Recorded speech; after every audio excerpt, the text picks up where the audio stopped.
everybody. Welcome those that are coming in. Oh, this is so great, this conference on digital nomads, the second one that is being held here.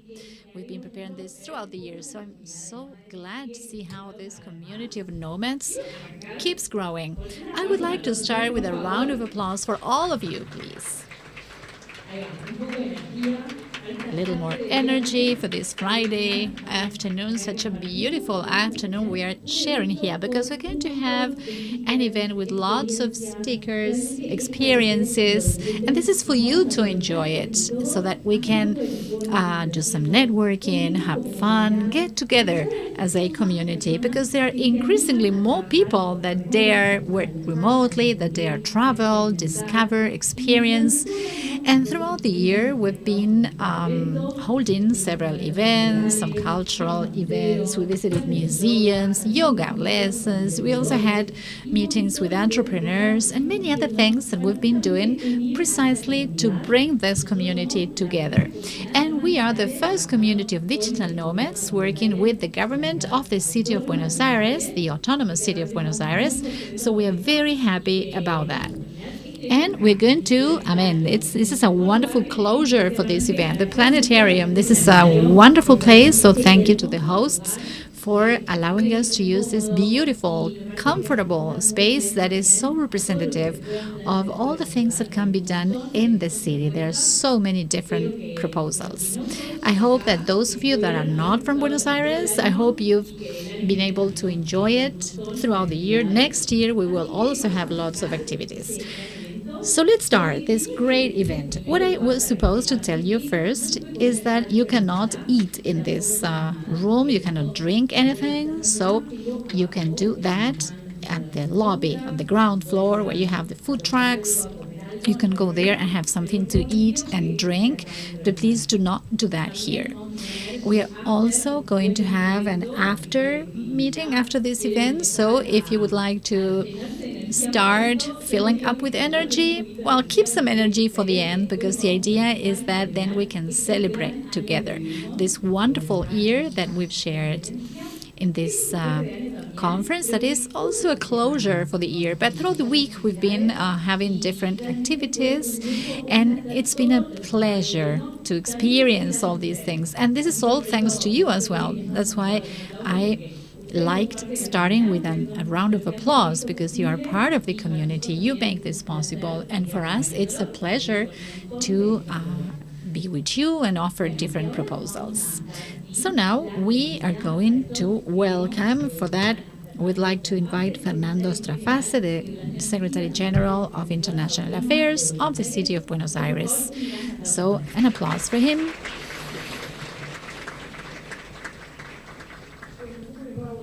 How are you? Good afternoon. As Steffi said, I'm Fernando Strafase. You don't know how amazing it is for me to be here at the planetarium again. I spent my childhood here.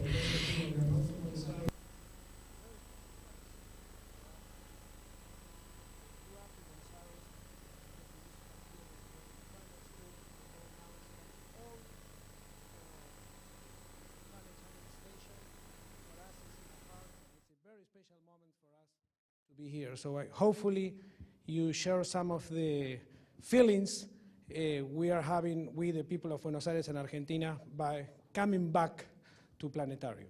And now switching back to Spanish, muy contentos de estar por segunda We're so happy to be here for the second time at this annual conference of digital nomads. And in a year where statistics, according to Nomads list, start revealing that Buenos Aires is one of the top in the list for this dynamic of working from somewhere else, not from where you have a permanent residence or where you lived or were born. Buenos Aires, with Singapore, is the city that had the highest growth of digital nomads during 2022. And according to the Nomad list, people like you, like the digital nomads, came to Buenos Aires. Around 45,000 digital nomads came to Buenos Aires this year, which is a record high for Buenos Aires, even much more than we had expected to achieve, to recover, speaking of digital nomads, after the pandemic. We had expected around 25,000, and we almost doubled the number of digital nomads that came to Buenos Aires. And you, the digital nomads, chose Buenos Aires for the same reason that other colleagues choose other cities in the world. Generally, nomads choose two kinds of destinations where they go to develop this life, this and work from a remote place. Natural destinations, landscapes, beaches, mountains, virgin places in the world, or vibrant cities, those cities where things happen. Can you hold this for me? Thank you. And Buenos Aires is the second type of city. This is a city that is historically famous for its diversity, for the coexistence of those that are different people from different ideologies, different ethnic groups, different political ideas, sexual orientations, religions. And we managed to coexist in Buenos Aires in a virtuous manner, and that is what makes us attractive as a city. Buenos Aires is, besides, a city with a great ecosystem of educational institutions. We have more than 50 universities that are established in the city of Buenos Aires, with an educational offer that is very varied, high quality, and very affordable, very competitive price internationally. Buenos Aires is historically recognized also for the density of its cultural offering. Together with London and New York, we are the three cities with the highest density of theaters per inhabitant in the city. We have one of the most famous bookstores in the world, the El Ateneo bookstore. That's a beautiful building on Santa Fe Avenue that was defined by National Geographic as one of the greatest cultural wonders of the world. And then we have other things that have to do with the urban design of the city. For instance, here we are in the planetarium, but if you go out and if you see that beautiful park, the Palermo Woods, the Palermo Parks, that's one of the areas, the green areas, that is the most attractive and accessible in the world. We have bike trails. We're very grateful for that allowed us to build 300 kilometers of protected bike trails. They have like a division,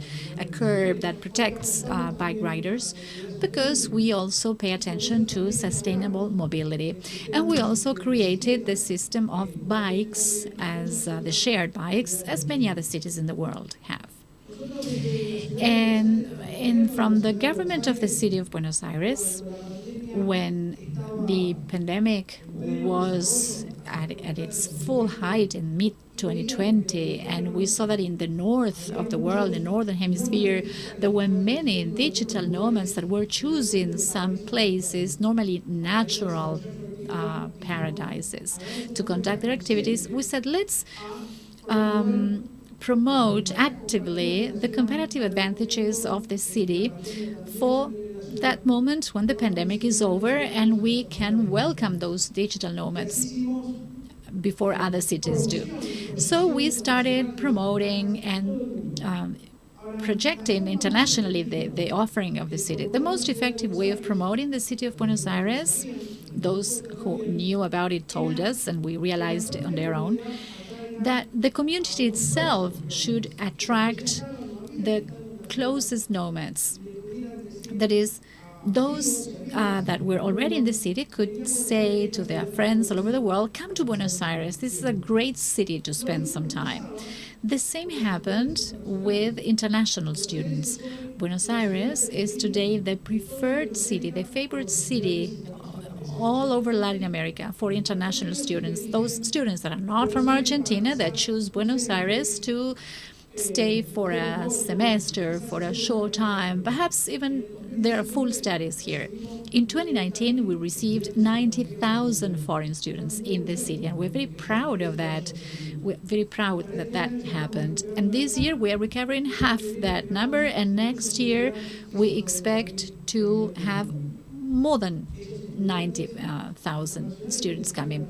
Those international students gave the city, beyond the economic impact related to their activity, they gave Buenos Aires some reputation, networking effects, and also future projects, because many of them will return someday, or even from their own place of origin, they will develop a project having in mind something to do in the city of Buenos Aires.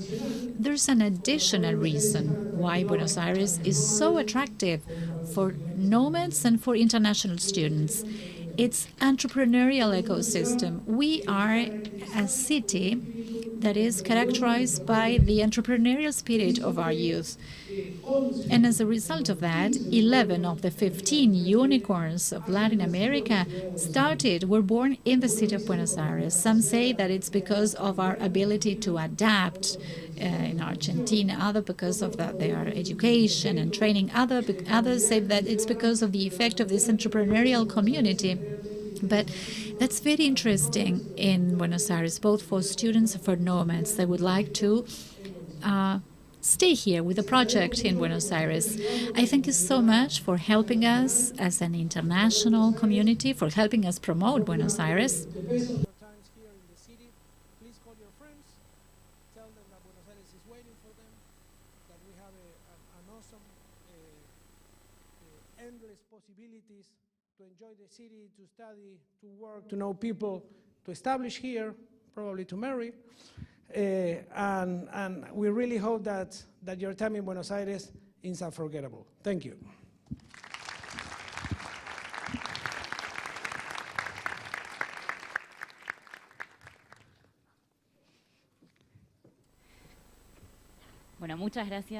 Thank you so much for those words.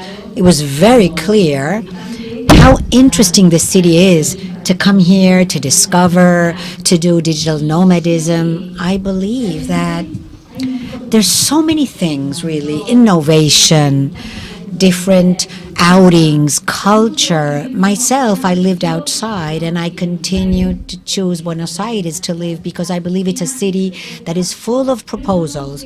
But when we come to Buenos Aires, we see so many proposals, we don't know where to start.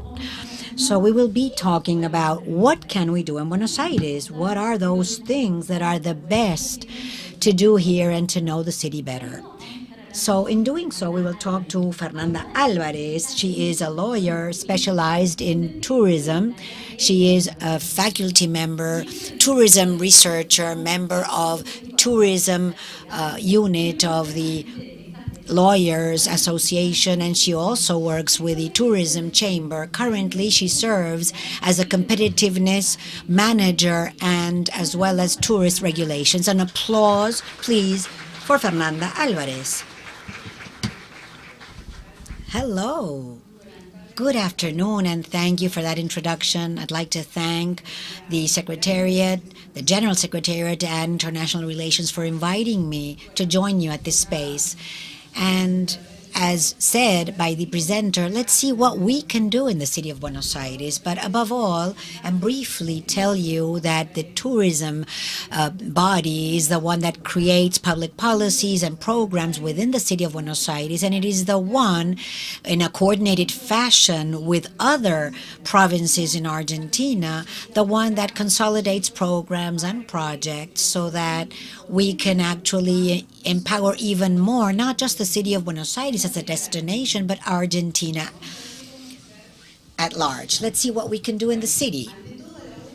Above all, the time in which we think about public policies and programs, we think about the following. The city is an ideal destination for entrepreneurs, as Fernando says, for creators, and digital nomads that get together and bond. This is paramount in this social mesh, so cosmopolitan and interdisciplinary, what you need to empower a destination, of course, as well as our neighborhoods that are really unforgettable places, a must, together with the gastronomic and cultural offer. So this drives us to work, to explore it, and to travel, and to know it more.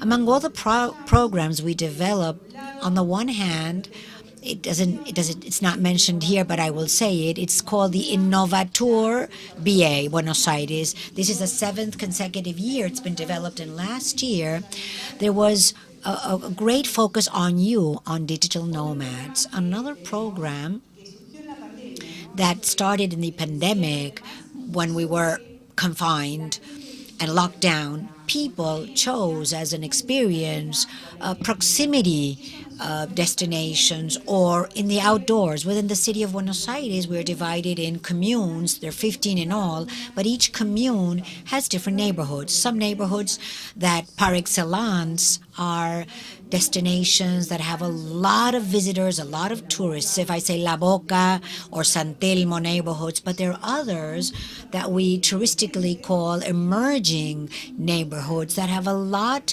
to give and offer. So with this program, the tourism in neighborhoods, we look for two things. Basically, on the one hand, the decentralization of these consolidated neighborhoods together with the emerging ones, and on the other hand, to promote proximity or outdoors tourism. This started during the pandemic in 2020. Now we have 25 neighborhoods, over 1,400 attractions, these 25 in 13 communes, and today we have 33 activities. These activities are experiences to live them. It's at your own disposal. We have 33 circuits. Some of them could be walkable, others are biking. Obviously, not just socially speaking and economically speaking, it's also environmentally very attractive. With these different promenades, you can download them from our website. You can download maps and do them on your own. You have all the information there for you to live the experience. We also have in that website space a landing of providers, suppliers. So we need tourist guides. They are paramount. They're the ones who can improve those experiences differently.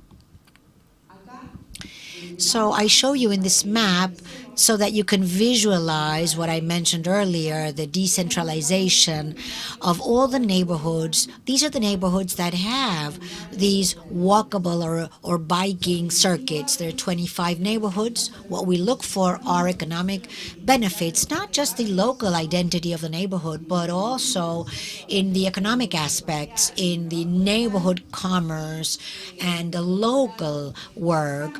We have revamped some others that were kind of a little down because of the pandemic, and they need a little strength to be what they used to be. As I said, always considering sustainability.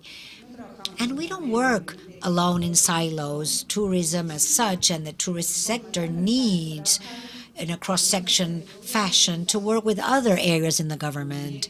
And here I said more security. As a bullet point, in the city of Buenos Aires, we have tourist policemen. They're specifically trained to help visitors, tourists, in situations that may take place, as well as we have tourist defense areas. They are always coordinated with us if something happens or if we need them, if we need their assistance. This year in 2022, I said 2012 first, I'm sorry, we have been dealing with 12 neighborhoods. As I said earlier, these are curated, they've been surveyed and designed by technical professionals who work then in El Tour, which is the program I mentioned earlier. What else could we do? Within the website of the tourism body, you have a space with all the surveys of visits, of different promenades and experiences, but there's another role to it. What we do as a tourist body, we are, let's say, we are a bridge, let's say, with the entrepreneur, those who will be providing the service. So when you go into the website, you will have very readily the products, the services of that supplier and contact data so that you can enjoy their experience. To date, we have more than 220 online activities, 24 are free of charge. We also have almost 50 discounts. It could be 10 to 50% off or 2 for 1 in tours and in different gastronomic experiences and cultural different types of cultural tours and visits. Now, the Buenos Aires nightlife. Some of you may have enjoyed them. We have the museum night, the temples, also the antique stores. Help me out, help me out. What am I missing? Also, the different libraries. In 2022, and I'm right now with the year, the tourist area really added things to it. We had the tourist night. There are 2 editions that will take place annually or yearly in the nicest time of the year, which could be in the fall or in the springtime. It was an event where really the city was dressed to party. So what we created free of charge for visitors, for neighbors, tourists are guided visits, some of them with simulations, visits to embassies, mappings, live shows, bus and catamaran also visits. So please put it in your agenda. You will see the next upcoming edition. And now a parochial announcement today. There is also one of these nights, which is the night of the provinces.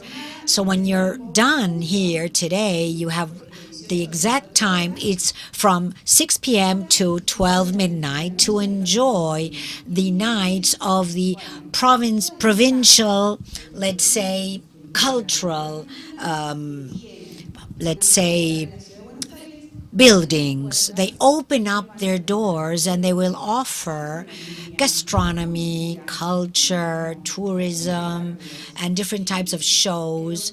In terms of, in the map, you will see that they're relatively close. You can even do that. They're in walking distance. When you finish your day today, you may have enough time to go visit a few of those buildings. And now, where will you find us? The contact info, so that you can be very alert to the news of the tourism body, to share them and enjoy them. This is our website. You could see there all the activities I've been mentioning, which is www.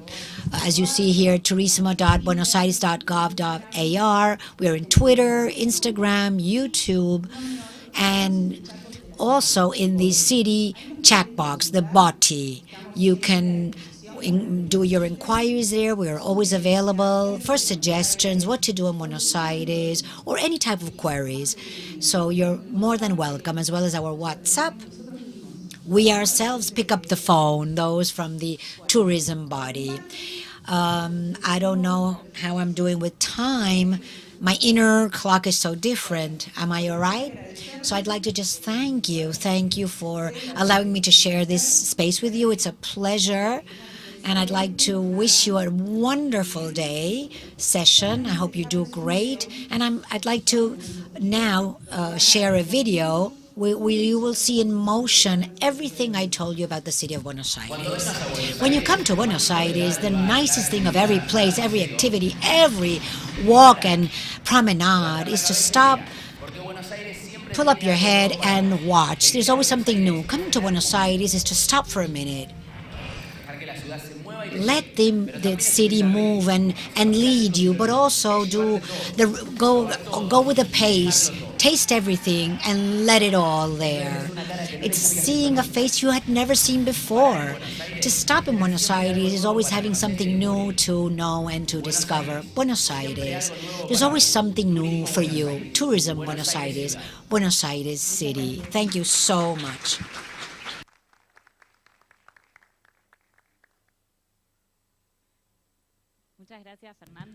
Thank you, Fernanda. We will continue with this wonderful conference.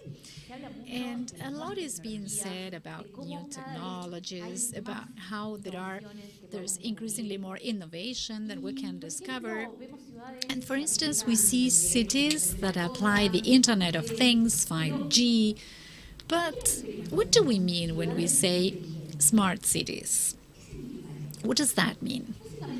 Well, basically, It has to do with being able to apply technology to improve the quality of life of the citizens. And one of the cities that is doing this is Tandil. They have a high quality of life, and we can find a cluster there with over 50 companies, startups, unicorns, and lots of proposals for us and to grow in innovation. And for that, we're going to speak about why is Tandil considered a smart city. We're going to talk with Cynthia Scoles. She's a representative of CEPID, member of the Argentine IT Network, and CECI. Throughout her career, she has occupied different positions in the IT ecosystem, both nationally and internationally. She participated in several initiatives of associated management. Let's welcome her.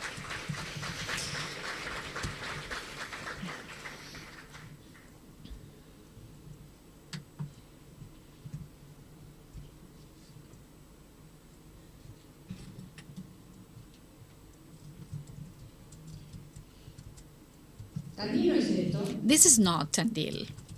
This is not the way we live either. But we are not just a set of salami. Tandil is a city, for those of you that are not from here, it's 40 hours from Buenos Aires. It has 150,000 inhabitants. But what does it make it different from here? It's 4 hours from Buenos Aires. Why do we say it's a digital city? One of the things that is understood about this group of people is that we understand that the aggregate of the parts is much more than the whole. So Tandil, the city, where should I point the laser? Here. Why is it different? Why is it digital? First, let's discuss what is a digital city. A digital city is a city that has skills, abilities to apply technology using these concepts: collaboration, sustainable planning, innovation and development, creativity. When we speak of collaboration, Tandil is one of the advocates for associated management, collaborating among the parties. And it boasts the Sabato triangle, how to work together, the private sector, the public sector, and academia. However, how do we plan in a sustainable manner? Different strategic plans were implemented for different sectors: agri-industry, tourism, technology. And in this sustainable planning, that is where Tandil brings together these three parties. The Association of Software Companies, to give you an example of an IT sector, this Association of Technology Companies that includes lots of companies, 20,000 employees. One of the unicorns from Argentina is located in Tandil, and a few days ago a sustainable building was opened there with a certification of sustainability, efficient energy, etc. That's just an anecdote. So this working group, made up of the business chamber, the national university that is located there, that has over 40 courses, such as, for instance, systems engineering, development of apps, technological management, different courses that were developed as the demand for these skills increased. It's a cradle of talents. These are the things that start to make a difference. Why Tandil? This group, this working group that combines within this strategic plan, started conducting specific activities that were held to train talents, to open the borders, so that the jobs in Tandil can grow. 70% of what is produced digitally and technologically in Tandil is exported. But also R&D. The local government has developed and researched some solutions to give a better quality of life to the citizens. The main objective of smart cities is to improve the quality of life. And as part of this research and development to improve the quality of life, we find urban mobility. There's an app that is called Sumo, that is for public transport. And, well, the traffic lights, I don't know if you drive, traffic lights, they have this green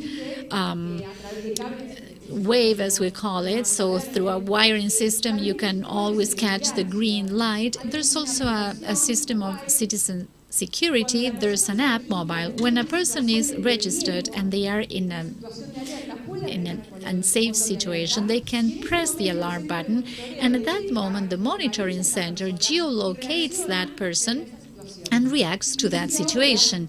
Even now, that app is now being modernized with a gender policy also to detect those persons that have some legal measures that forbid them from approaching a victim. And now there's also a healthcare network for people to have the medical records and to manage their appointments, when they were hospitalized, their vaccinations, etc. So a security system, urban mobility, portability.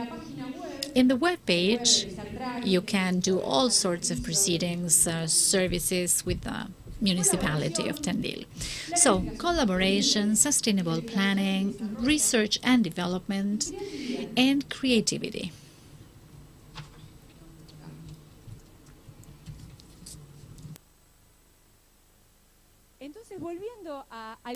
So, going back to the first concept, what are smart cities?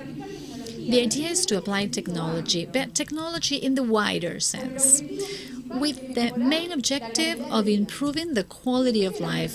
And this comes from people, from a group of people. And technology is not a mobile phone or an app. Technology, there's even a study from the Science magazine that says that one of the first technologies implemented by man, by a human being, was fire. Through fire, they were able to transform the way they fed themselves, they improved their tools, their quality of life improved. So for a city to be smart, we need people, you need to apply technology to improve the quality of life, and you have to use creativity.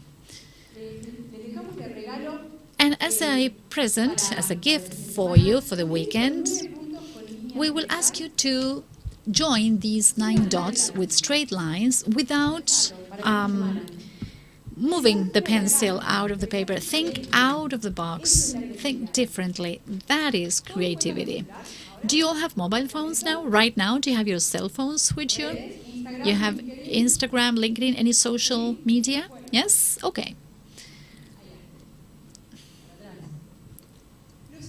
So I invite you to think on our own neighborhood, let's say 10 squares around where we live. What can I think of now, right now, in these seconds? How can I improve the quality of life in my neighborhood from my position, from the area I know where I live? And I say, okay, how in these 10 squares that I'm familiar with, using my creativity, how could I improve the quality of life? Do you dare do an exercise? Take 59 seconds and think, I have this situation, this issue. I know my neighbor, my friends have this issue. So do you dare in this minute to think and write it in the hashtag Nomads B8 2022? What can you think of? Do you dare do that exercise? Let's use creativity. In my neighborhood, how can I improve the quality of life there? How can, from my position, contribute to improving the quality of life to make it a smart neighborhood? Is anybody doing that already? I know that you are I know that we have people checking if you're doing this. So the hashtag Nomads BA 2022. Think about it, how you can improve the quality of life of our city. And another important thing that is to give you some food for thought is that good ideas in the digital cities come from a small group of people. And that's where the best ideas come from. Thank you for this shared moment. And I invite you to visit Tandil.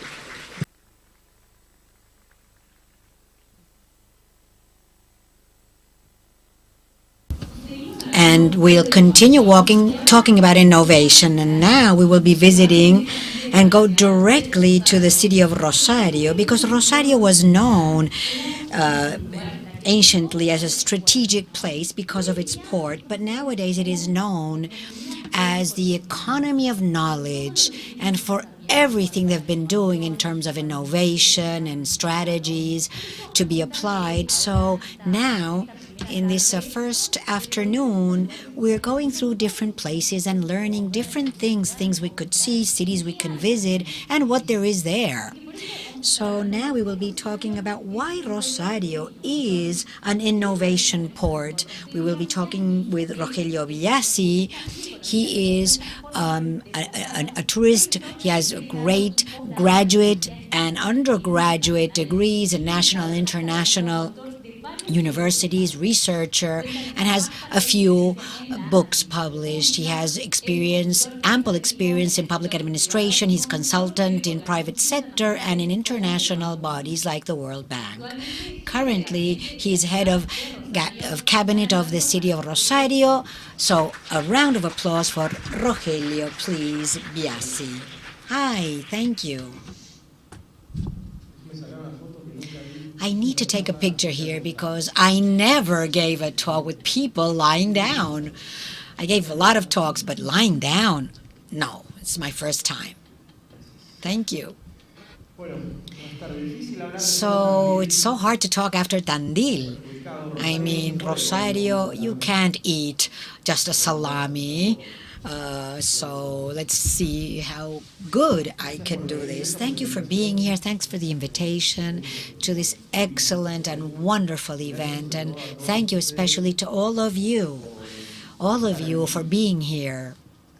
For being here in an hour and in a position that you could do something else, like a nice nap, for instance. But so we'll do something else. First, I'll be very brief, and if you can go through it without sleeping, we have a T-shirt signed by Messi and De Maria, so we're going to be doing a draw among you all. Okay. Let me start with a controversial phrase. The Earth is flat. What a place to say this, right? Where we're here at the planetarium. And I'm not referring to this thesis of those who say that the Earth is like a table. I refer to the fact that today Earth has no barriers. I mean, it is really flat in that respect.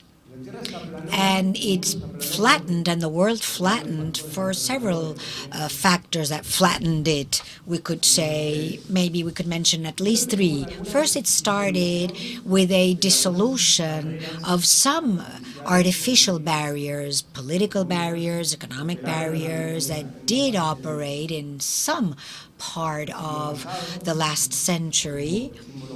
So the greatest symbol was the fall of the Berlin Wall.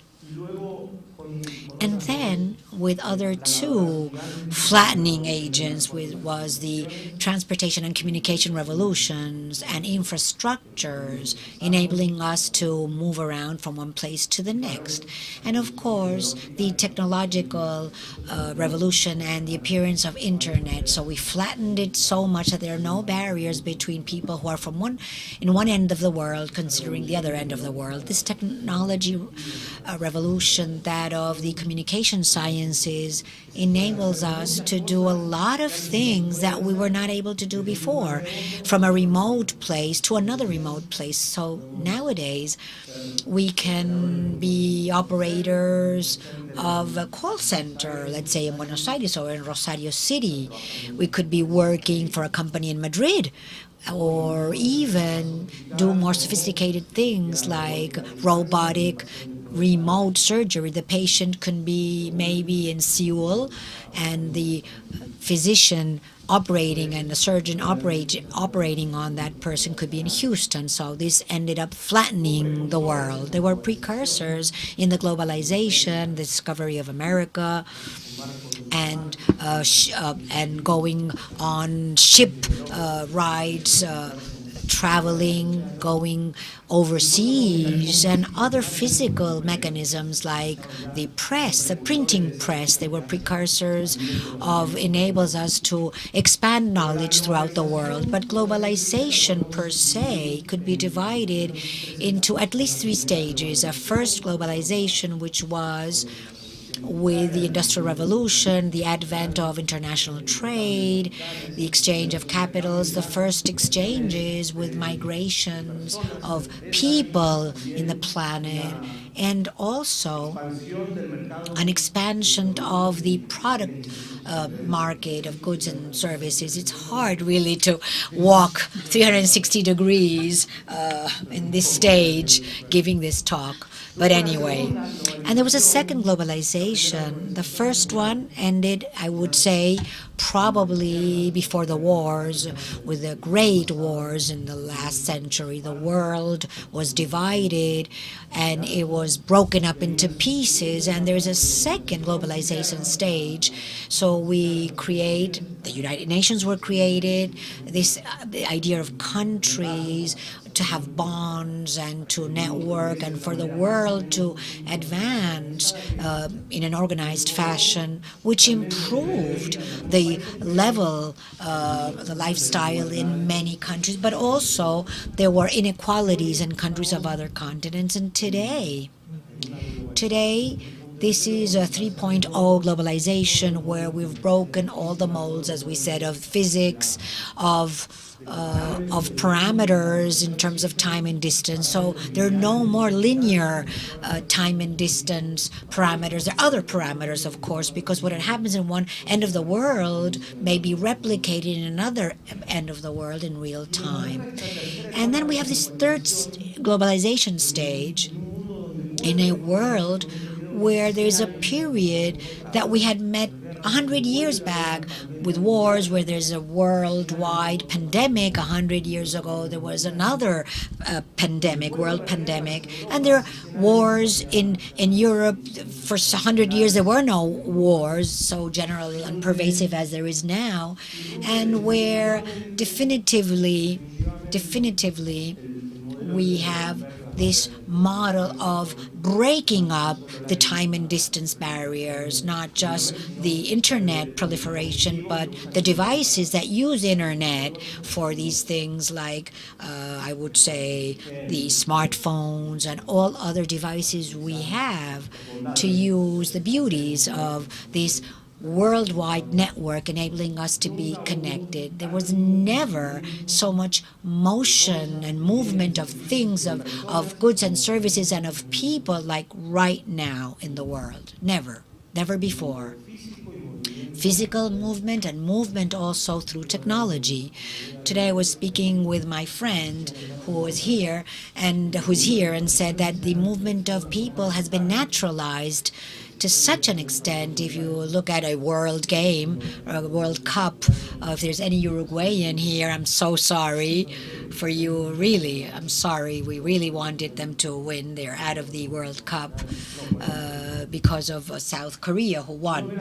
In any case, if you look at what's happening in Switzerland, for instance, 80% of players are from other countries. I mean, and they became nationals. So this is a specific example of how the world has lost its boundaries. There are no more boundaries in the world. And the strength, the force that is moving the world, because this is a different moment, it's an extraordinary moment. There are three forces that are moving the world: climate change, technology revolution, and globalization.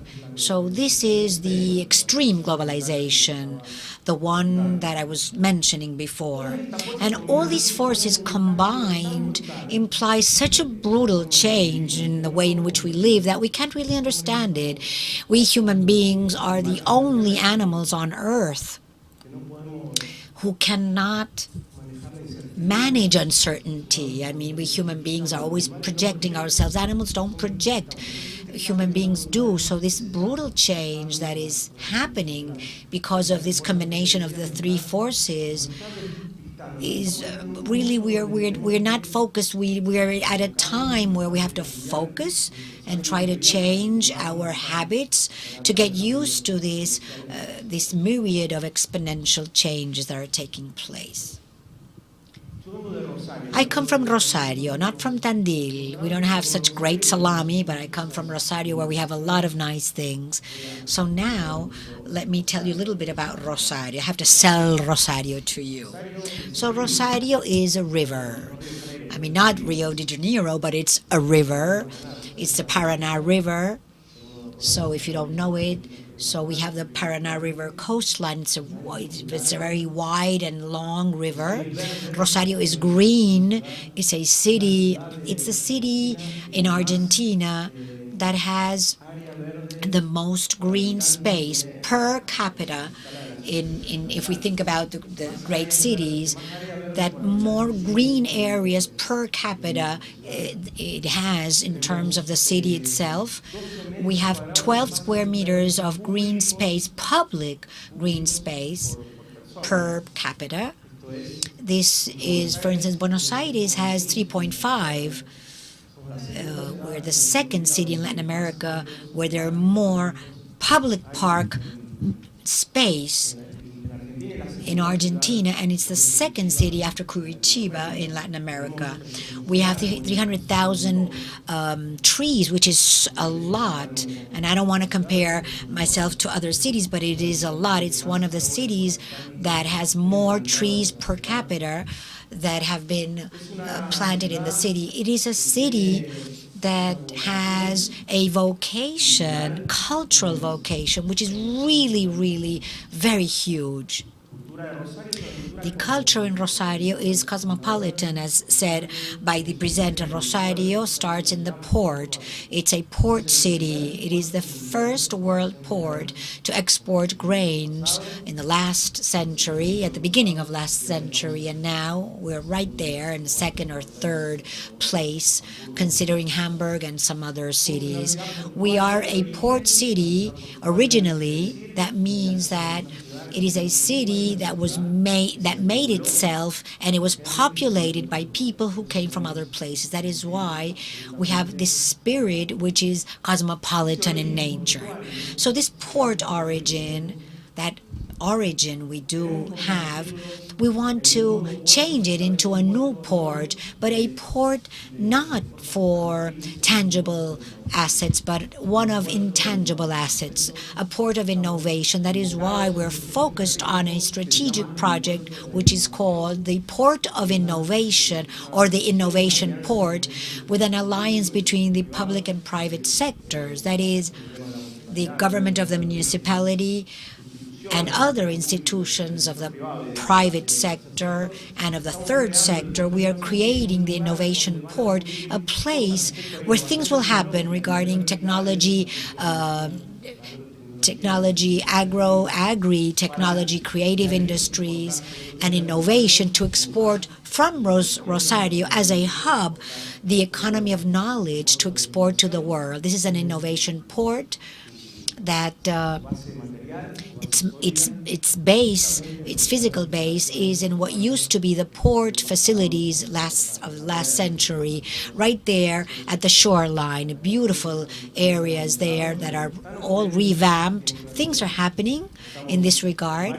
We have several projects that are underway. We have one by the cinematography industry, also university, technology, training, with the Compromiso institution, which is called Digital Potrero, and an upcoming opening in March of a huge place of almost 5,000 square meters, which is called Technoteca. We also do it together with the Ministry of Science and Technology of the nation, which will mean the largest place to train in terms of technology and informatics, the youth, to give them direct jobs and quick jobs in jobs that require the industries of these three sectors I mentioned earlier: biotechnology, agri-technology, and creative industries and cultural industries.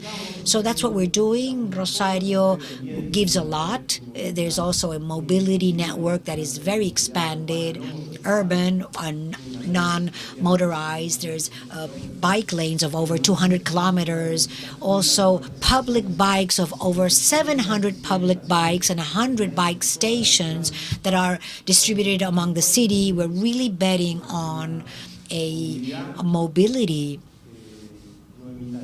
without GIG's effect. We're working on that. And Rosario, greenhouse gas effects. Rosario, actually, I cannot convey it so directly what Rosario does. When you study economics, we speak about different assets. There are some assets where are experiential assets, and there's some that until you actually experience them, you cannot really estimate the benefits of the use and enjoyment of those assets. So what Rosario has is precisely that. You have to live it, you have to experience it many times in order to acquire as a whole that strength, that warmth, and that bonding. In other words, that comes in through the limbic circuit in the brain. The human brain is made up by different parts. One is called the limbic circuit, which is right here in the middle of the brain. Let's say in this part and this other part in the middle of the, I think it's above the thalamus, and that's where you can process emotions. So I invite you to come to the city, to walk the streets. It is close by. It's easy to move around. It's friendly. You can do tourism. There are more than 10 museums, 10 libraries. We have music shows and dance shows, theaters every weekend. We have everything in Rosario. I don't want to enlarge on more, but you have to come, you have to enjoy it and enjoy the city itself. We want more digital nomads to come to Rosario and become, luckily, maybe digital sedentary people, or maybe go elsewhere but come back with this umbilical cord right there united to Rosario. We have a lot of very important Rosario people, football, soccer players, a musician, very good musician, who is called, what's his name? Fito Paez is from Rosario with a beautiful song that says, Rosario was always close. So we invite you to Rosario City. Thank you very much.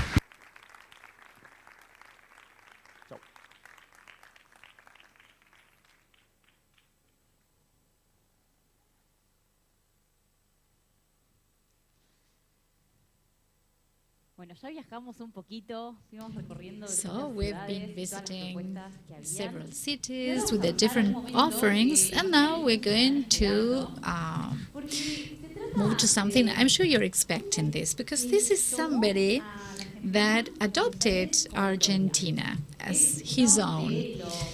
He is one of the most famous foreigners in Argentina, And not being Argentinian, being American actually, his Spanish is perfect. That's really surprising. He creates lots of content in the social media. He had lots of followers, views, and he did lots of things with the industry of social media. He also wrote a book that's called Bien Argento. He visited a TV show in the prime time in Argentina on traveling, of course. And the truth is that he fell in love because you have to fall in love with Buenos Aires and Argentina. He fell in love with this beautiful city, and for 9 years now he's been living here. He travels a lot, of course, but he adopted Argentina as his own. So we'll be talking with Dustin Luke. I'm sure that many of you follow him, the social media, you watch his videos. If you don't, I'm sure that after now you will do, because his content is fantastic. It's also important to say that he has an Academy of Pronunciation of English and Spanish to help students imitate and speak like a native. So I think it's a great profile. We're going to then listen to somebody you're expecting. I also wanted to send some greetings to those that are following over the streaming. Thank you for being there. It's a pleasure for us to have you. I hope next time you can be here as well, sitting or lying down as the others here. And I remind you that we have simultaneous interpretation if you need it, so you can ask for the headphones. Now we're going to introduce him without further ado. Dustin Luke. And for that, well, he'll be interviewed by Mia Pascal. She's a coordinator and organizer of Nomads BA and a communicator. So a big round of applause for Mia and Dustin.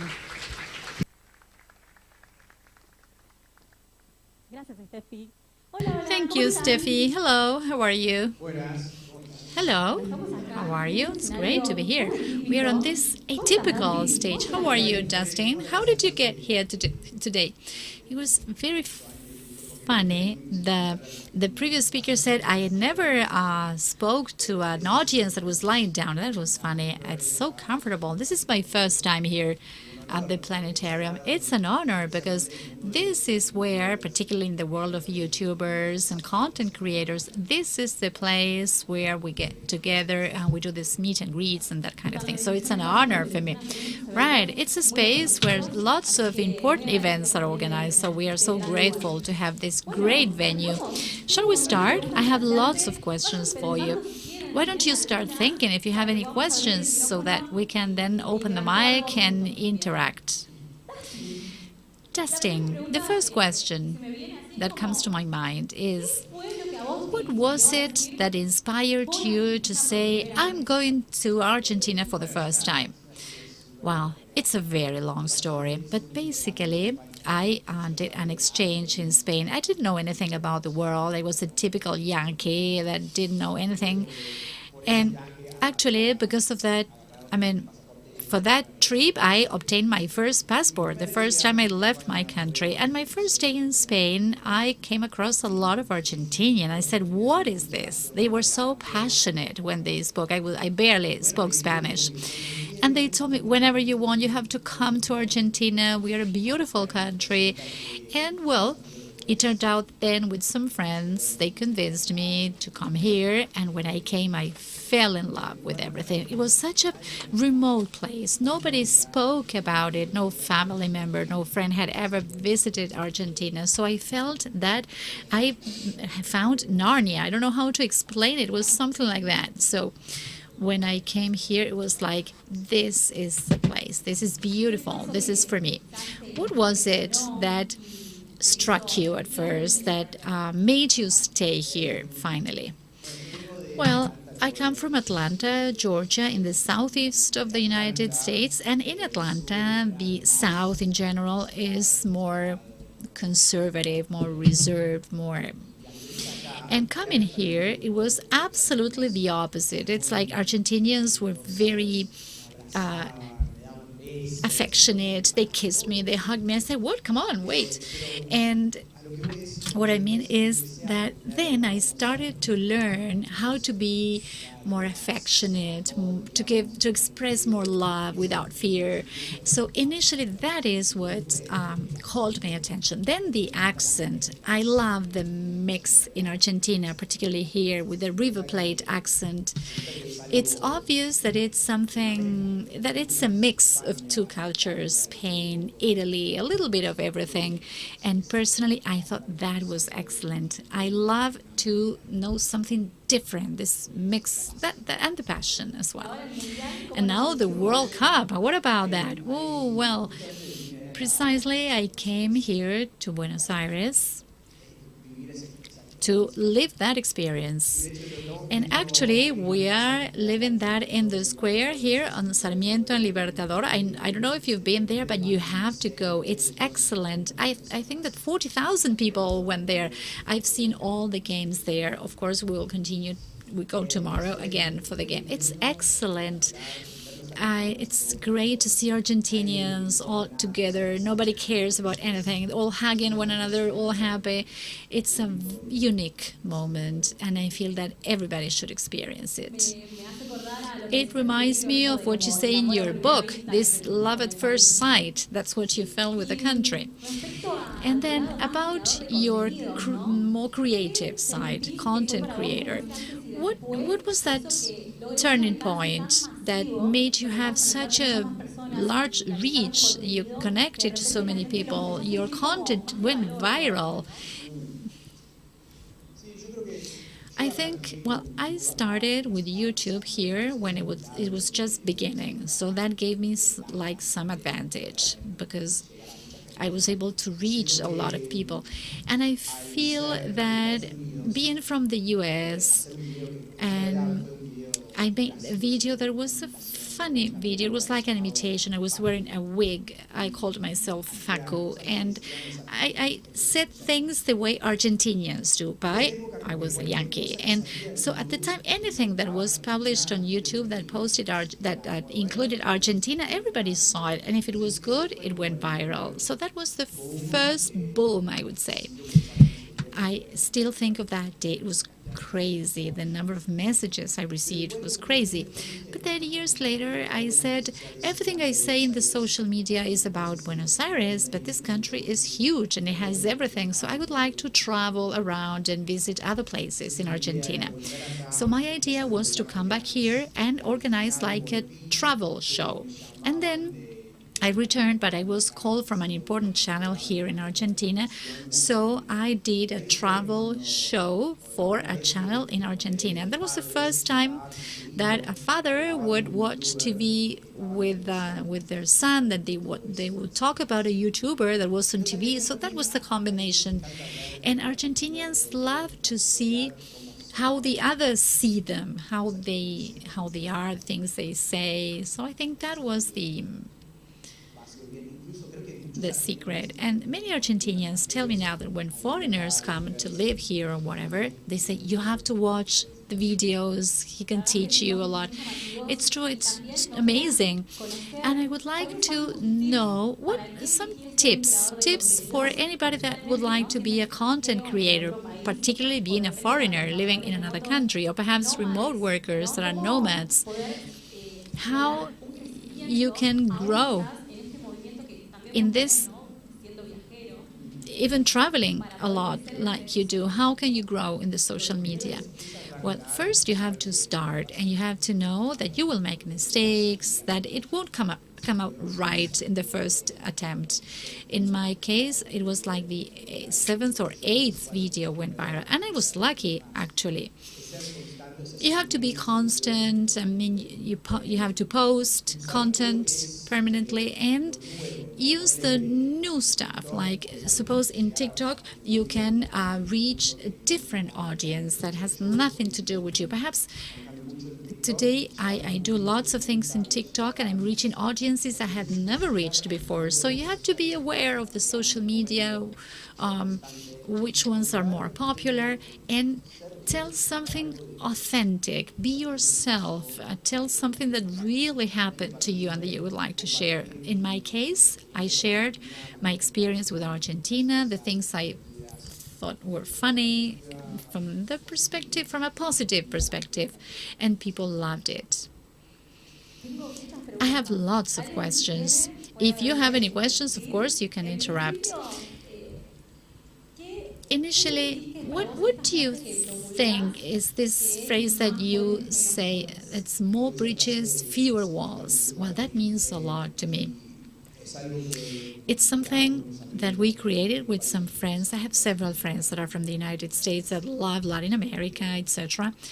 But it goes against the walls within countries. I think it's so sad. But this specifically, more bridges, fewer walls, refers to the cultural aspect. What I do is to try and create a connection, whether it's through content, through language, that I love languages, and trying to understand one another a little better. There's like two things that I always think, and if everybody were forced to travel and know all the cultures, there wouldn't be so many wars, there would be more understanding. We would be able to communicate better. And there's another thing that I read that is like, it's like a proverb, a Czech proverb, that is, if you learn only one language, you live only one life. And if you learn more than one language, you live several lives. And today, that's what I'm living, and it's the best. And for somebody that comes here to Argentina or any country in the world, what do you recommend in order to adapt to another culture, but to feel like another native, like another citizen, as in your case? Well, again, the language issue, simple things. Precisely that's what we do at the academia. We try to teach the hacks, like a hacker would do in order to get in. It can be something as simple, but from the perspective of being open-minded and understanding what the locals dare do. For instance, something as simple here in Argentina that you can do and you can learn very easily is a round of applause for the cook. And it's as simple, and I'm always waiting for my moment after everybody had the barbecue, and I say, a round of applause for the cook, and everybody, yeah, come on, oh, good Yankee, let's do it.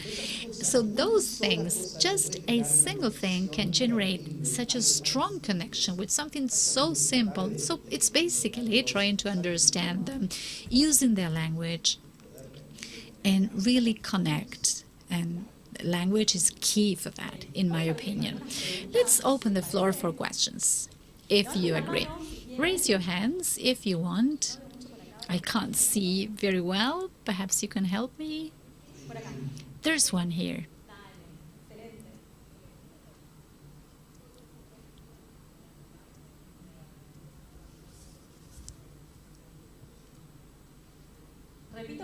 I will repeat the question for those that are on the other side. Do you have any tip, any piece of advice for those that are starting, that are just daring to go for it? If you have started already, or if you are about to start. Okay. I would say, first, something as simple as bringing your ideas together, writing them in a notebook, things that really happen to you. If you are speaking about, I don't know, as I said, you are from the States, you love Argentina and the experiences in Argentina, and you go to a barbecue, and they always ask for a round of applause for the cook. So trying to understand that situation and telling that from your perspective in front of the camera, it will come out naturally. And the nice thing about all this is that if it doesn't work, you do it again or you don't post it. A lot of people are afraid. They say, no, I'm not going to do it. But they didn't even start doing it just for them. So, and you have to be constant and persistent and never, I mean, and be consistent, trying to maintain your approach. There are so many people in the world that are creating content. Anybody here in this place can have perhaps 1 million followers. Imagine, there are so many people in the world. There are followers for everybody.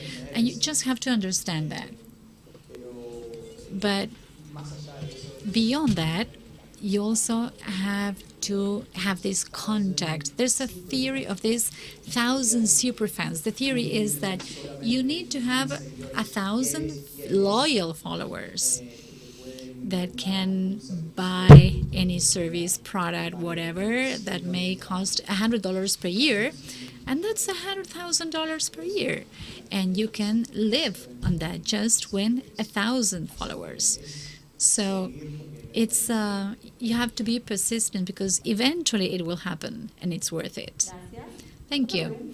Another question?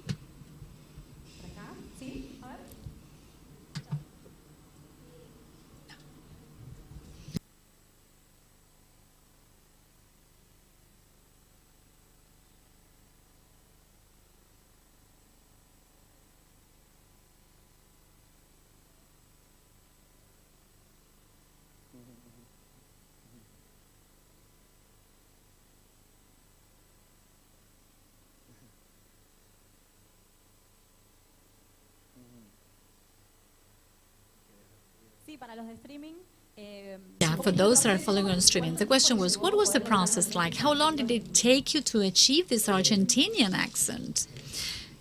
Ah, that's a very good question. The Argentinian accent, for me, the River Plate accent that has such a strong Italian influence. Well, first, it surprised me a lot, and I thought, well, how can I do this? Personally, and this is an experience from my childhood, I used to play lots of video games, and I played Mario Bros. And they always said, "It's a me, Mario," and that little song. And I took that and applied the accent to that intonation. I tried to exaggerate. At the beginning, my accent, my intonation was exaggerated. At the beginning, you have to do that. You have to put yourself in a position that is not yours. And there's lots of people, particularly in my academia, many students, that say, I feel so weird doing as if I were American. This is not me. Well, that's precisely what you have to do in English. You have to get comfortable being uncomfortable. So as soon as you open the doors and you start really saying, yeah, I'm from the United States and it's all good, speaking with the intonation, as soon as you start putting yourself in that role, and both characters will merge. Personally, I was just starting learning Spanish, but when I came to Argentina 6 months later, I already had the accent. But it took me 2 years and a half, every day, talking to the natives, making mistakes, asking. That's where I said, okay, I'm an Argento now. Thank you. Another question over here?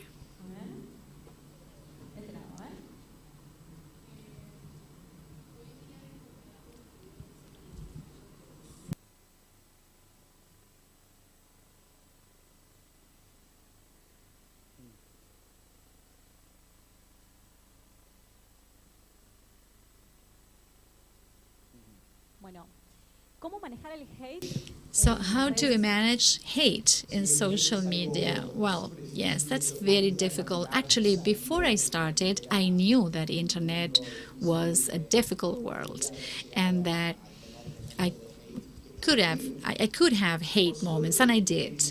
Fortunately, in general, it was not that big, so I haven't really had such a serious experience so far. But first, you have to know that is from deep inside you, who you are, what you're doing, what's the purpose, knowing that I can make mistakes and acknowledging that, but at the end of the day, I know the truth. So that's the most important part, because whoever it is that is telling me whatever, I know what the reality is. Second, I don't see it as real. I mean, somebody there saying like hate stuff. I don't consider that as a real thing personally. And fortunately, I was able to manage hate in those moments when it happened. But I mean, it will happen. It will happen, and you have to know that there are even lots of people that I read that there's a percentage, like a minimum 33% of the people will not like you. I mean, 33% will not like you, and that's a lot. So accept that. It's part of this, and I think if you have that mindset, it's going to be all right. Is there any other question in the room?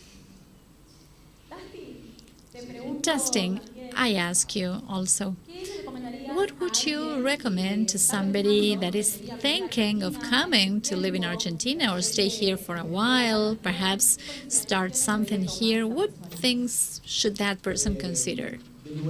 Again, be connected to people in terms of the language. Start reading even simple words, like a word that I always use is quilombo. Because in this city, in this country, that word comes out all the time. And if you use it as a foreigner, they love you. So it's really having those, little simple words that can connect you. You don't even have to say anything in Spanish. You just throw a word every now and then, and you know that you're making an effort. You did some research about the culture. Second, understand. I think somebody mentioned today that Argentinians are very flexible. And so you have to learn to be more flexible, particularly if you're going to be an entrepreneur here in Argentina, in order to really achieve what you want, because things happen and things happen where things are not so strict, or you have to focus on relations. That is what I learned even before. I used to take classes on international business, and they discussed Argentina, and they said that this is a country that is really connections, relations are very valuable. So perhaps just you have a meeting to get to know each other, and then you start talking business. So you have to be open-minded, you have to kiss and hug as Argentinians do, and be connected. Well, Dustin, thank you so much. It's really an honor to have you here. You are so important, such a role model for many foreigners and for so many people that also want to create content. So thank you. A big round of applause for Dustin for all his contribution today. Thank you, Dustin. And I'd like to thank you. I'd like to thank all those that participated in the Nomads Week with so many talks and various activities. We had such a great time. So this continues. So follow us in the social media, join all the groups we have to interact, to support one another, and as Dustin said, we'll keep connecting. So thank you. We'll continue with the talks. Thank you, Mia. Thank you, Dustin. Social media is at Nomads BA, so you can follow us in the whole of the social media. So how are we doing? How are we? Come on, more energy here. Come on, don't fall asleep. There we go. This is just starting. I hope you're okay with that. And when we travel, we want to feel local, feel part of that new place that we are. But of course, we have to adapt to a new culture, new manners, new ways. So we're going to talk about how we can use our cultural intelligence while keep traveling. For that, we are going to talk with Ekaterina Matbeva. She's founder of Amolingua, award-winner entrepreneur, Amazon best-selling author, and she has trained more than 10,000 people foreign languages, educating hundreds of thousands of people worldwide. And she's on a mission to create a better connected, multicultural, multilanguage world. So a big clap for Ekaterina Matbeva.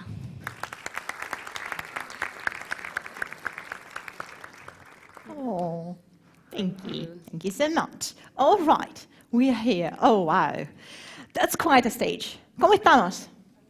Bien? Sí, los intérpretes van a matarme. Okay, good. Who speaks English here? Just raise your hand. Say, yeah, me, yeah. Yeah? Okay, I'll put it here. Oh. All right. ¿Quién habla español? ¿No? Nadie. Entonces, ¿quién habla español está durmiendo? Ok. Parleremo in italiano? Sì? No? Italiano? Sì? Oh. Português? Falamos em português? Sim, sim, sim. Muito bom. Nous pouvons parler français? Français, un peu suffisant. Sprechen Deutsch? Ja, ja, genau. Mówić po polsku? Po polsku, tak? Tak? Tak.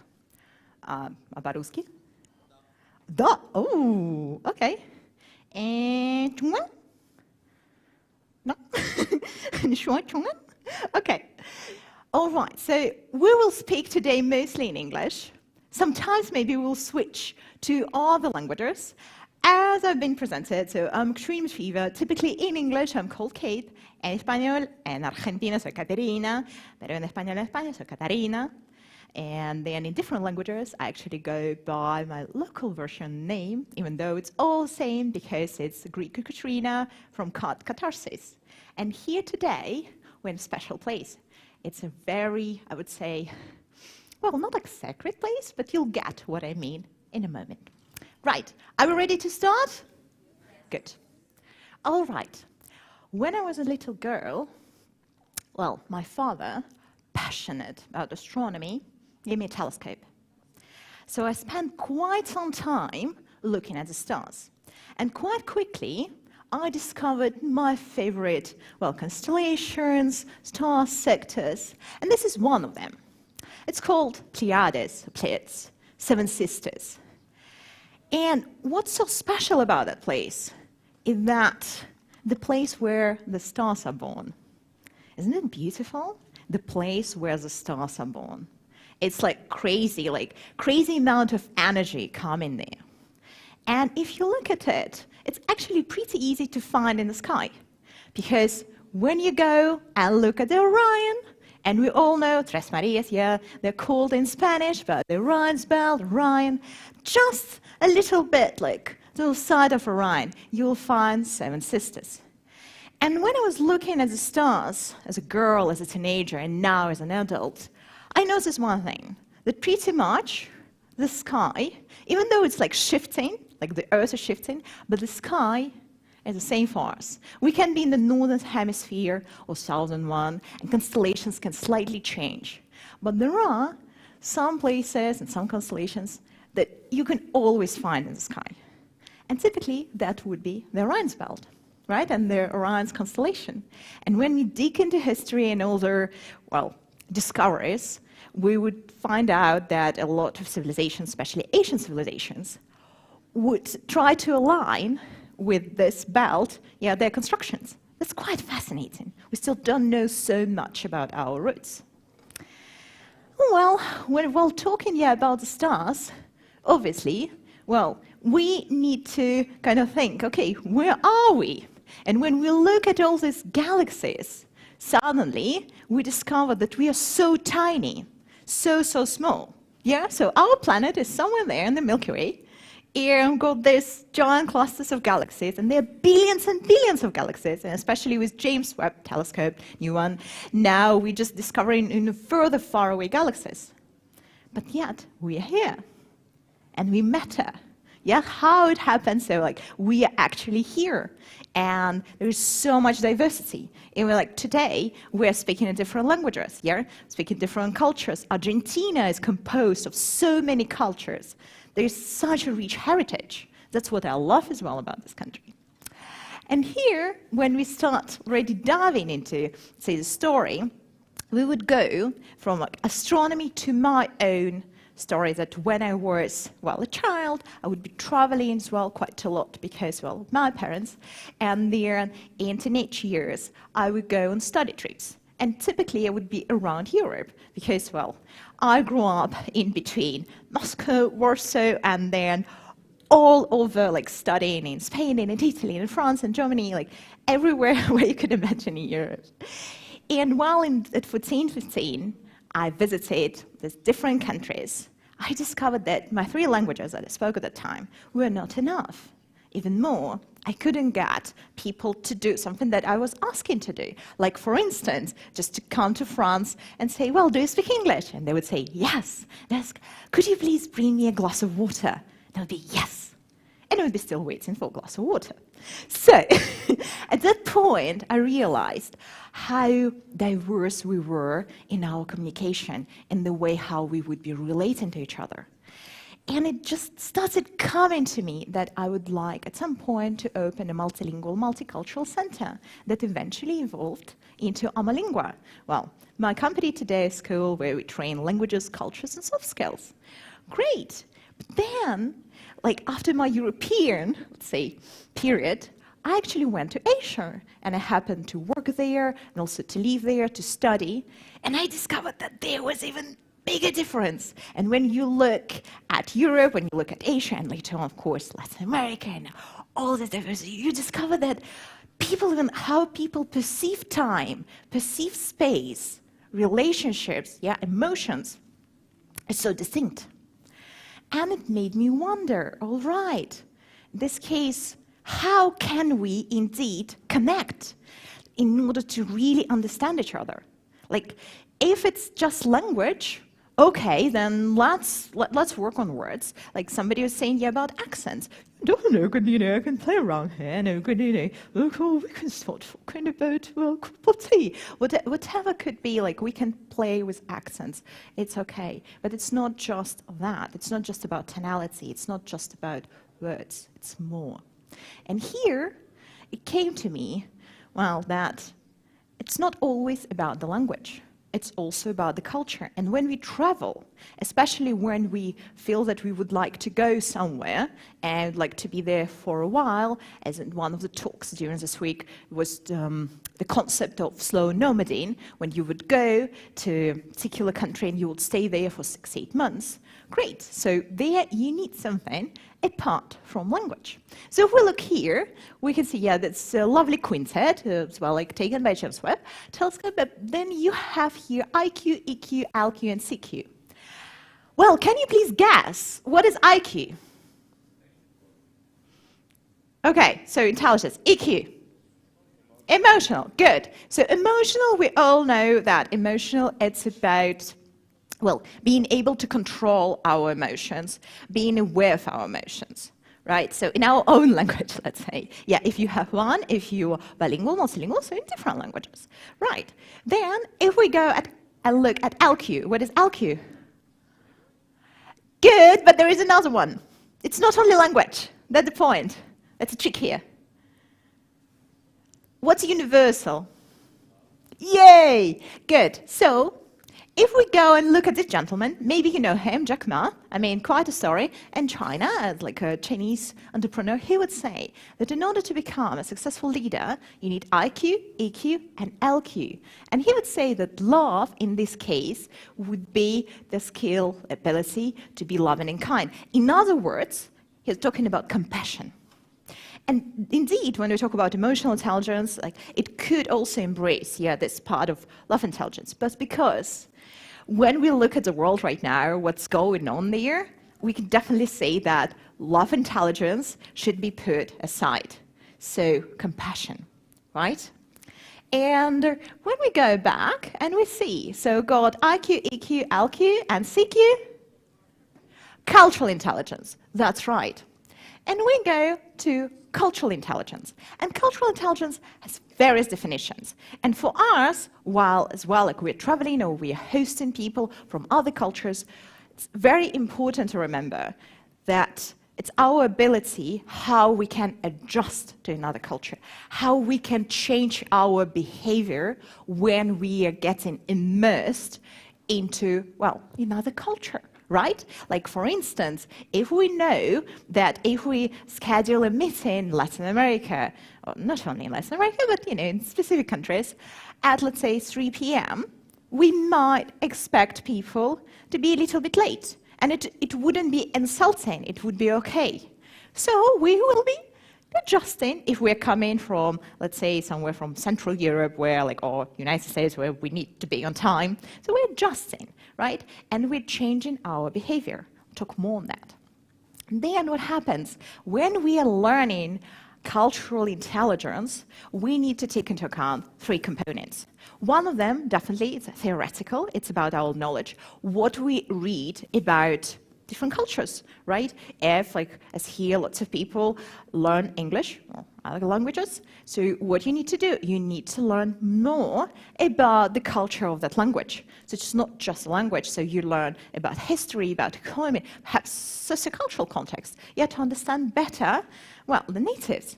Then it's about mindfulness, coming back to emotional intelligence, feeling how you can process your emotions, not only in your own language, not only in your own context, like familiar context, but also what happens to you when you speak in another language. What happens to you and to your emotions?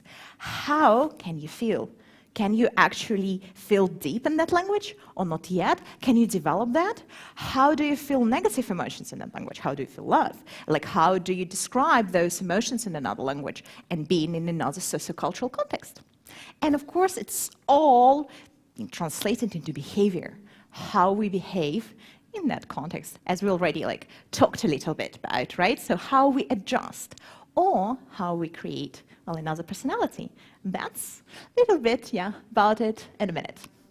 So when we talk about culturally intelligent people, we try to think about, well, well-trained, well-educated, skilled people, individuals who know quite well how to manage their behavioral repertoire. And you can develop new behaviors. Because if you go to new contexts, especially new sociocultural contexts, you need to adjust. And you may get out of your comfort zone and try, well, literally to copy the locals. And that's when we talk about this thing of how to feel local while going global. Because the thing is, if you're coming as an expert, as a nomad, you might feel like, okay, I'm an expert, I will be with other foreigners. Well, true, but what about trying out being just with the locals? What about trying out doing everything what the locals do, facing all the struggles, and then seeing how you feel and what changes in you? So when you go on your trip, and let's say you come to another country and you speak their language, and maybe you speak quite well, you can't just say that, all right, you're bilingual, maybe you are, that's amazing, but also say that you're bicultural. Because if you don't know some basic things, well, let's say something related, as in English, we're talking a lot about idioms, set phrases, but actually something about untranslatable words, right? Think about anything, well, in Spanish, or in Portuguese, one of the most famous examples would be saudade, right? Saudade, how would you explain it? Angustia, what is it? Sadness, sorrow? You can't explain it just in one word. So the more you get into that, the deeper you get into emotional stuff, sociocultural stuff in that language and culture, the more you will get connected to those people, right? And definitely, when we talk about connecting with people and trying to convey to them our ideas like we are doing right now, well, one of the most challenging tasks is indeed to create this, well, shared meaning, or shared cognitive map. And one of my mentors, Alexander Lashler, was indeed going around it. What if we were to share cognitive map with aliens? How hard would it be? And especially today, while we're in the planetarium, right? Wow. So we are thinking, okay, if we were to meet aliens, how would we communicate? And here's the same. We're all coming from different cultures, right? We come in from different languages, so we are aliens to each other. So indeed, what exists in one culture might not exist in another. So how could we explain that? And what can help us while we travel to connect? So maybe you watch this, yeah, Arrival, yeah. So I feel like you're probably me talking to aliens right now, or maybe vice versa. So here we come to the point of different levels, I would say, of cultural intelligence and communication, connection, when we especially go into another country. Well, there is like a fiction book as well. We're talking about science fiction and planetarium here. And, well, there we've got Earthlings, yeah, people from this planet, and Fravashi. And Fravashi are aliens who are like Tibetan monks. And Fravashi were saying, all right, there is a path to liberation, yeah, so for everyone to be happy, to be content. And they outline this for quite interesting statements. And we could say, like, we could draw a line between, well, that's science fiction and also cultural intelligence. Because look, if the first one is simplex, we can say that this is like one worldview when people think that they are right and what is white, what is black. And typically at this level, you will notice a lot of racism is happening and other possible, well, wars, let's say conflicts. A lot of people are at that level. And maybe you know some people like as well in your country, and it's okay, yeah, they exist, maybe they'll evolve to the next level. Then, if you're learning another language and you're getting in touch with another culture, or perhaps you are migrating, or like in Argentina, a lot of your people come in from Europe, right? Like they're like your grandpas here, or like aunts, uncles were like from Italy, Spain, Portugal, wherever. It's just amazing, yeah, this diversity. So then there's already complex view. Why? Because suddenly you know like how it was in one country is not the same how it is here, or how it will be in another one. So when you're preparing to travel, you need to remember that it will never be the same. It's always different. And it could be quite hard. However, already opening your mind, being flexible and saying, all right, I need to adjust to another culture, well, because it's just simply not the same, already helps you. Then, when you go beyond that, and let's say you've traveled quite a lot, like today we're going to have a speaker, it's been like in 101 countries, well, I'm really curious about his opinion on that, but the point is like when you speak different languages and you've lived in different countries, something shifts and you get to the level of multiplex when you look at something, well, international. Let's say like an event like World Cup, or let's say, yeah, like World War I or World War II, something, yeah, negative. And you look at it from different perspectives. What I mean, there are many countries, many cultures taking part, and suddenly because of speaking those languages, understanding those cultures, because maybe, yeah, as well you study history, yeah, so you start understanding their motives. I'm not talking about the bad guys. I'm like different, yeah, different, let's say, parts, like why France did that, why UK did that, Spain, etc. And that's already multiplex, because suddenly you start seeing the world in 3D, and it's beautiful, because it opens your mind, it opens your horizon. Well, Omniplex, I'm even not talking about that because this is something that we can't achieve, I believe. It's probably like Dalai Lama. It's when you can't justify anyone. Like, it's very easy, you know, to understand where you are. Can you justify Hitler? No, we are not Omniplex. But we are typically between simplex, complex, and multiplex. And the thing is that each individual is capable of embracing, different views, yeah, concurrently at the same time, right? So you can choose where you'd like to be. And if you feel that you're still, let's say, lacking in that skill, you can develop it. And that's the beauty. And that's the piece of it, that it's never stagnant. It's transferable skill. And from here, we are moving more into the language part, because I know that you're interested in that. And for me, it's always been that speaking another language, you're like opening the door to another universe. Not just, another world, another universe. And me, being as well a linguist, well, I spent quite some time, around 10 years, working on my own theory, which is called language alter ego.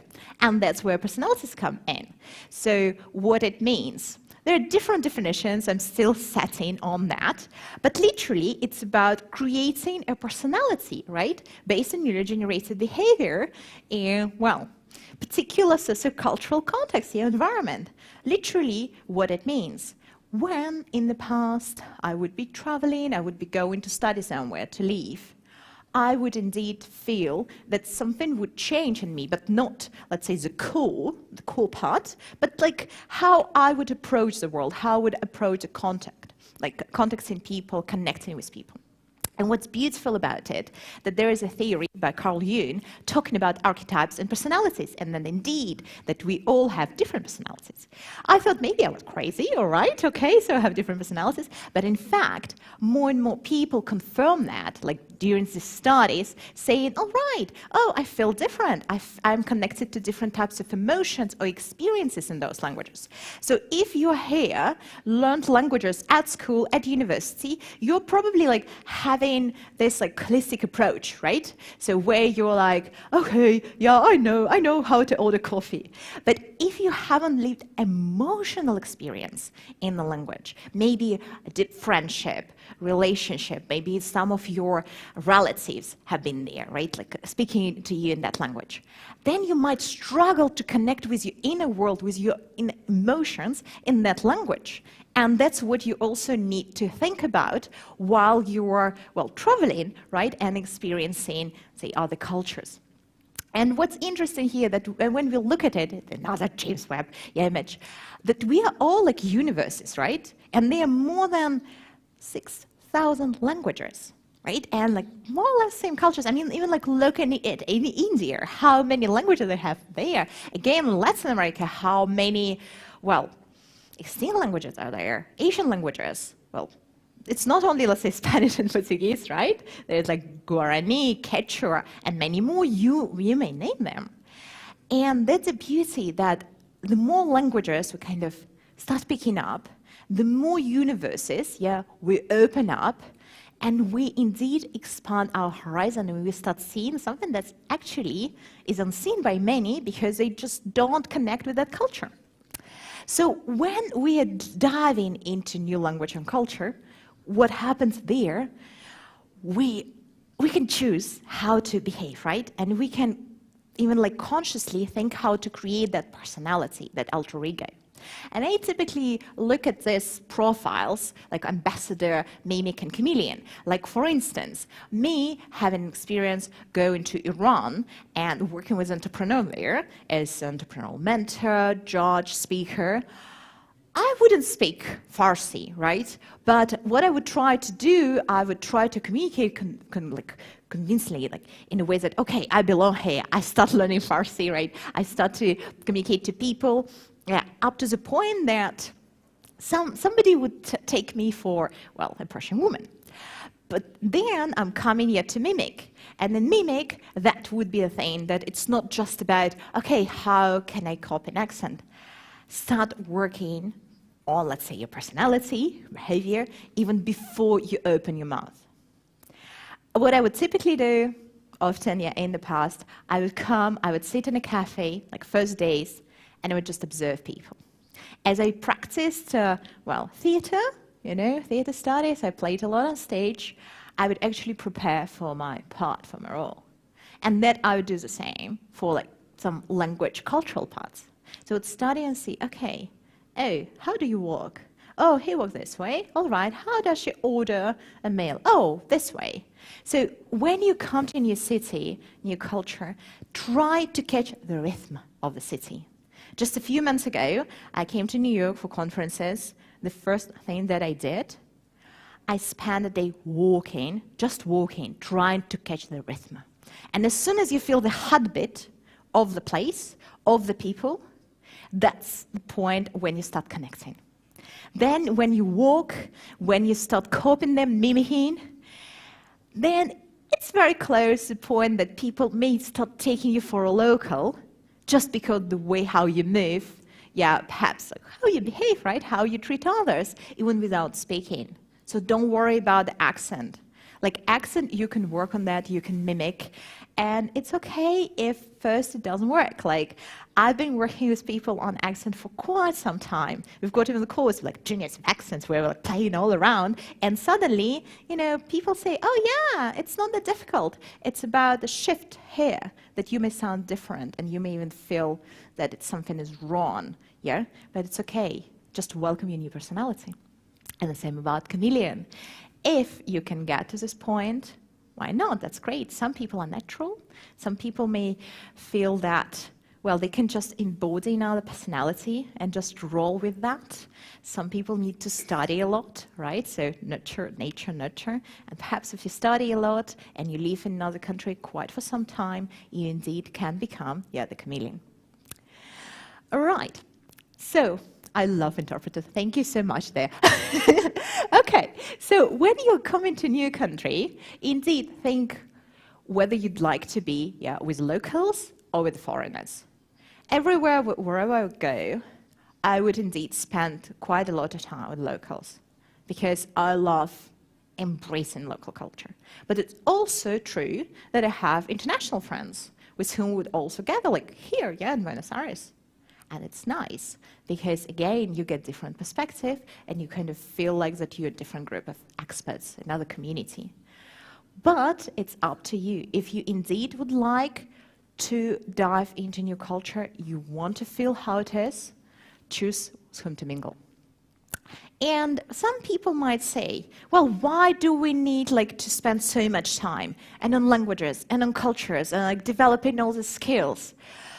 I would say, guys, well, it's a challenge, right? Because somebody would say, even one of my students, an executive program a couple of weeks ago, was like, oh, okay, but we're all human beings. We're all the same. We sleep, we eat, we breathe, we're all the same. Well, this guy, Mathieu Ricard, a French researcher, a Tibetan monk, told me same. He said, listen, we are all the same. And he's great. If you haven't watched his talk, watch his talks on compassion, love, intelligence. So a few years ago, funny enough, in Buenos Aires, when I came here for my second visit, my mentors and colleagues were at an educational conference where Mr. Ricard was speaking. And we organized our meeting, bilateral meeting, about this topic, whether we're same or we are different. And we had our friendly debate, at the end of which we indeed came to the point that, at the core, when we are born, we're indeed same. Because we have these 6 basic emotions. Yeah, that's true. It's universally, confirmed. Yeah, we'll have this same emotions. Great. However, what happens as soon as we start growing up, well, the way how our parents raise us, where we go to school, which language we speak, what we do for a living forms us. And then it creates so many different layers. And the gap, it bees, emerges. And it's our responsibility as adults, self-aware humans, to find a way how to bridge that gap. And when we look at, crystals, let's say, in the sun, spectrum, we may see only one side, from our own, our own opinion, our, position, our color. Our colors, maybe a couple of them, maybe one rainbow. But when we start speaking different languages, when we get into different cultures, suddenly we start seeing the light from different perspectives. As I already mentioned, 3D. And that's the beauty of learning all these languages and cultures, and actually getting more and more comfortable in the shoes of a local wherever you go. Well, some might say, true, but still, even in the same language, the same culture, we may have problems. There is this big, men are from Mars, women are from Venus. Right. However, we're all coming from the Earth, from planet Earth. We are all Earthlings. And me personally, I often love representing myself being an Earthling. Because I'm an Earthling. I've lived in so many places. My family is so international. I'm an Earthling. So when we think from this perspective that, all right, we are so different, we need indeed to invest some of the time and energy in developing our skills to get to the point of being taken by by locals at local, and then feeling like a local. Well, we still are the same.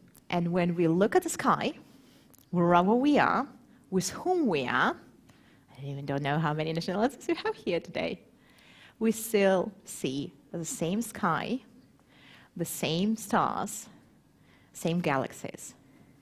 And I really hope that in the time when there's so many wars and conflicts right now, we can indeed think how we could connect via languages, cultures, and create a better connected, multilingual, multicultural world.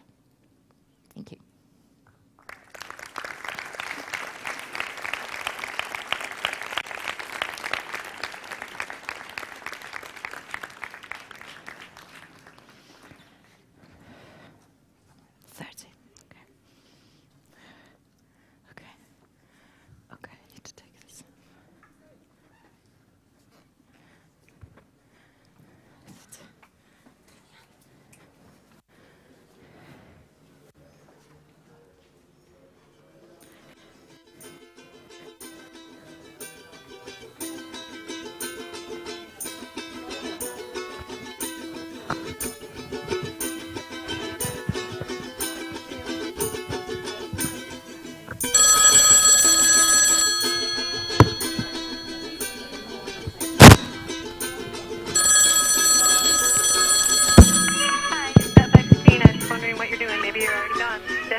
Quem que fala?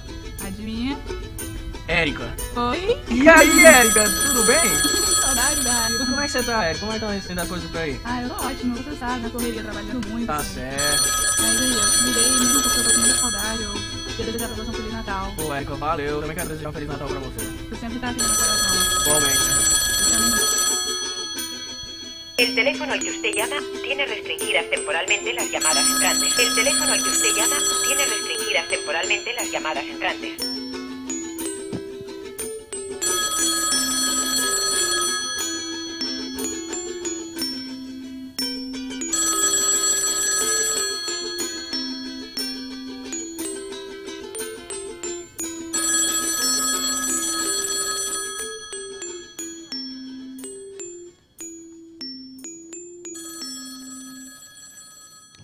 Hi, everyone. I'm testing the microphone. Okay, I was working for here, and someone put me a microphone and say, go up, and I don't know what is happening now. But I'm Nomad, and I have one simple question that I need your help for answer. Okay, and who can help me to find that answer? Put up the hand, please. Who can help me? It's not what you're thinking. You are not came here, okay? Who can help me in your seat? Everyone, okay. Let's start this, please. You can turn the lights off, please. These ones, the yellow ones, orange. Okay, put comfortable in your chair, please. Put your head back. Sorry for my English. And watch the sky, please. Watch the space.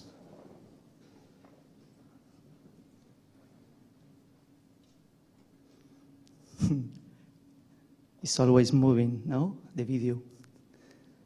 Okay. Now again, watch again, and try to let all your thoughts going out. Only pay attention.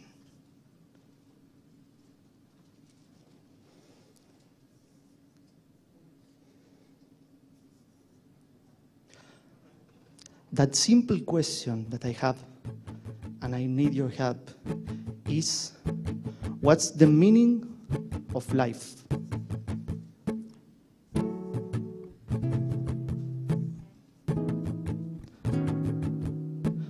We start a long journey that begins in the born. And in the born, we feel something that is in our brain, in our body. And it's our heart and breathe. And now close your eyes and only try to feel your heart and your breath. You can put a hand over your chest for feel more the heart.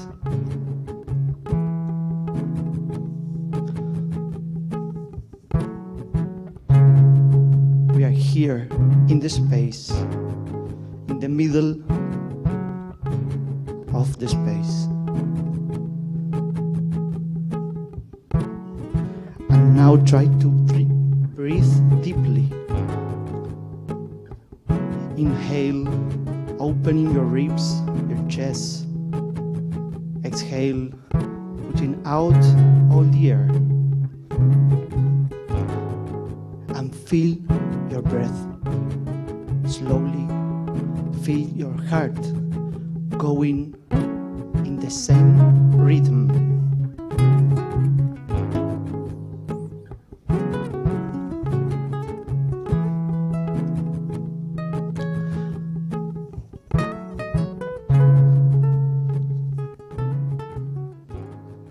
Continue.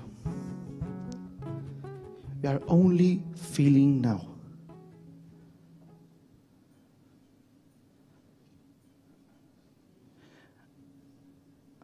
And then you born, you growth. And it's in that moment that we learn some things that are important. Now you try to breathe. Inhaling in 4 seconds. Hold the breath 4 seconds.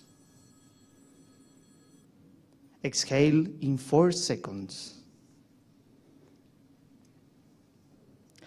And stay with empty lungs 4 seconds too. You make 1 breath in 16 seconds totally.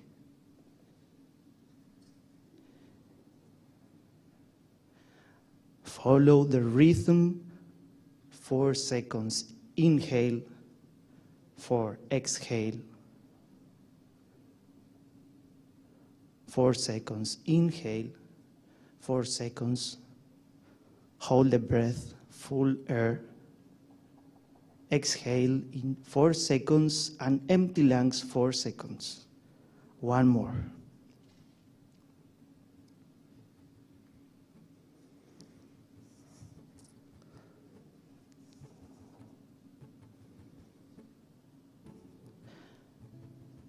Now, stop and breathe at your rhythm without counting the seconds.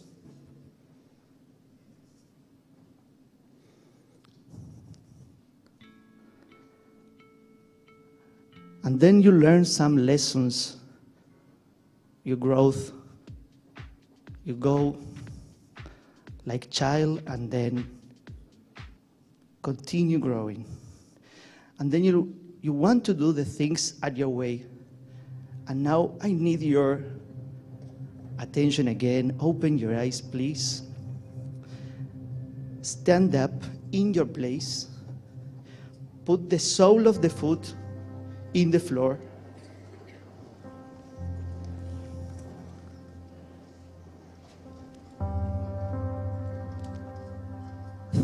Okay. You can put another music, more rhythm. Okay, because we are adolescents, okay, you know?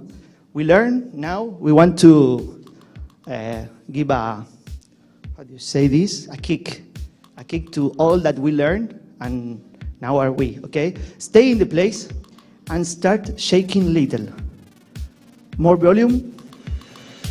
Okay, shake a little. Only flex your knees. Yes, you can laugh, you can do whatever you want, but shake a little, shake a little. Shake a little, continue, continue. Me too, me too. Watch to the sky, watch to the stars. Okay, and try to enjoy this movement, this shaking. And now start to buy some things of the music. You can move another ways, okay? Don't hit the people of your sides, please. Or yes. Continue. More. And now we're gonna do one inhaling very deep and strong with the nose, and sigh with the mouth, okay?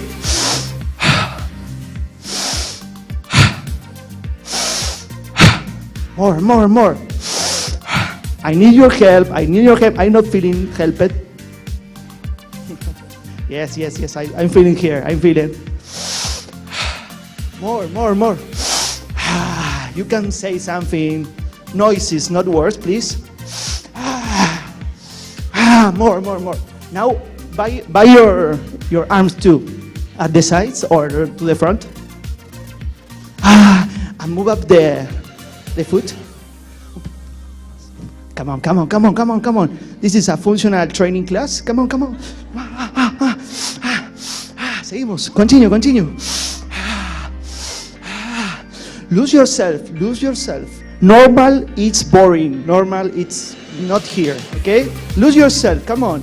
If you want, you can close your eyes, or you can open and see a normal people doing this, like me. Come on, give me more, give me more. Okay, more, more, more, more, more, more. Explore, explore, explore. Explore your... Ooh. Yes, yes, yes, yes, yes, yes. Okay, you don't have so much space. Me, I have.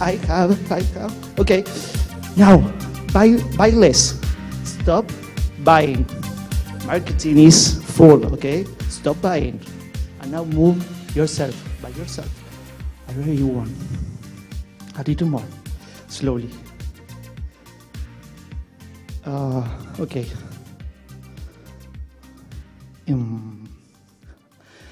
And now, yes, close your eyes, touch your chest, feel your breath, feel your heart shaking. Feel yourself, no think. And always, when the heart is shaking like this, register that. You are enjoying experience. You are enjoying the moment.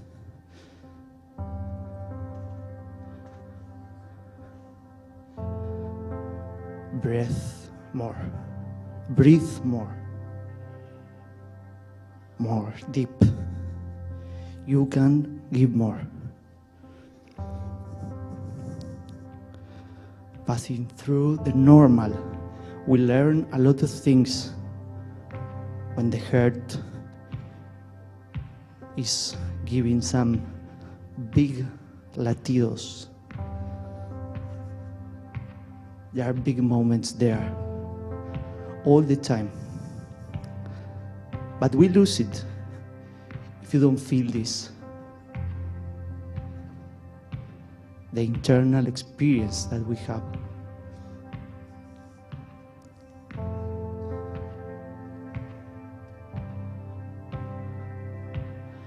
And now maybe you can do more.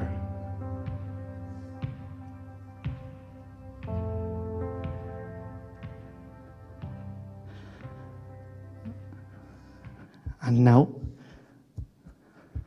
let's do it this. Dance music. Dance music, música de baile. I have a problem, but we are okay. Okay, more, loud. more. Okay, we finished this like being free. Okay, we enjoyed this moment. And the meaning of life that I asked to you for help to find the answer. I don't know, who knows, but enjoy.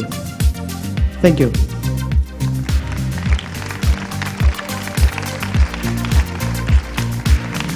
Vamos.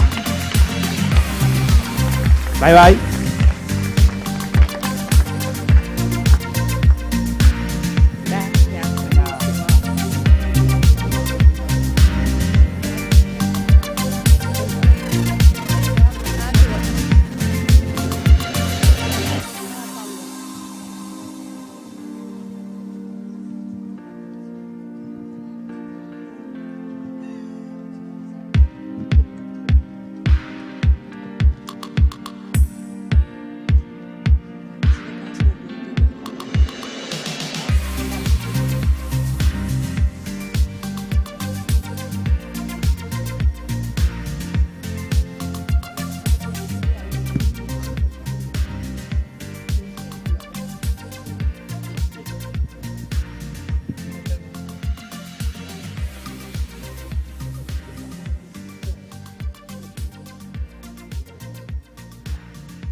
Hola, ahí va.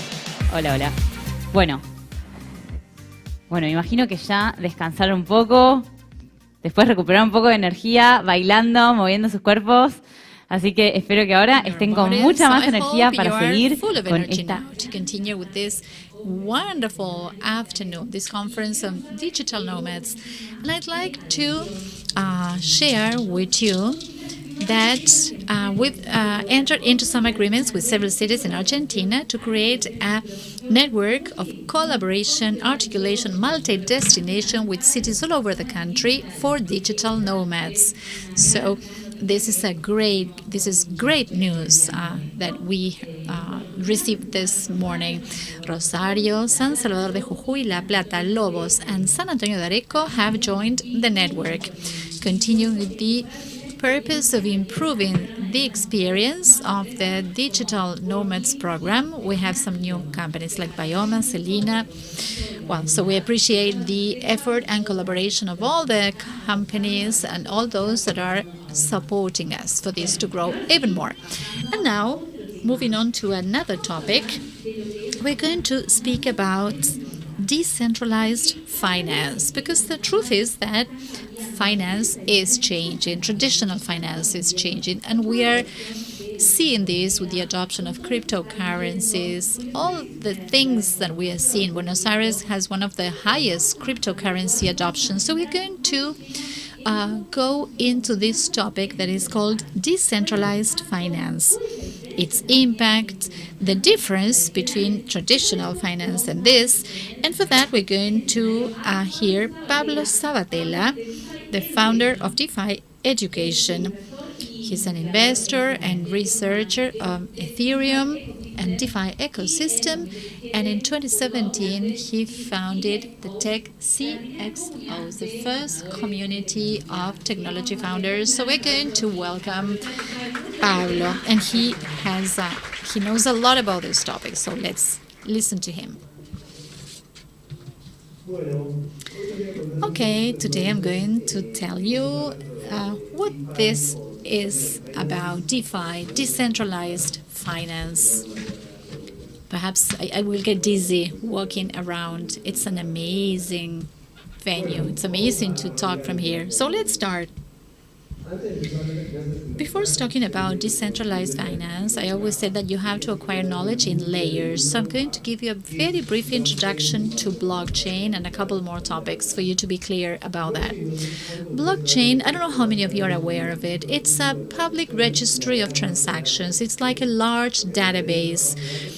The difference with other databases is that it is decentralized. There are thousands of copies everywhere and nobody has a full control. It's a database that is resistant to censorship. Nobody can say Pablo can use it, but Matias cannot. Anybody, any government, any business entity can use it. It's seizure resistant. So when we have an asset that is protected by blockchain, that asset cannot be seized. When we write something in blockchain, it cannot be deleted. And there's something that is interesting about this. It doesn't require us to trust in anybody. It's trustless. We don't have to trust in a third party to make a transaction. We just have to trust in the system. It's a system that operates among peers. And one of the interesting characteristics is that it's open source. So having said this, when blockchain appeared, it appeared in 1993, but Bitcoin became famous in 2008. What did it solve? It made it possible to transfer value between two people in a way that is resistant to censorship and seizure. Nobody can control it. This is what Bitcoin solved. It changed the way money moves. In 2014, Vitalik Buterin, the founder of Ethereum, came up and said, why don't we use those same characteristics, being resistant to seizure and censorship and having an unmodified system? Why do we use it to build applications that are unstoppable? Instead of having a transfer of value, why don't we start building things? And that's where Ethereum appeared. What is Ethereum? Well, basically, let's think that it's a tool that allows us to add intelligence and tools to the concept of blockchain we're already familiar with. Bitcoin is like the Excel, and Ethereum is like adding macros to that Excel spreadsheet, building things on it. It's like a platform where we can build apps, but we will see that they're not just like any other app. Basically, I like to define Ethereum like the super decentralized computer, the largest in the world. Why do I say this? Because traditional apps, when we use Gmail or Tinder or whatever, that application is running on a data center of Amazon, Google, the famous cloud somewhere. Well, when we run decentralized apps, they're called dApps, decentralized apps, these apps are saved and are executed in the blockchain, and anybody can go to those apps, anybody can use them, and nobody can stop anybody from uploading an app or using it. But if you want to upload an app in Apple Store and Apple doesn't like it, the app will not go in. That's why we say these are unstoppable applications. Having said all this about blockchain and what is interesting about it and what is Ethereum and what did it do, remember, blockchain is a system that allows us to have money that is resistant to censorship and seizure. Ethereum allows us to build apps that are resistant to censorship and seizure. And Ethereum, one of the most interesting things that are being built on top of it is the DeFi, the decentralized finance. Here we are going to the key of the matter. This is about taking products and financial derivatives from the traditional world. Like, what do we have in the traditional world? We have players and products like banks, brokers, investment bank, insurance company, checks, dollars, credit cards, debit cards, savings account, checking account. We have all sorts of things. What decentralized finance says is, let's take this and let's take it to blockchain, but in a different way. How? In a programmable way. And what are some of these differences between what we call TradFi, the traditional finance, and the decentralized finance? First, we're going to see that the first huge change is the one of trust. We are used that in traditional finance, who do we trust? Well, we trust that somebody thought how the system should operate. They build policies and then they regulate the system and they control it. And we suppose that that entity, that institution that is doing it can do it well. We trust in institutions and individuals because we assume that they know better than us because they work on that. We know that sometimes that's not the case. But in the decentralized finance, we don't trust any institution or any individual. Who do we trust? A code. That application that we can develop, for instance, for a lending platform that is uploaded in the Ethereum blockchain, anybody can see that code, and we just have to trust in that code, because what will happen is what is written there. I don't need to trust in a third party. In cryptocurrency and in the blockchain decentralized ecosystem, the central issue is to remove the intermediary and not to depend on any individual to validate a transaction, an operation, or to say what is true and what is not. The second large difference is transparency. In the traditional system, all the financial products that we use, or many companies that are supposed to be transparent, are not. I don't know if you remember, but in 2008, 2009, Enron was one of the largest companies in the world. It was being audited, and it ended up going bankrupt. And during 5 years, they had presented all the balance sheets, but they were fraudulent. Or in our reality, for instance, when we make a deposit, a term deposit in the bank, another person asks for a loan, what do you think? What does the bank do? I deposit 100,000 pesos and I am paid 80% of annual interest rate. And another person goes and asks for a loan and they charge him 120% of annual interest rate. So the bank pays me 80, they charge him 120. That's the business of the bank. They keep 40% in the interest rate as a difference. But that's not the way a bank works or a term deposit. The bank takes the money that we deposit and they leverage, they take government debt, they buy another commercial debt, they run money market operations with other bonds. So what happens when we deposit our money in a bank? We do not know what they are doing with that money. And if we do not understand the mechanisms they are using with our money, we cannot measure the risk. And if we can't measure the risk, we don't know if that interest rate that we are being paid is high or low, if it's good, if it's logic or not. And what happens also, if you see the history, now we're going to see several cases, the banks are zero transparent.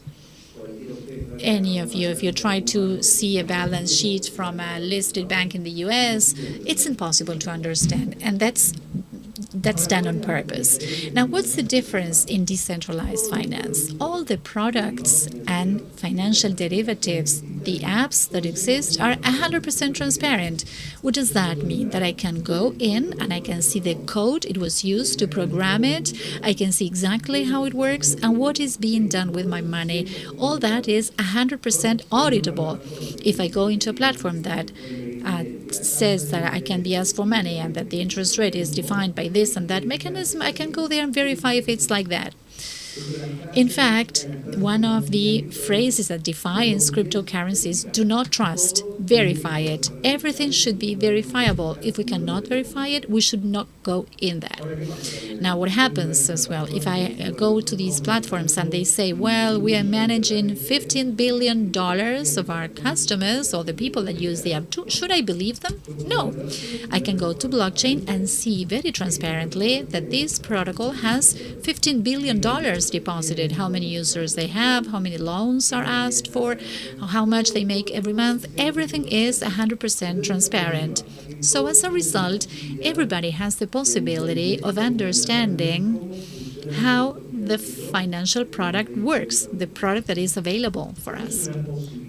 And this is a possibility, and this is important. 90% of the individuals that go to the ecosystem, the crypto ecosystem, do it because there's this myth. You come here and you will be a millionaire quickly. That one will go to zero faster than anybody else. So there is a possibility that everybody understands how this product works, but it requires some homework. Not everybody does it. As a result, when there are system designs that are not good, they're not resilient, as 6 months ago, for instance, there was a stable currency called USD, the Terra ecosystem. That system that was incorrectly designed economically didn't exist for long. It went to zero, and a lot of people lost a lot of money because it was not going to escalate, and this had been mentioned for a long time.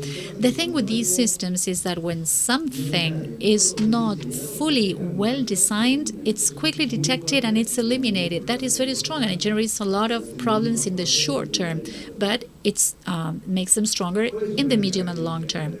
Another characteristic that makes us different from the traditional finance is the custody. We are used to having dollars in a bank in the US, or having your shares that you invested in Mercado Libre, in Ameritrade, or Robinhood, whatever, or you deposit your pesos in a bank in Argentina. So we are used to having the custody of our assets granted to a third party. In the US, in Europe, in the first world, nobody has no peace of mind because they have dollars in the bank. It's not the same case in Argentina. We have a track record of things that can happen here. But how does this work in DeFi? The funds are always under the custody or control of the user. If, for instance, I say I have 1,000 USDCs, it should be around $1,000, and I deposit them in a lending protocol to be paid an annual interest rate, I don't know, 4% per year. With that lending protocol, well, it has $5 billion, so the incentive, the economic incentive for all the founders of the team would be what? To steal the $5 billion and just disappear. Well, that cannot happen in decentralized finance because the code is already designed in a way that that money that is deposited is controlled by me. Nobody else can touch it, not even the founding team.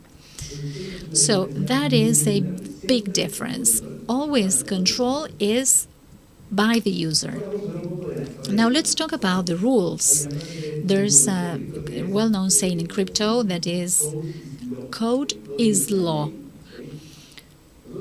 In traditional finance, we have institutions, we have laws and regulations that are supposed to be met, provided that the system can be perpetuated. Because if we have rules, but those rules put the capitalistic system at stake, or the free market system that I love because it's the best we know so far, everybody will be willing to change those rules. And we have lots of examples. You will remember in 2001 in Argentina, a week before the currency control, there was this law of intangibility of the deposits. I remember I had made a term deposit a week before that. It was a lousy timing. And then if you had $1 in the bank, you no longer had $1. In 2008, the subprime crisis in the US, the banks lent much more money to people that were not entitled to ask for that money. And when it was known that this was going to crack,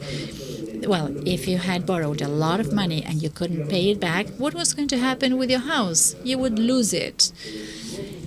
But if you are a very large bank, that you generated that, you lent that money, that bank will be saved with the money of taxpayers. So whenever the rules are changed a little, they move to the benefit of who? Of the citizen, the ordinary citizen, or the institution? No, in general, the institutions, the banks are benefited. 2011 in Greece, the same happened. I don't know if you're aware of the case. It's a series in Netflix, very good, from 2020. I'm not going to tell you the whole story because it's very long. But in an internet forum, Reddit, the users started to agree, Wall Street Bets, they started to make investments against a mutual fund or several mutual funds in the States. And let's say a user forum in internet making a mutual fund in New York go bust. Well, as a result, many said, no, this cannot happen. So they changed the rules again, and this was stopped. So in the traditional system, when a rule has to be changed, they will change it, and in general, not to our benefit. In DeFi, the rules are not changed, but not because we are better. We are better people because we work in blockchain and supervised finance. They are not changed because they cannot be changed. The rules are written in the code. If I design a system and I say that whenever I lend you money, I will lend it to you in this way, at this interest rate, and you will will pay it back like this. That is written in a code that is blockchain and that cannot be modified technically. So I know that if I do A, the result will be B. If I do C, the result will be D, and nobody will change it. Now, another characteristic that is important here is the concept of being permissionless. This means that we don't have to ask for permission, just as blockchain is trustless, because we don't have to trust in anybody, just in the code. This is permissionless. That means that these apps that we upload to blockchain, anybody can upload them. Anybody can create them and upload them without asking for permission. When you go home, you can do it. Anybody can use them. Anybody can copy them because they are open source. If I see that Matthias uploaded an app that I love, that everybody uses it, but I think I could change a couple of things and I'll do my own, and that's okay. Or anybody might integrate with that app. Why? Because nobody has to ask permission. It's open. And as a result, we go to this interesting concept, perhaps you heard it, the money Legos. What is this about? All these apps that we use are, as we said, open source. They do not require any permission to use them or to upload them. They are all written in the same language, and they all share the same, they all follow the same shared rules of Ethereum. So what happens? It's very simple to build over what somebody else, another programmer or another company already built, and another person will be able to come and build on top of what I previously built. So it's like saying, if I take my children to play at my neighbors and they have the same toys, the same bricks, they will be able to play together because the pieces will fit. The same happens here in the world of traditional finance or fintech that is a little more advanced. If tomorrow Mercado Libre and voila reach an agreement and they want to merge to have some joint venture, it will take 6 months because they use different databases.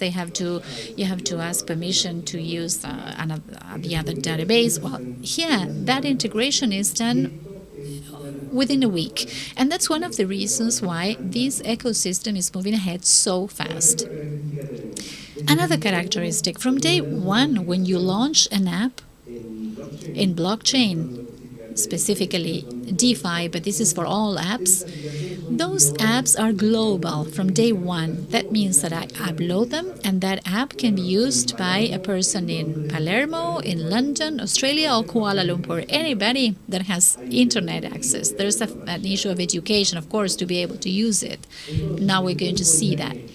So considering that the internet infrastructure today reaches almost everywhere in the planet, and that the price of smartphones keeps going down year after year, and that today for $30 you can already have a smartphone with internet access and with the possibility of downloading applications and surfing the web, and that 85% of the adult population in the world has access to these phones, we have the possibility of reaching almost everywhere in the world. And today there are more people connected to internet than yesterday, and tomorrow there will be more. The number keeps increasing very quickly.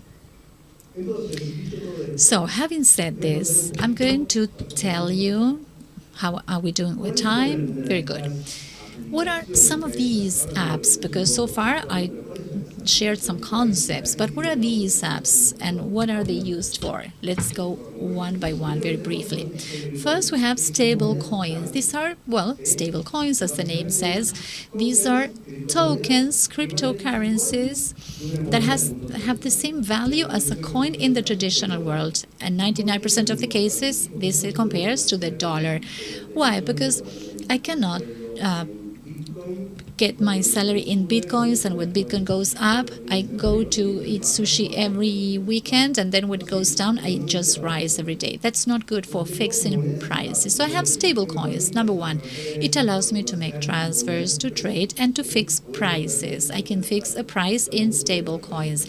I couldn't fix a price in bitcoin. I cannot sell my apartment in bitcoin because my purchasing power is still in the traditional currencies. The second thing is Decentralized exchanges. What is an exchange? It's a platform where I can exchange an asset for another, as I have a traditional exchange. When I go and have dollars and exchange them for shares of Mercado Libre, I have an exchange of cryptocurrencies like Binance, where I go and I say, okay, I have USDCs, I want to buy Ether, or I have Ether, I want to exchange them for Bitcoins.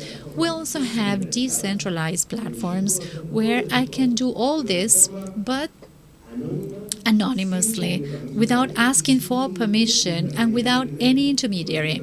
I just plug into the platform, I say I have to sell this, I interact, I have USDCs to sell, I interact with the decentralized app, and I'm just buying it there. I interact directly with the app and nobody else. I don't have to ask for permission, identify myself, nothing like that. What else? Lending platforms. As in the traditional world, I can ask for a loan at the bank. Here I can also do that. I can ask for a loan without identifying myself. Why is this done? What are the most usual cases? Well, for instance, I can say I bought Bitcoin. Remember that this is not financial advice. I bought Bitcoin and I want to keep this Bitcoin for 10 years because I think it's going to be worth a lot 10 years from now. But in the meantime, I need money because I had an accident with my car, I had to repair my car, or I want to go on a trip and I want to sell the Bitcoin now because it's too cheap. So I go to this platform, I deposit the Bitcoins as a collateral, as if it were a pledge, and I say a pawn, and I say I need a Bitcoin that is now $16,000. So they lend me 10,000, and then after some time I will pay that back. I pay an interest rate, and that interest rate, who does it go to? To the one that on the other side had deposited, for instance, 10,000 USDCs, like $10,000 that were lent to me. So this takes models and products that are already working in banks, they're automated in apps, and the profits go to the users that are giving the liquidity, the funds to these protocols. And what is the final concept? This is very good and it's related to all this. The DAOs, I'm sure you heard about it. Now everything is called DAO. It's not that good, but okay. What are the DAOs? They are decentralized autonomous organizations. Just as in the traditional world, we have companies, and companies have shares. So when I have an action, what do I have? I own a part of the company, and I have a vote. Many projects on the internet, like these decentralized platforms, are governed and decisions are made based on what? On also like a share, but instead of being a share, I receive tokens like cryptocurrencies, and depending on how many cryptocurrencies or tokens I have in the project, I can vote what that project is going to do, who is going to hire, if they're going to update the version, change the logo, whatever. And part of the profits that the project generates will come to me. So it's a way of organizing in the Web3. What else is very interesting to consider? You analyze the crypto market and you see that every 4 years the same happens. Things go up, people get crazy, and then they put more money than they could, and then everything goes to zero, and then it happens, as we heard, that Bitcoin was $1 million and it goes down to zero. But although prices have a lot of volatility, there are some metrics that go up all the time, and I call them follow the code. The number of programmers that develop in the ecosystem of blockchain is always coming up. It never stops. And let's think. What's happening today, for instance, the best talent worldwide is moving in two different industries, blockchain and artificial intelligence. I mean, if that industry is moving and something happens in the planet, clearly innovation will have to take place there. So, having said all this, what do we do with this? What do we do now then? So first is understanding where we are standing right now. Personally, I believe that we are as we were in internet in 1999. I was 14 back then, and internet was really complex. It was hard to connect to the internet. In fact, if you were, my phone wouldn't work. And if they picked up the phone at home, then internet would be cut off. It was very slow, if you remember. Pictures would be downloaded very slowly. But today, we're always connected to the internet. I mean, it's a fact. Before, we couldn't. We had to think very well what to do when I connect. Back then, it was very expensive. Back then, I remember. And when the phone bill came home, and I connected to internet, I got into a chat, there were 3 or 4 people, and there was no scalability there. And here we have a map. This is not a 1999 map, it's prior to that, but it shows the amount of computers with internet. When internet started, how many were there back then? And to the right, we see the amount of nodes. In other words, the amount of computers that do have a blockchain copy going around in the world. Why do I compare both? The problem they share is the same, because today crypto and Ethereum is the same thing. It's hard and complex to use. You have to learn transactions. If you lose it, they steal it. You need permissions, hackers. I mean, it's very complex. It's very slow in many cases. It's also expensive to operate, and there's no scalability. So the problem is shared, but we have the most genius people working on these. So what's important about this? What is the problem that we can probably resolve? 30% of the world population has no access to financial services at the bank, either by choice or by default, because there are no services in the bank. And if you don't have access to financial services, your disadvantage is really great vis-a-vis one who does. A farmer in Texas who has a rain insurance, and one in Kenya who has no rain insurance.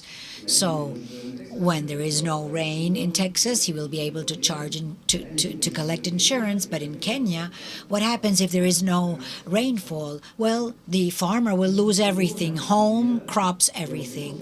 So we do have a problem of the amount of people who are unbanked. So what is the opportunity then? Any person who has a smartphone with internet access could be their own bank. I mean, today you can have tools to collect anywhere in the world, to ask for a loan anywhere in the world, also to deposit your money and for it to give you some interest, to swap in your cash. I mean, to be part of different projects and to say, I have this money, I want to deposit it here or there, because I want and I'm interested in supporting the project. This is an opportunity. We are far from it. Crypto is an ecosystem that is a niche right now. So what's our challenge? What should we do to reach this situation? On the one hand, we need a better user experience, UX we call it. Crypto cannot continue being as complex as it is. It has to be very simple, and there are many people that luckily are working on that. And on the other hand, we have the educational issue. You must educate a lot. And what I love about blockchain ecosystem is that when you start studying, the first class, which is mandatory to understand, is what is money? What is money? Because, I mean, 90% of the U.S. people believe that the dollar is actually backed by gold. And in Latin America, the financial education is practically non-existent. So we are forced to understand this first. So when crypto has a better user experience, simpler, and in addition we have a lot of education, when both of them get together, that's where we will really have the possibility of reaching 30% of the world population with solutions, and they really need them. So as a conclusion, just like today, if you don't know how to use internet, then you're out of so many things because you need to have internet. If you want to take a flight, you need to do so via internet. There's no idea of whether you know or not know how to use internet. I think the same holds true with all the crypto and DeFi ecosystem. First with DeFi, because it is finance is the first sector that will be disruptive. Someone who 5 years from now. Let's say somebody who does finance today but does not study decentralized finance, in 5 years that person will be irrelevant to the industry. But the person who takes this ahead of time and says, today I'll be studying, the advantage will be really great. I think crypto and decentralized finances will be like a new species, like a new literacy for those who are out of the system. I hope you like the talk. And I hope it works. And we're devoting ourselves to this every day. I do the educational part because I do think we can change things, and we're doing it one step at a time. Thank you so much.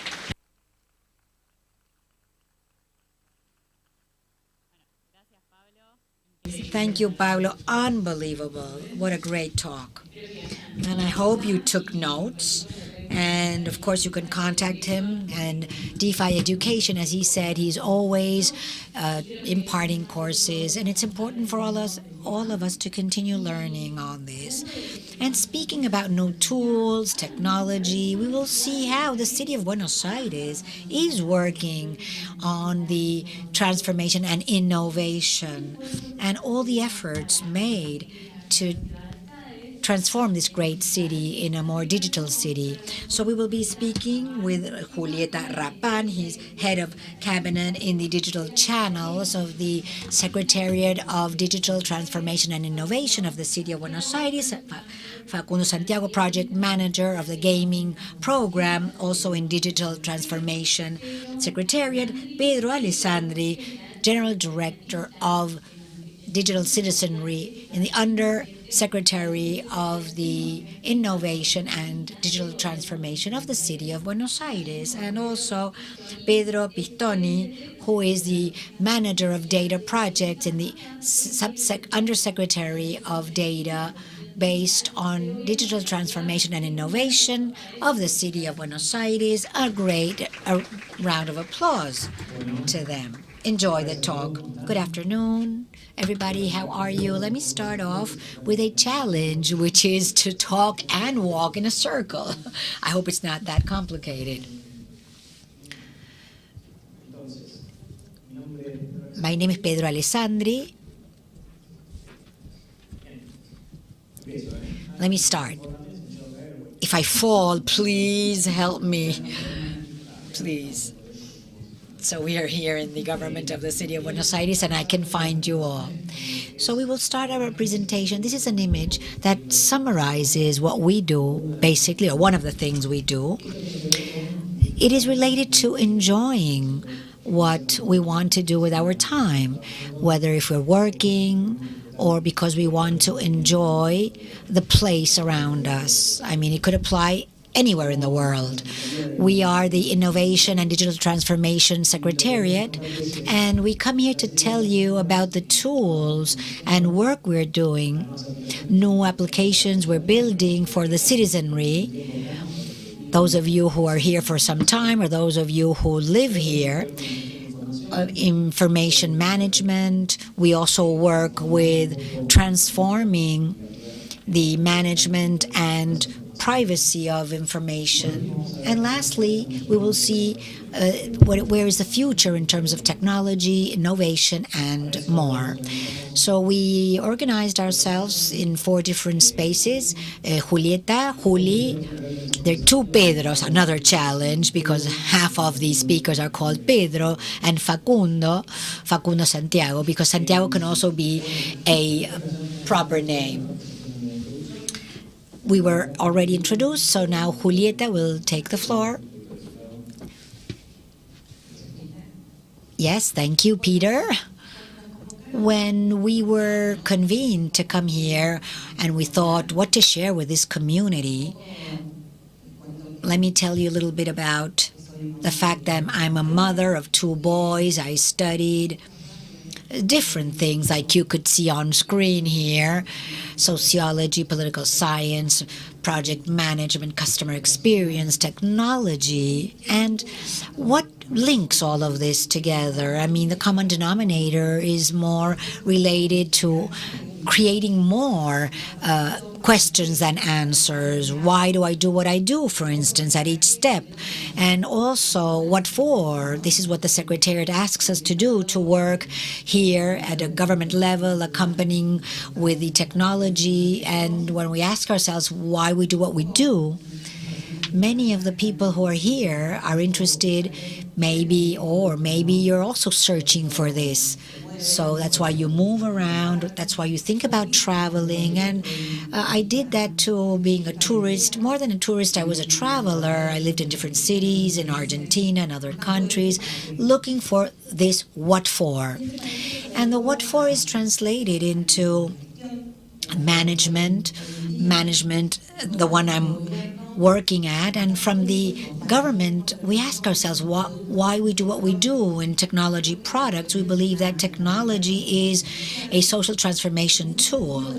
And from BOTI, B-O-T-I, I don't know if you know it, BOTI is the chat box of the city of Buenos Aires. The city of Buenos Aires was the first city worldwide to use WhatsApp as a contact channel for the citizenry. This was in 2019. We started at the beginning of 2019. Then we had the pandemic. And the pandemic pushed us really to evolve in terms of the product, to look for what the citizenry needed, and from technology, what we can do to resolve things, given a context that we hadn't lived before. And the chat bot allowed us in a short time to deliver to the citizenry, to resolve problems like having the result of your COVID tests or your vaccination certificates. And today it grew, and there's more than 450 different contents. In some talks today, they spoke about BOTI, which is one, content for tourists, for culture, health, education. We look for it to be, because it's in WhatsApp, in Argentina, over 90% of the people who use a messaging service is WhatsApp. So it is a product that is accessible, it's simple.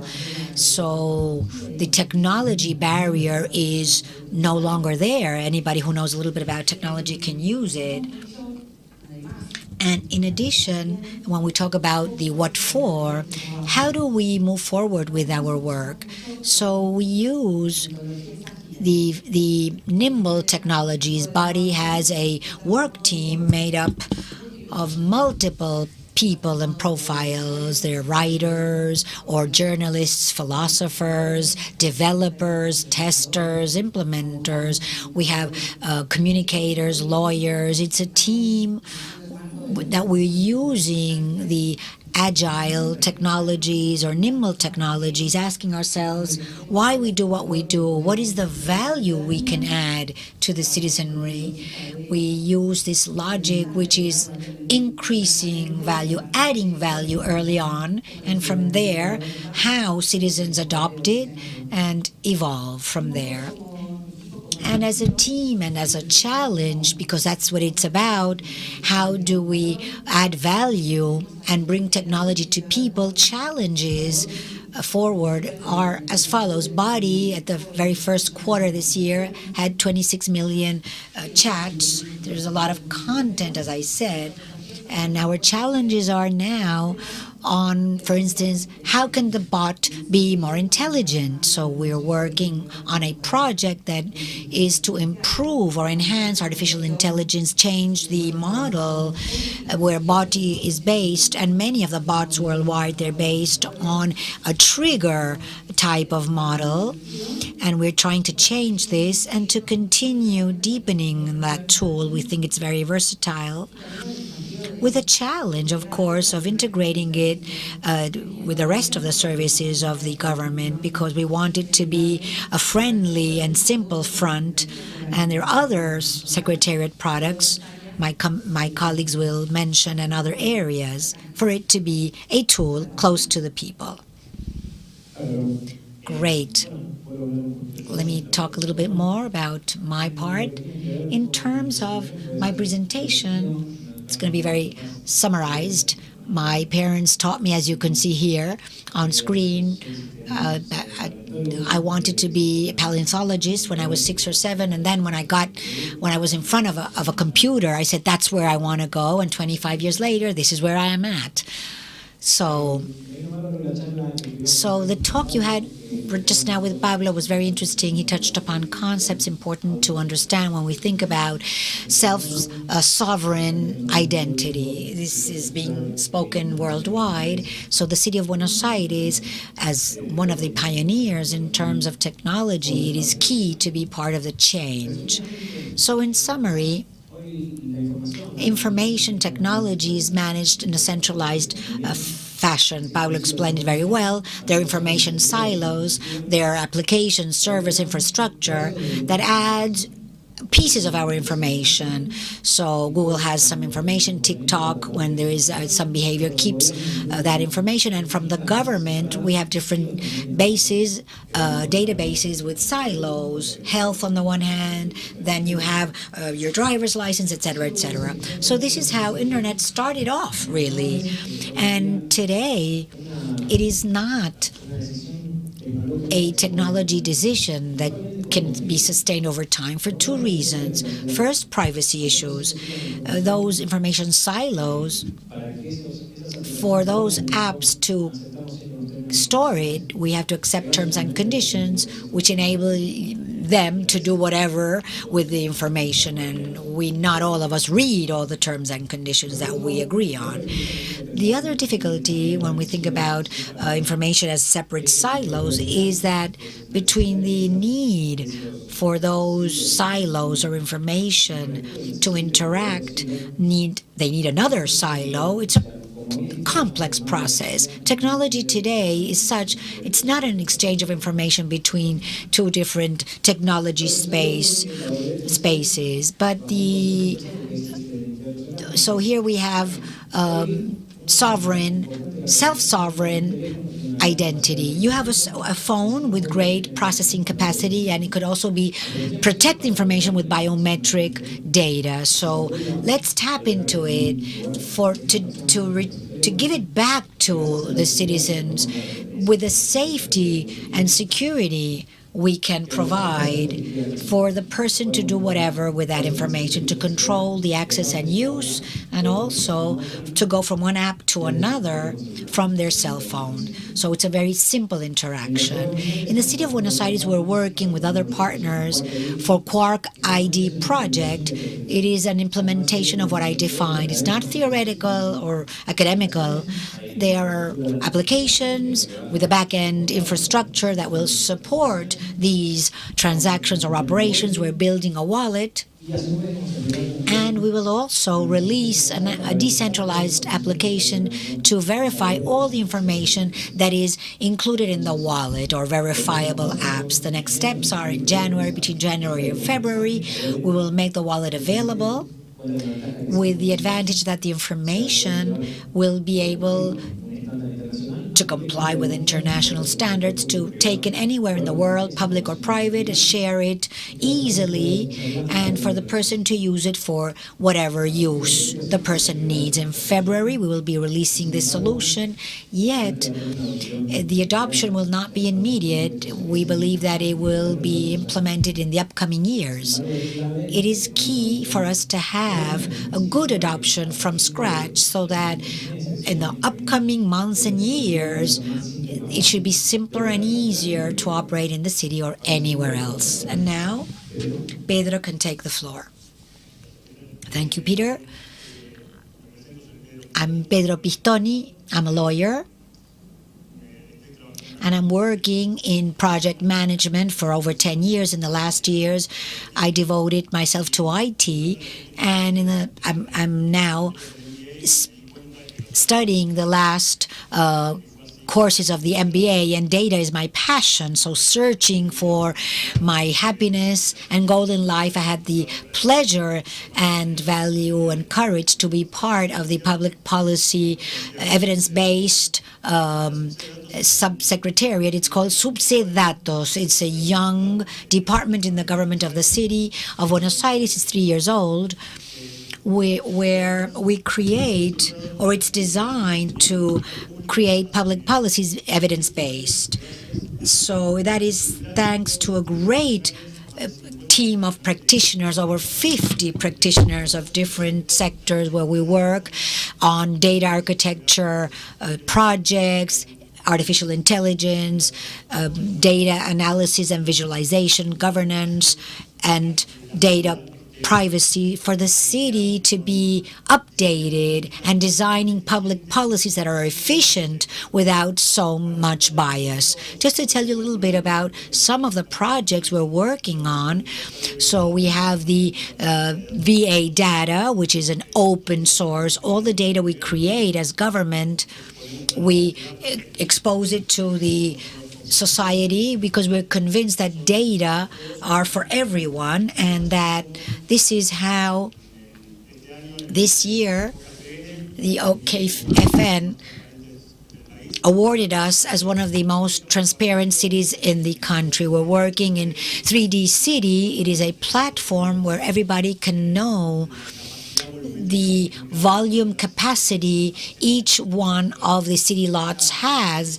This project has also been awarded a prize 3 weeks ago in the Smart Cities exhibition, with a prize for most innovative city in terms of infrastructure and building. So we provide services to the BOTI services, and we try to generate and improve models so that BOTI be more like a person with less amount of false positive messages or unintelligible messages. And we have Juli, and with Javi's team, we work on a daily basis. So this is what we do. We have many, many projects. We believe, and of course you're all invited.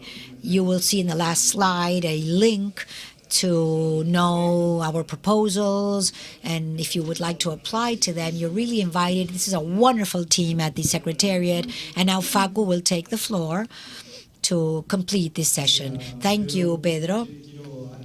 But before starting with what I prepared, this is the first time I will give a talk with people lying down, and it's not easy, let me tell you, it's not easy. Let's talk about gaming, excuse me. The gaming industry is one of the largest industries, and with the most possibilities of creation and creativity, to such an extent that one of the most popular games talks about a plumber with a red hat trying to rescue a princess that is always has fire in the mouth, always dealing with that. My name is Facu Santiago. I'm 26, and I've been working for 8 years, but it's the first time that I work in technology. So for me to be here today, I have to go back to many years back, especially when I was 5. What happened when I was 5? Well, my mother and dad gave me the first console. They were family, you know, those with cartridges. When it didn't work, you had to blow on them, and then they would finally work. So if you laughed, it's because this happened to you too, right? But then I continued working and gaming with other consoles, the computers and others, and I continued growing, and I always gamed with the League of Legends, etc.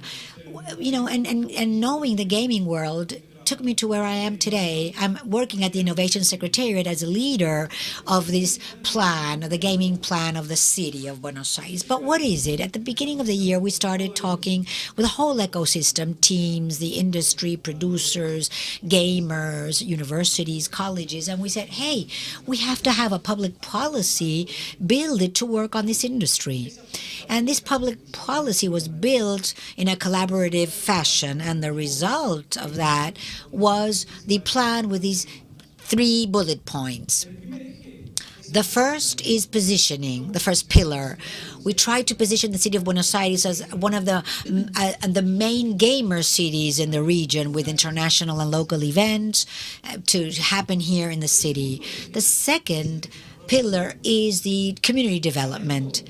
In doing so, when we talk about community development, we refer to the gamers, the hardcore, the amateurs, the casual ones who work occasionally. And in this pillar, we've developed different activities that could include you all. I mean, we have the Gaming Cup, which is a tournament, the Training Academy for those of you who would like to devote yourselves professionally to these. And we're really, really moving forward on that pillar. We're also working and moving on the third pillar, which is the industry promotion. Globally speaking, video games creates $200 billion. This is in Argentina. It generates $70 million. It's not the same as worldwide. There is talent in Argentina, but we have to promote it.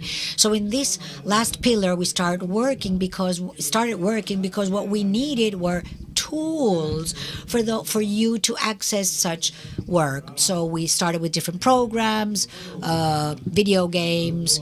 This lasted the whole year, and we developed video games.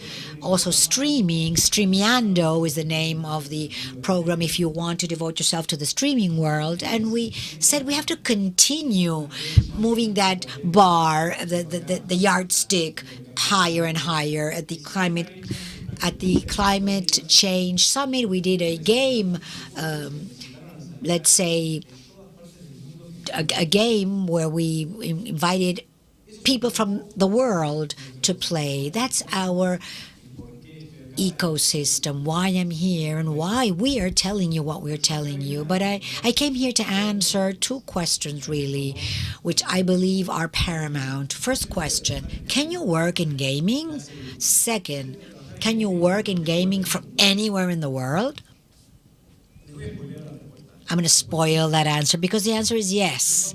If your parents were like mine, I'm sure more than once they said, stop wasting your time with games. That was told to me many times. Now when I go to family dinners and I say my mother was not wasting my time at all. And to answer these questions, I always use the same example, which is key, and that's my team. So here on screen, you will see my team who are with me every single day, or who bear with me every single day.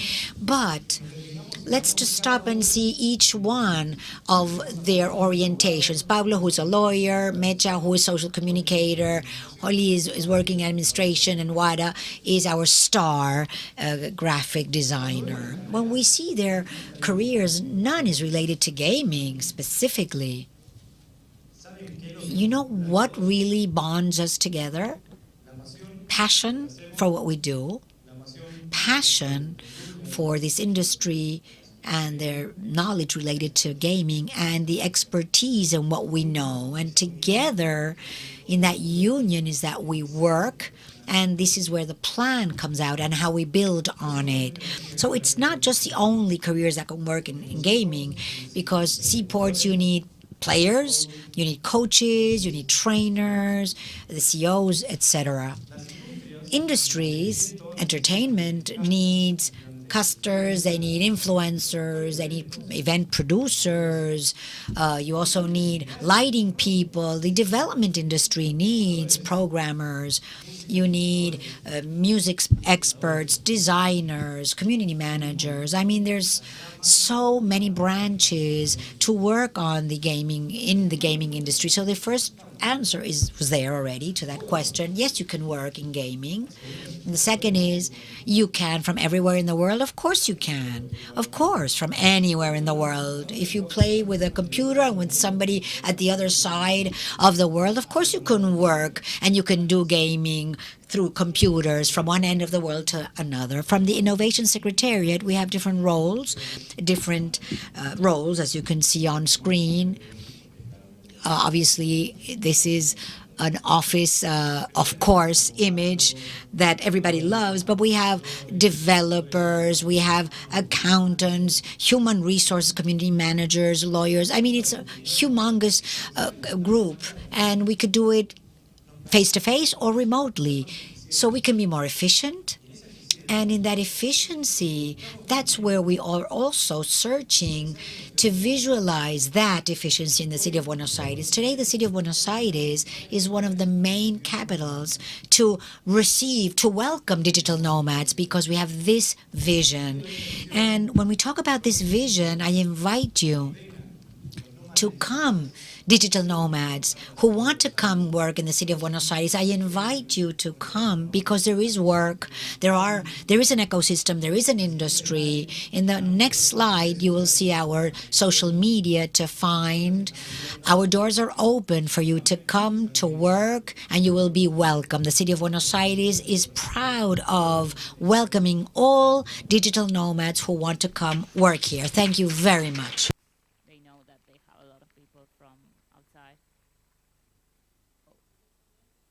Oh, wait.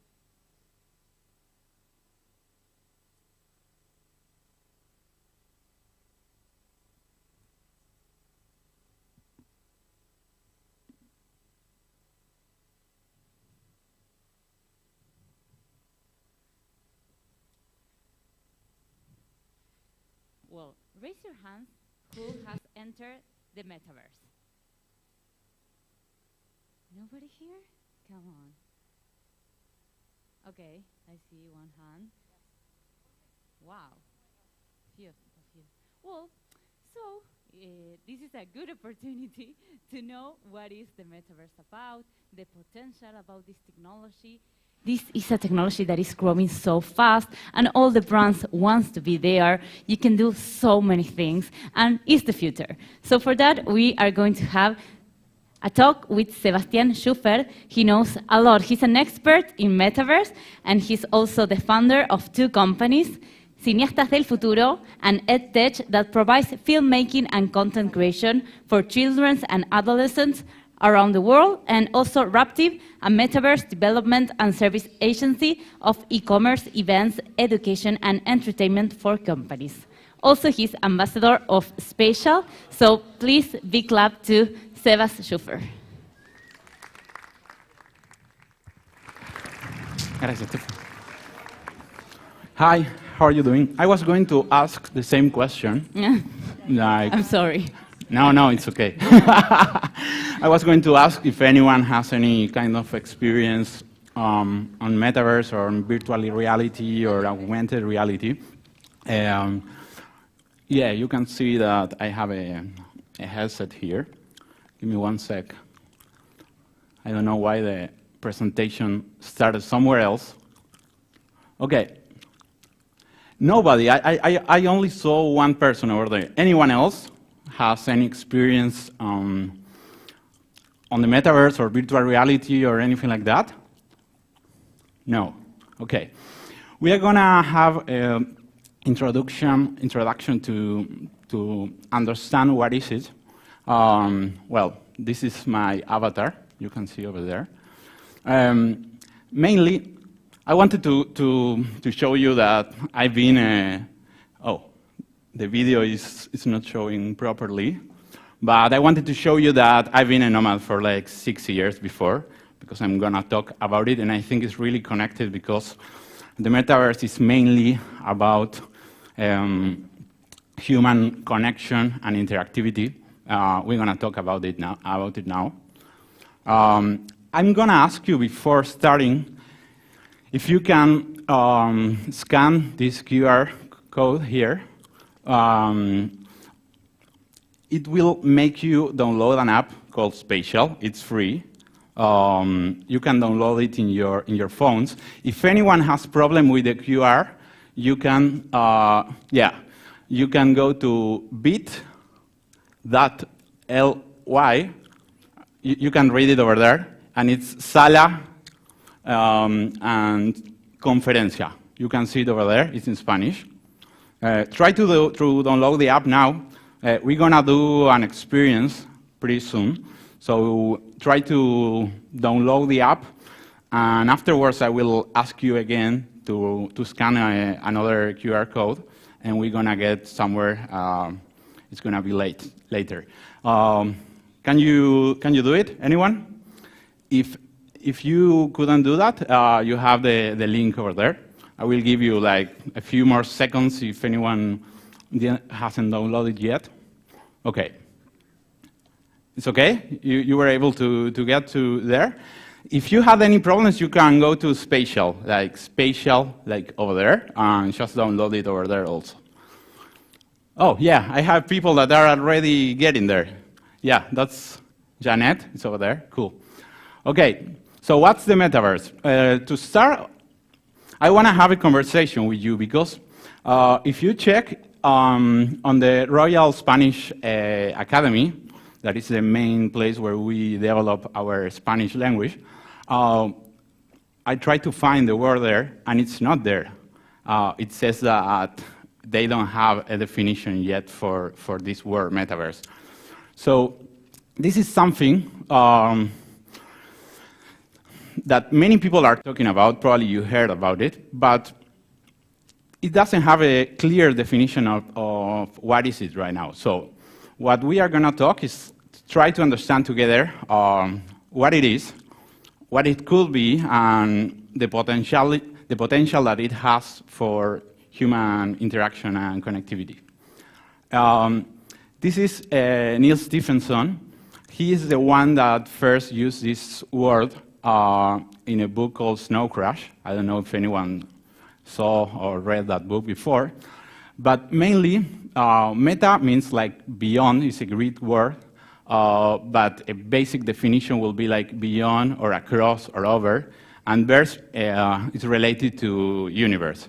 So it's something that is beyond. It's something that is beyond a universe. And it's like, we'll see now. Wait. So one of the definitions of metaverse, this is a simple definition. Jeanette, please, can you move? We cannot see the screen, Jeanette.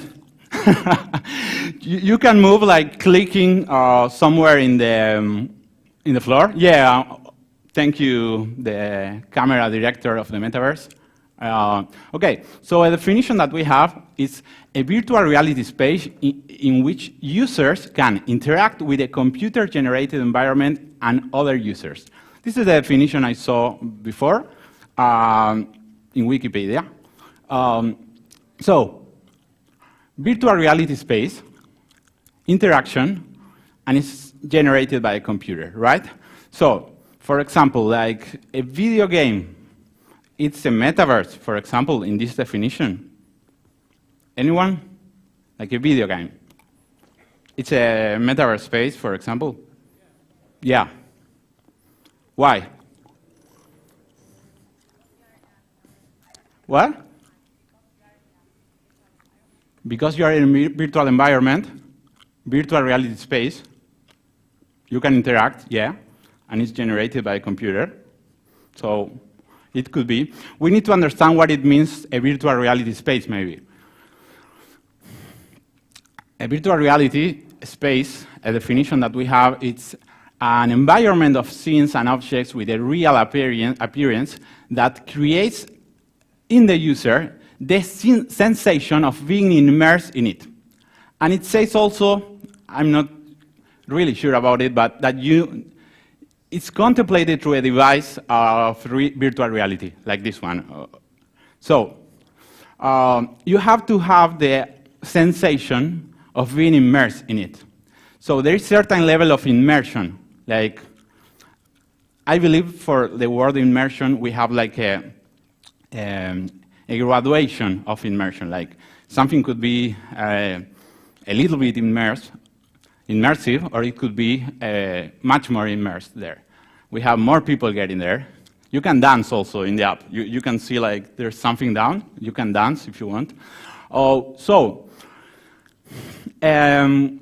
The sensation and something else, for example, we will think together about it, but virtual reality glasses. I could think that virtual reality is just like vision, but you could also smell, you could also feel.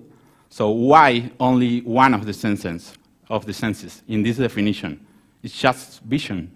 So it could be smell, it could be touch, it could be any of the 5 senses.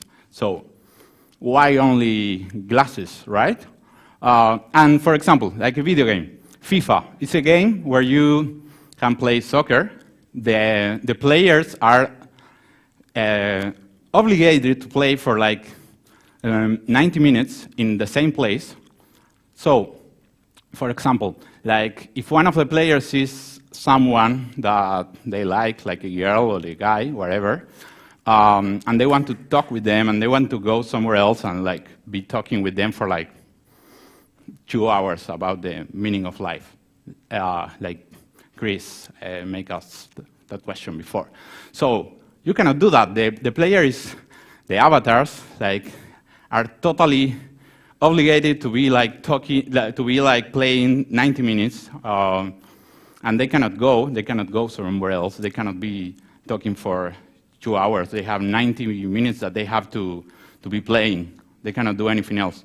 So it's a very bad life that they have. They are obligated to be playing soccer. It's pretty cool, but like all your life is only that, right? Complicated. So the immersion in FIFA is like the level of immersion. It depends. Like it's a low level of immersion, right? So also there is something related to freedom for me. You don't have the freedom to change the space and time. You are obligated to be like 90 minutes, and you are obligated to be in the same place, like in the soccer place. You cannot go somewhere else. So it's not like our world. Like you have a lot of restrictions in immersion and also in the freedom of space and time. So this is because of the time, we are not going to get here that sometimes we do with more time, but this is a definition of Matthew Ball, that he has a really good book if you want to get more deeply into metaverse, and he's a very good theoric about it. There's a book of him called Metaverse and How It Will Revolutionize Everything. I recommend to read this book if you want to get further into the metaverse. Someone is dancing there. I love this.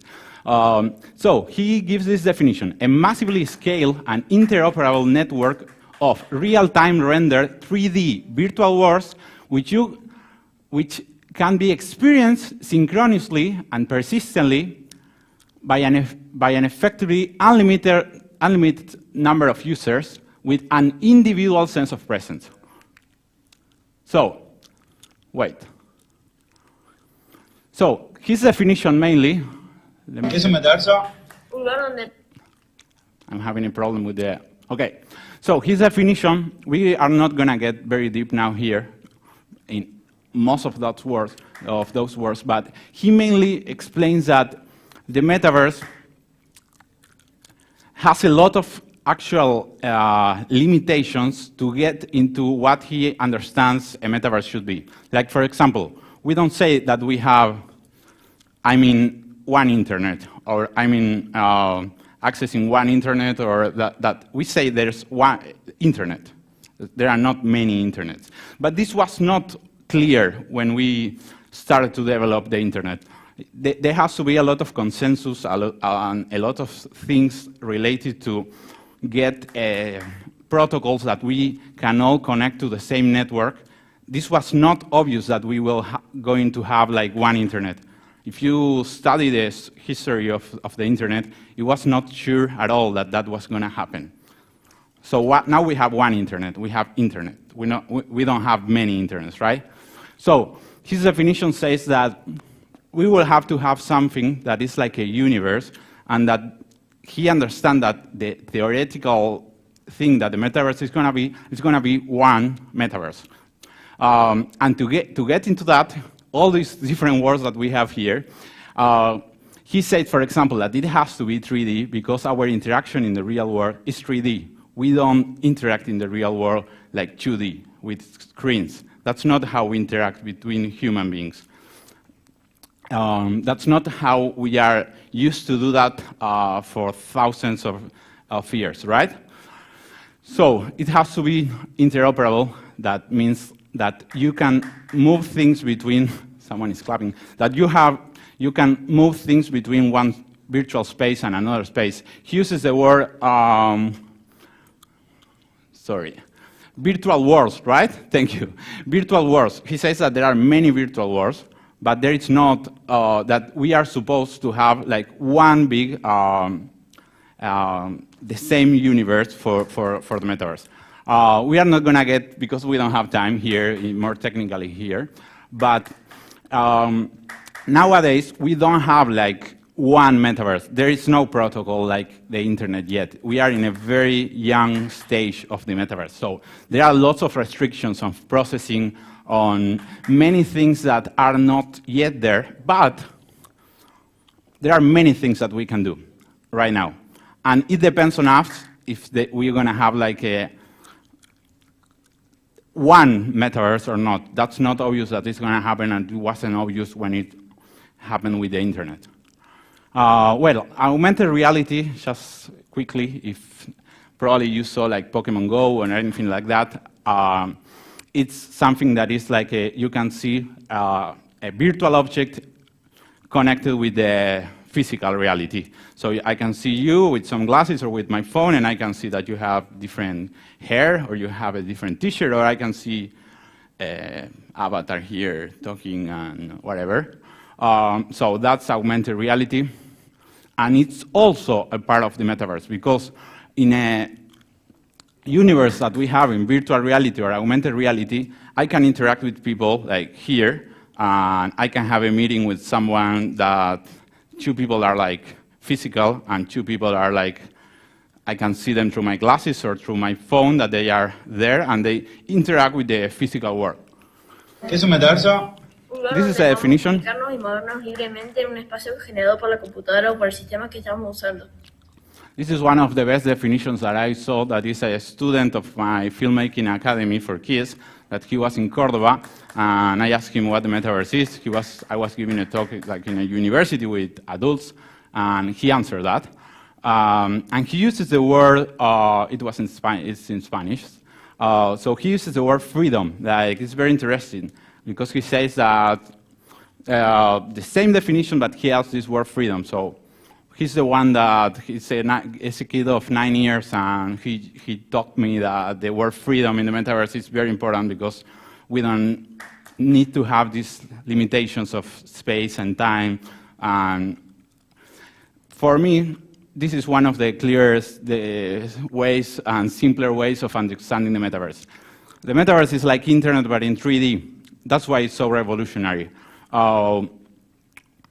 We have the possibility of getting into something that only happened like many years ago when the internet was created. Why the internet is so important?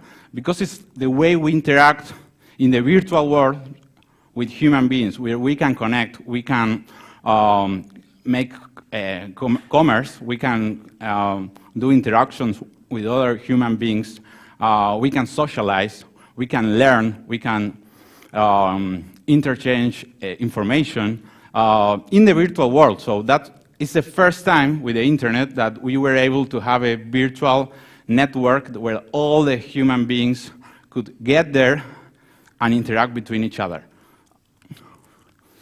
For example, the communications, before, if someone has someone somewhere else, they have to use like telegraph, the telephone, then we have like the radio. If like a grandmother wanted to talk with someone that was like in another country, they have to send a letter. Then we have like we have WhatsApp, we have like many other ways of communications.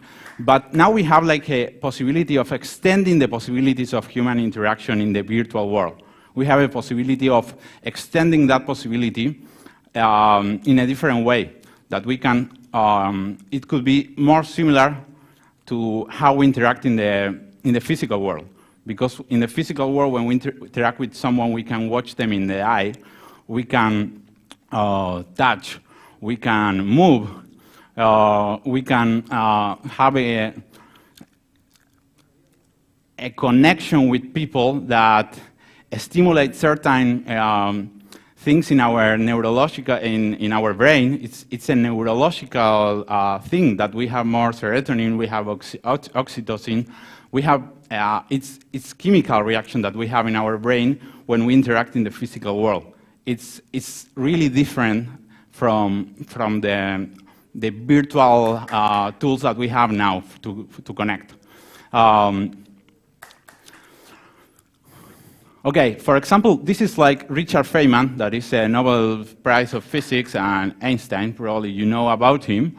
I'm interested in this because I have a school for kids and teens, and for me it's very interesting to understand that many things that happen, for example, in a university, happen outside of the classroom.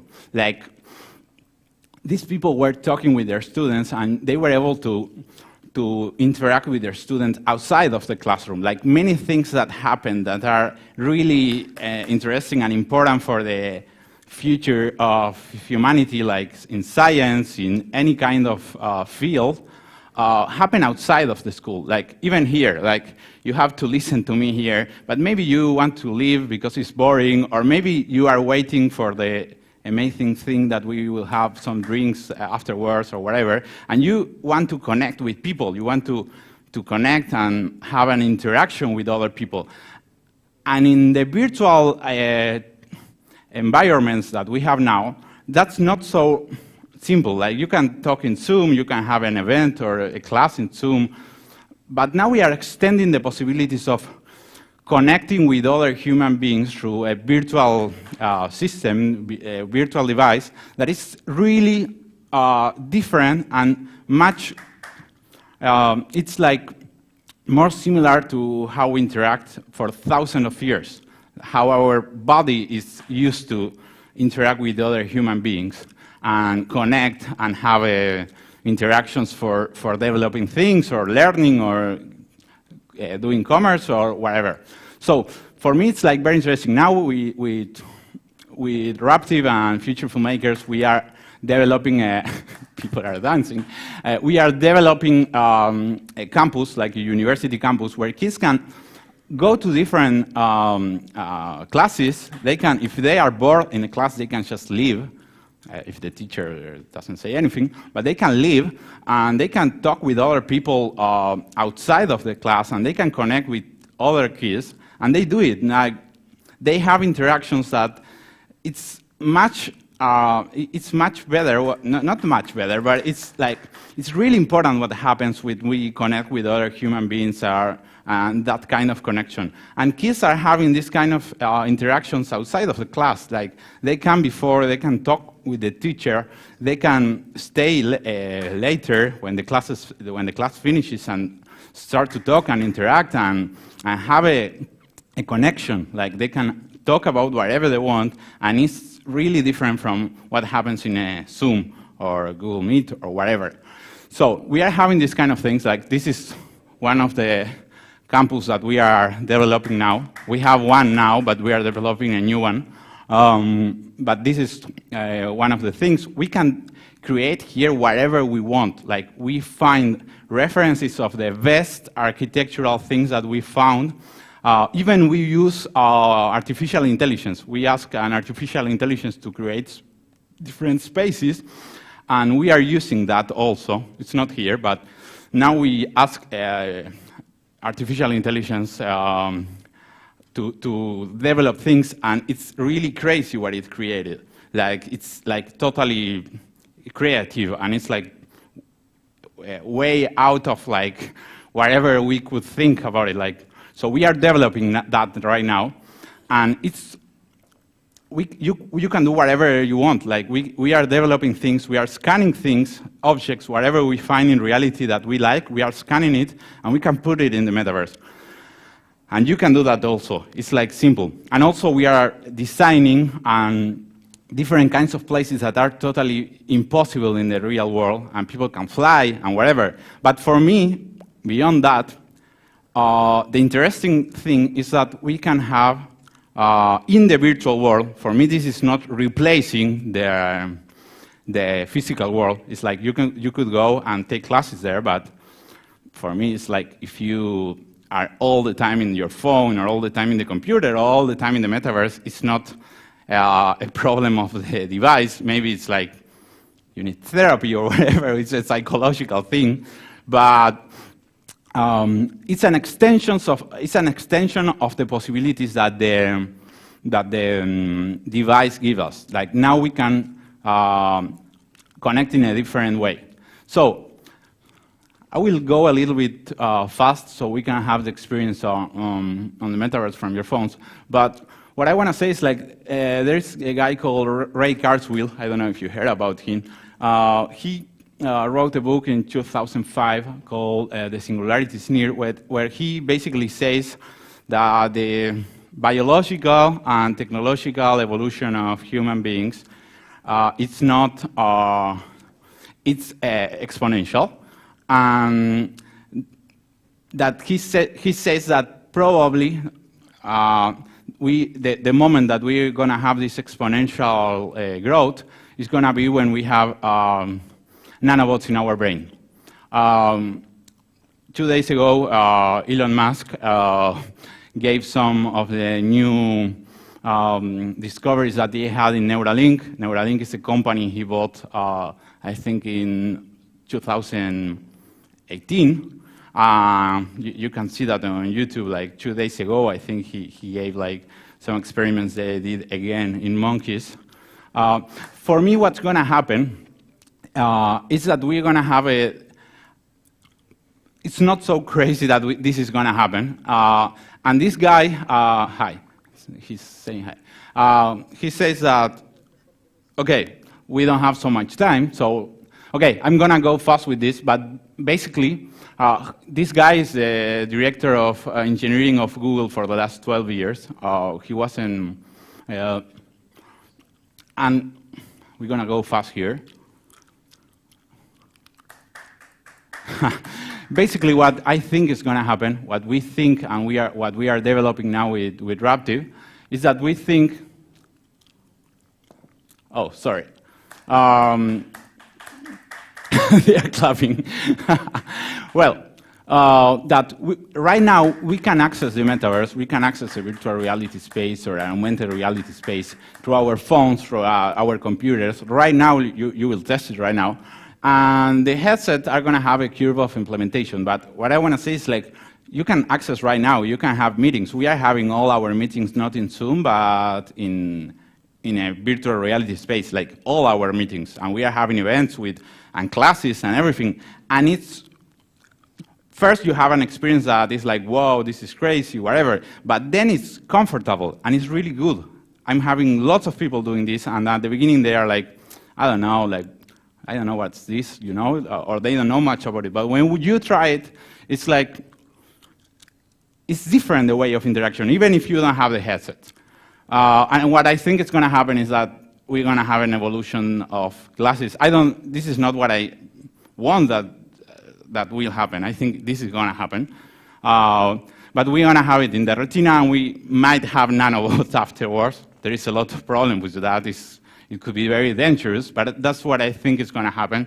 And I didn't have so much time to explain it. Here you can see the video is not working very well. So, well, let's go faster. Let's go to the experience. Scan this QR code now with your phones. I saw that many people already were able to access there to this space, but if the people that weren't able to do that, you can access here. What I'm going to do is that we're going to take a selfie all together so you can see this. And now you have spatial in your phone, so you can access. And you can also access in your computer, and in your computer also you can create your avatar with, it looks exactly like you. It takes like less than a minute. Messi is better than Ronaldo. Okay, any Brazilian here that wants to say something about that? Okay, so right now I'm scanning the floor. I'm creating the limits of this. I'm telling the headset that this is the limitations I have so I don't fall. Okay. So I'm accessing there now. Most of the people were able to access, or you couldn't do that? Thank you. I see many people are there right now. Okay, so we're gonna take a selfie right now. So everyone try to get into the middle. I'm gonna be there in a few seconds.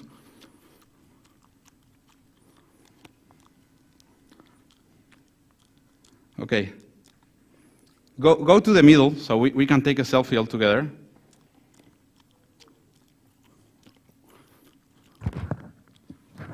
It's very weird to be here in this kind of stage. It's my first time, and it's amazing also.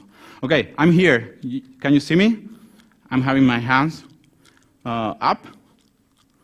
Okay, come here that we're gonna take a selfie. I'm getting this. Oh, wait. Everyone that is with their phones, like try to press into the floor so you can come. Ronaldo is dancing like a lot. Can you see that? Okay, so I'm having a selfie stick here. So come so we can take a selfie, so we can do a test here. Everyone is dancing, so come to a photo. Can you see this? Come. You're having problems to move? No. Come, we're gonna take a selfie. Okay. Most of the people are there. Shakira is entering the space. I don't know if you can see that. Okay, so we took a selfie. Okay, we are having problems with the internet, I think. Okay, there you have. Like, you can interact with objects here and like move it however you want. Can you see the selfie there? Yeah? Okay, you can open it, or you can do whatever you want with this.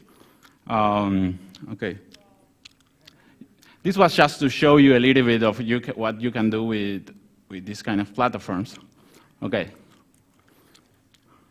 Can you see over there? I'm not seeing what you are seeing. So, okay. Oh, there's a lot of people there. Nice.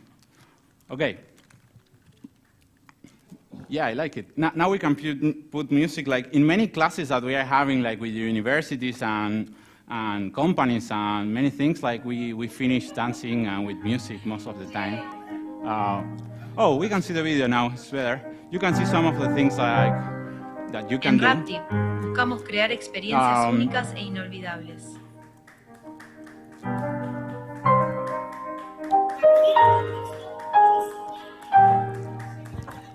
This is an event we did with someone painting real time. This is like things that we're doing that musicians are playing real time, and we have people like in the same place.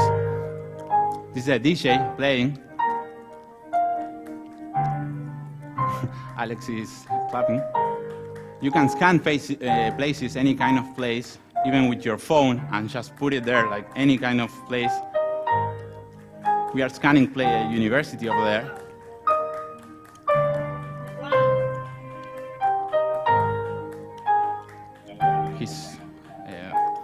This is the kind of avatars, like when you have like different kinds of headsets, you can move however you want, and the movement is much better when you do that. This is a class that we're finishing. We are having meetings there like all the time. This is someone painting real time. It's like really precise how you can do that. Pascal is. This is an e-commerce place that we created. Like you can buy things over there. Someone can talk with you real time. Okay. So usually we take much more time to do this, but we are not going to have so much time. So basically, what I want to tell you is like you can do many things like in the metaverse. Like this is, for example, McDonald's. We are scanning McDonald's and taking it so they can have services over there. You can have someone talking with you and selling and having customer service. This is an avatar, but they told me that we don't have time, so I'm gonna go faster. with the metaverse, we are transitioning from viewing to the world looking at the internet to living inside the internet. What I want to say basically is that what's happening is like we are having since 1995 that we created like the infrastructure of the internet that is 2D. What's happening like is that we are having now the possibility of extending how we interact with the virtual world. I think this is why it's so important, like what we are doing right now. For me, the physical connection of human beings is maybe much better. I think it's better. But what we are doing is not replacing. We are extending the possibilities of how we can interact in the virtual world and having the possibility of interacting in a deeper and more complex way where we can connect with emotion, watch people in their eyes, and also we can extend all the possibilities of interaction that are totally out of reality. Like we can be teaching in the middle of the space, or we can see whatever we want. I think we are in a very early stage right now, but what's going to happen is that we are going to get into the new way of interacting in the virtual world. I invite you trying it and trying to understand. You have now like spatial. You can go to any kind of events. You can go to classes. And right now, like you can see it from your phone or your computer, but I think this is going to be much cheaper and much smaller. Now it's not so comfortable. But it's going to be much cheaper, and we all going to have access to it. And also it's going to be mixed with augmented reality. It's going to give us the possibility of connecting deeper between human beings, not in the physical world, because we can do that already in the physical world, but in the virtual world. I think that's the important thing that we have on the metaverse. And, well, thank you very much for listening. I hope it helped you understand a little bit better the possibilities and the future of this technology. So, yeah, thank you very much. Thanks. Thank you, Sebas. I think this experience Gracias, was awesome for everyone. Fue espectacular para todos. Really, thank you very much for everything that he told us. Por todo lo que has And compartido. now we're going to talk about co-living, because when we are traveling, one of our biggest thoughts is where are we going to stay? If it's in a hostel, in a hotel, in an apartment. This is the kind of decisions we have to make, right? But one of the best ways to find a community for digital nomads is by staying in a co-living, because there you can have your own space, but also you can share with people, you can make friends, you can have a place to work there. It's incredible, and we're going to talk with an expert in this industry, Lea Ciliac. She is, of course, how I said before, an expert in all this industry. She knows a lot about this. But also in 2019, Lea founded a co-living consultancy focusing on designing and enhancing the community experience. Lea travels the world as a digital nomad, working with co-living brands to build strong communities and create positive customer experiences. So please, a clap for her.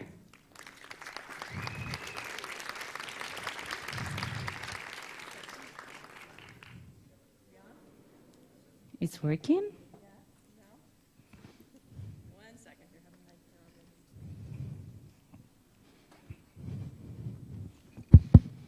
All good. Awesome. Thank you, guys. My name is Leah, as she said, Lea Ciliac. And today we're going to talk about co-living. So how many of you are solo travelers most often? Quite a few. And how many of you travel as a partner or couple or with your friends more often? Some. Okay, great. So regardless of whether you're traveling by yourself or with a partner, there's so many benefits to being part of a community as you go along, and that's what we're going to talk about today. You know, this life that we get to live as nomads, it's incredible, right? We get to live in some of the most beautiful places in the world, Buenos Aires being one of the most one of my new favorite places. I just got here a month ago, and I think we're going to keep on staying because it's such a great place and has such a great community. But one of the downsides to being a nomad is that it's a very isolating way of life. Loneliness is one of the top things that people mention that they struggle with as a digital nomad. So, you know, meeting people as you travel obviously is not that difficult. There are a lot of ways that you can do that. But finding meaningful connections as you travel and having these lifelong friendships throughout the way are what really can be a problem along the way. So how do we do this as a nomad? For me, finding that through co-living just changed everything about the way that I travel and the way that I see the world as a nomad. So we're going to talk about the power of community. Where do you find it as a nomad? What is co-living, for one? There are a lot of misconceptions about it. And some of the benefits of being part of these co-living communities around the world. And also some of the highlights that I love about co-living, different spaces that you guys can check out along your travels. So as she said, my name is Leah Ziliak. I am a co-living consultant. I started a business as a consultant several years ago, and I work with co-living brands around the world to help them build strong communities and enhance their customer experience. But I didn't always start out as a co-living consultant. I started out as someone who loved community and wanted a way to see the world, but wasn't sure how to make it happen. So back in the day, I've been a nomad for 4 years now. I've been without a home base for 7. But back in the day, I worked a 9-to-5 job in the US, both in Nashville and Austin, in the music business. And what I thought was going to be this really exciting industry ended up me being at a desk job pretty much all the time. And so I knew that I wanted to find a way to travel, and I decided that I needed to get a travel job. That was my thought at the moment. And so I got a job working on board cruise ships in the entertainment department. And although cruise ships, it wasn't exactly the freeing life of travel that I had anticipated, there was something really great about it, and that was the community that was on board ships. I like to call it a mini, or very large co-living space, because when you're living and working alongside a very international, like-minded group of people, you form these bonds really, really quickly, and that was my favorite part of living on board ships. So once I left, I started doing some solo travels, and I had a really hard time meeting people, making those sort of connections. I missed that community experience that I had grown up with in my hometown and that I had had experiences with on ships. And so I didn't know where to go from there. I was, you know, in a strange age group. I was in my 30s, and I didn't really want to be, you know, staying in hostels all the time, and wasn't really sure how to find my people. So that is when I discovered the concept of co-living, or when I had first heard about it in terms of digital nomad co-living. So I booked a space in Lisbon. I had heard about one, and by the time I got there, I realized that I had found my people. I had found my place, and that was exactly what I did. I stayed at a space there, and it was exactly what I was looking for. It was a group of people in their 30s, 40s, and 50s, all very driven entrepreneurs. We would work from the co-working space during the day and then hang out at night and explore the city together. And it was everything I wanted as far as a travel experience and also from a professional experience, because it was a much more productive way than I had experienced staying in Airbnbs or in hostels by myself. And also I had this great group of people to hang out with. Some of these people I'm still some of my closest friends to this day, and I've met up with them, and almost all of them in different parts of the world. So what is co-living? I get this question a lot. What is co-living? There are a lot of misconceptions about what co-living is, what shared living is. When I talk to people in the US, my friends and family back home, they often assume that I'm part of some sort of hippie commune. That's usually the first thing that comes to mind. And the second thing people think of is student housing, that I'm in some sort of adult dorm, which is also not the case. So what is modern day co-living? Modern day co-living is an elevated version of shared living. So there are lots of different types of co-living, and as a consultant I work with all different types. There are types for all different types of demographics, and the one specific type that we're going to focus on today is that meant for digital nomads. So what is a digital nomad co-living space? Typically, a digital nomad co-living space would be a large apartment or a large house that holds maybe, let's say, 7 and 20 people, although I've stayed in some that have been more of the high-rise type buildings that are more than 100 people. But it's usually a mix of private and shared spaces. So people will typically have their own rooms, and then we'll have common spaces which are shared. There are events and social opportunities. Usually there's a community manager on site that's facilitating these sorts of things. The spaces that are meant for nomads almost always have a co-working space on site, or at least one that's nearby that people go to. And in general, it's a more professional crowd. It's nomads. It's meant for people like us who are working and traveling the world full time. So when people ask me about co-living, usually the first question I get once I explain this, what makes co-living different than a hostel? And for one, it's a much different demographic. So when you go to a hostel, typically it's a short-term travel experience. People are there on vacation, so there's not often a lot of productivity happening. Not always. Some of them are starting to open co-working spaces in, so that's a different experience. But often with co-living spaces, it's a different, more professional, usually a little bit older crowd, 30s, 40s, and 50s, like I had mentioned, and a much more focus on productivity as well as skill shares, which we'll get to. And overall, an emphasis on well-being as well. So I want to give you a few concrete examples and some of my favorite spaces around the world. This is Sun & Co. in Javia, Spain. I'm sure if you've heard of co-living, you've probably heard of them before, but they are a really great example of a solid co-living experience. I've stayed there before. They have a great emphasis on skill shares. So when you arrive, they'll ask, what do you want to teach and what do you want to learn? So it's kind of just an extra experience in itself, because you never know what you're going to get when you go to these spaces. I think when I was there, we did a mix of social and professional experiences. So we went hiking one day. We did a session on UX design. We did a photography course. Someone taught us how to poach an egg, how to make that the perfect way. And it's just a really unique way of living together and learning things along the way. Sun & Co. is a really solid example of that. Another example of co-living and something you can get out of it, not just productive spaces, but really unique experiences. So this is Chateau Co-living in France, and it is in a 12th century castle, as you will see. And what I really love about Chateau Co-living, they have a co-working space on the floor, they have themed events, all these sorts of things. But the owners are really passionate about community. They very easily could have made this a super cool, expensive Airbnb or a bed and breakfast, but they love the idea of community, and that's why they turned it into a co-living space specifically for digital nomads and community. So some of the benefits of co-living that you might not think of.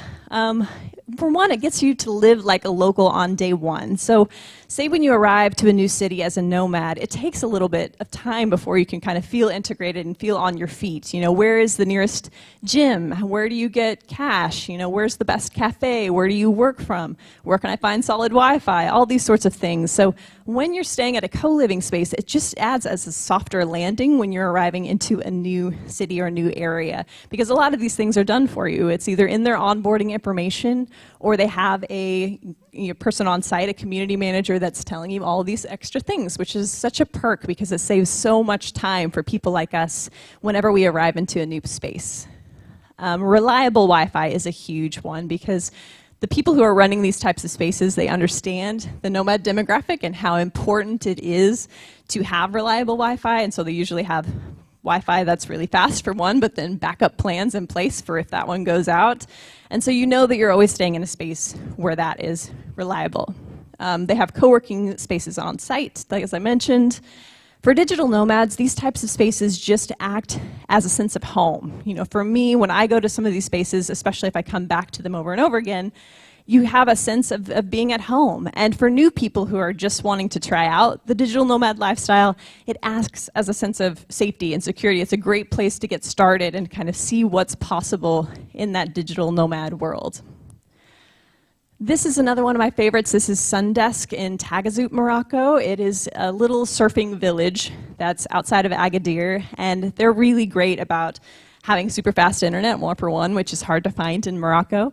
But they have really great community aspect to it. So you'll see this is the terrace that they have Moroccan breakfast on every morning. There's a really great co-working space, and it's just a really awesome space to be productive.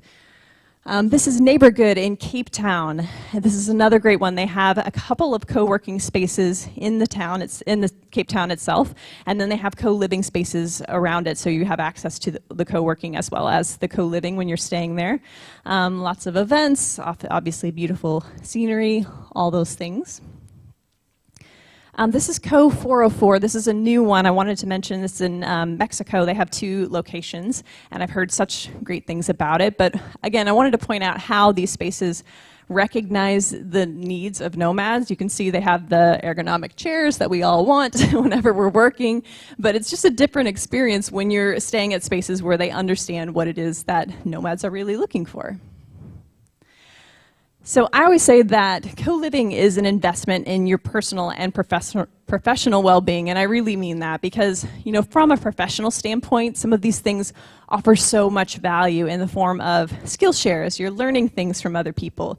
The collaboration opportunities that exist when you're hanging out with a group of people like this, as well as, you know, having meaningful conversations. It's a great place for personal growth. Whenever you're heading into some of these spaces and talking to people and learning about their lives, it really is a great place to really grow personally as well.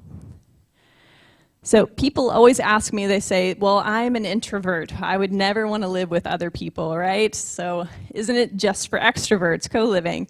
And I say, no, because I am an introvert myself. And for me, I thrive in places like this because whenever you're living with people, you get to go deeper in conversations. It's about small groups and having more intimate conversations with people. I think for me as an introverted more person, I struggle with networking, which it often feels like it's a constant networking thing that we're doing when we're trying to make friends, right? We ask the same questions over and over again. What do you do? Where are you from? Where are you going? Where have you been? And all these sorts of things. And when you're living with people, there's just something that happens in which it's much more natural and you can continue growing, fostering these relationships as you go.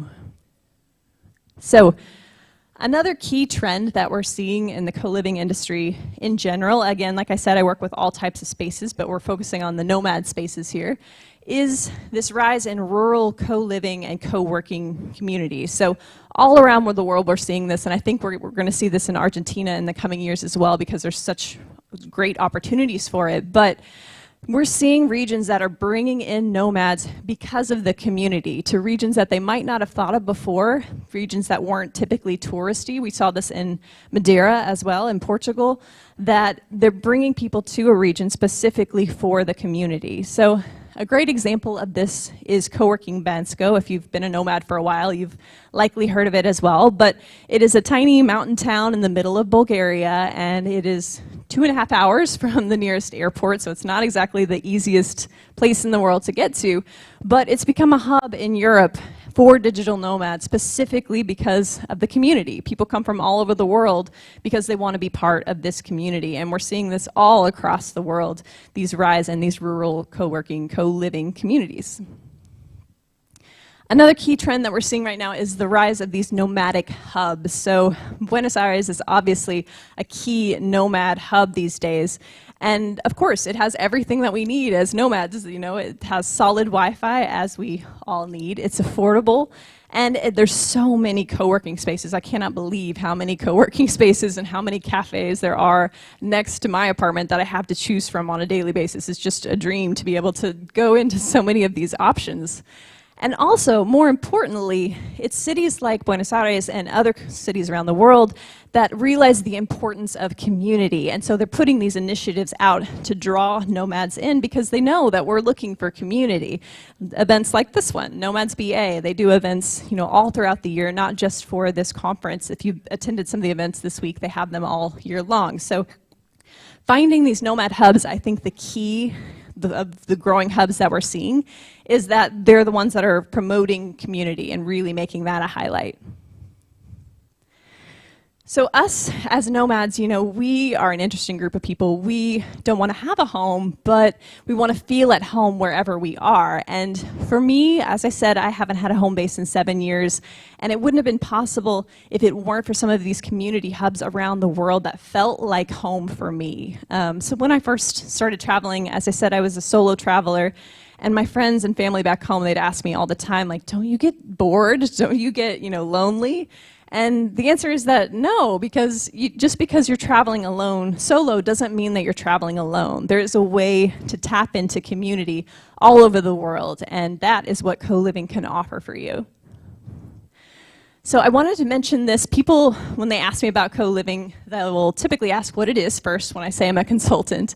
And the second thing that they ask is, how do I find these spaces that are meant specifically for nomads? So my partner and I created this platform called Co-Living Compass, and it highlights the best co-living spaces specifically for nomads around the world. So if you want to get the top 10 list, we created one for top 10 co-living spaces in 2023. You can scan the QR code or go to colivingcompass.com/top, and that will get you there too. I don't know if the QR codes are working here, but colivingcompass.com/top.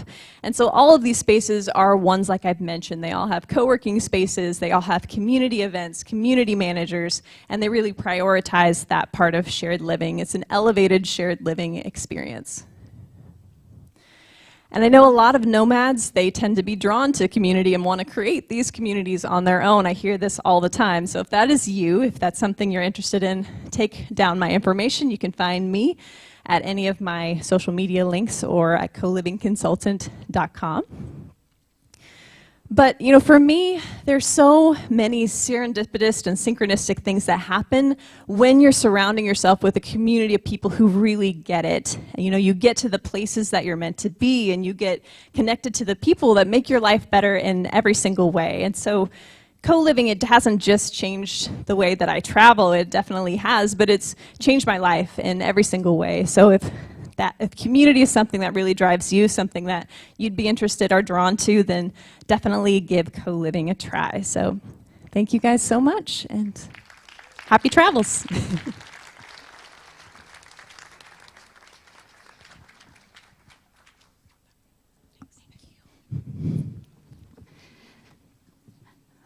We know a lot of the people want to be their own boss, but while traveling and living anywhere, right? Do you want that? Do you want that? Do you want that? Good. So yeah, I know it's like kind of a dream we all want. And so today we're going to talk about the fundamentals of running any type of digital business, setting the website or managing the social media accounts and making more clients, of course. That's why we're going to talk with Alisa Ramos. She's a traveler blogger and one of the first solo female traveler social media influencers. She recently wrote her first book titled, Yes, I'm a Woman and I'm Traveling Alone. She traveled around 121 countries. So please, a big clap for Alisa Ramos. Thank you. Thank you. Thank you. Thanks, everyone, for staying to the end. I feel like you might be getting a little sleepy, especially with this beautiful globe thing that we're in. I, too, am a little bit sleepy because I just got back from Antarctica yesterday.